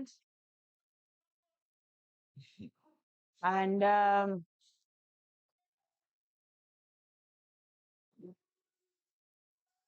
Well, it's all happening here. The Danhouts are very actively invested in these proceedings. Here at the Entebbe Cricket Oval, Najuma Miyagi, with nerves of steel, is still calm, cool, and collected, going about his business. It's good to see the young man growing through the ranks. Now,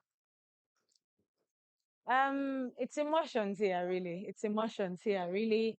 But also they've created an opportunity to just ensure that the game is played in the right spirit, something that, yeah, in the right spirit. Ball struck down to fine leg, and there's a quick 2 runs that has been taken. That adds on to the total of Ceylon Lions. it's good to see the competitiveness and the competitive spirit. Yes, it's played in the true spirit of the game, but the competition is undeniable here. Because now, with only 2 runs to win, it's all to play for. It can easily be done in this particular ball or over, or Jonathan could continue hoping that it doesn't. Jonathan Kiza must be celebrating and thanking God that these 2 other bowlers are finishing the job. I mean that he doesn't have to bat. All that hand clap and cheering you hear is because the scores are now tied at 120 with only 1 run to win.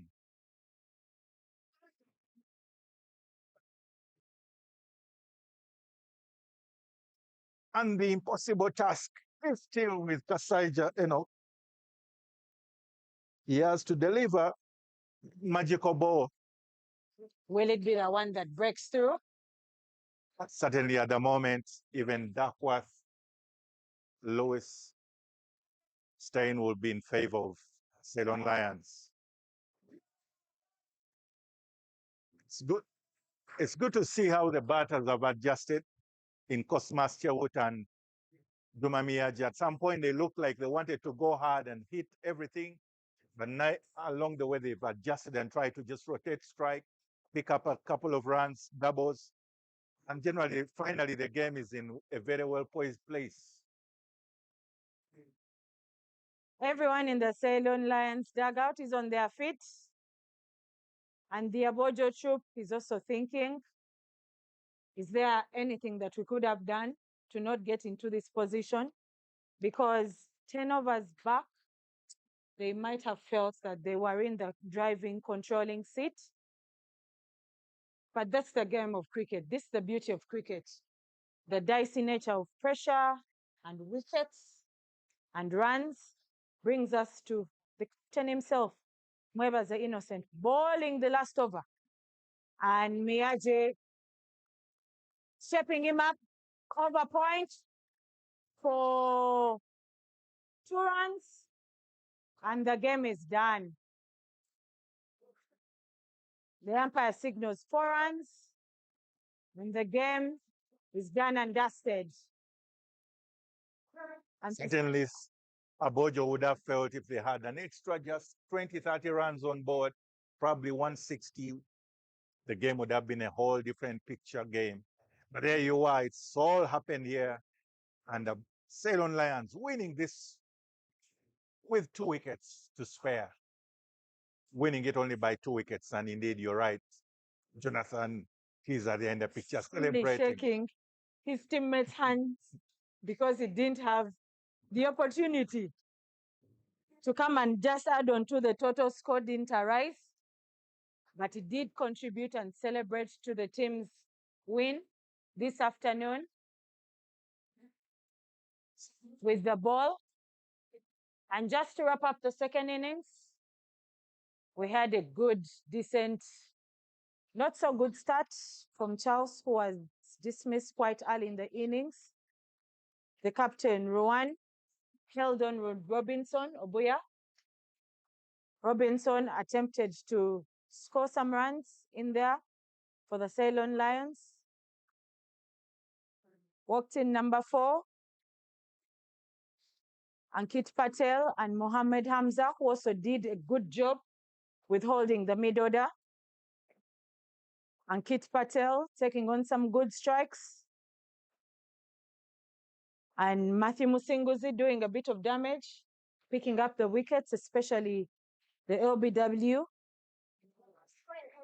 Hamkayondo came in for a quick 3, just with timely fielding from the captain himself, picking up a direct hit. It's been a classy display of fielding and the composed nature of the Aboojo troop. Taking brilliant catches, Baguma taking a good catch. Wicketkeeper showing a bit of class in there. And the Aboojo troop maintained their lime green arrangement around all the bats.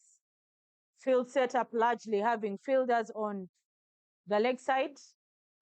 But Ceylon Lion takes the day with Miaji and Cosmos coming out here and holding their nerves, playing a lot more on the ground and running hard to ensure that they take home the Ceylon Lions safe and dry. It's been an innings filled with emotions. There will be some questions that the umpires need to ask themselves. But it was a good contest. Barres speaking to his batting partners how to keep calm and also running hard, putting in the shift of running hard to ensure that they all contribute to the team's overall win. Interesting cricket here, emotional cricket here. And I think there's been value for money for all of us that have driven down here to the Entebbe Cricket Oval. Michael? Indeed, it was a low-scoring game, but altogether, such a beautiful game of cricket. Everything in it, action, attraction, and all that you would need to have in a beautiful game of cricket. But overall, it's good to see. Actually, earlier on, one of the things that you could notice is Ivan's approach. He was already 30 in about 6 overs as an opening batter, and the total of the team was about 40. So that in itself set a tone, but there was not that ability to follow up on that. Hence the low total, low scoring game indeed. But at the end of the day, a good game of cricket. Everyone pitching in. Remains to be seen who exactly would be the player of the match. In my opinion, I think Brighton Muganzi had quite an impact at the end of the day.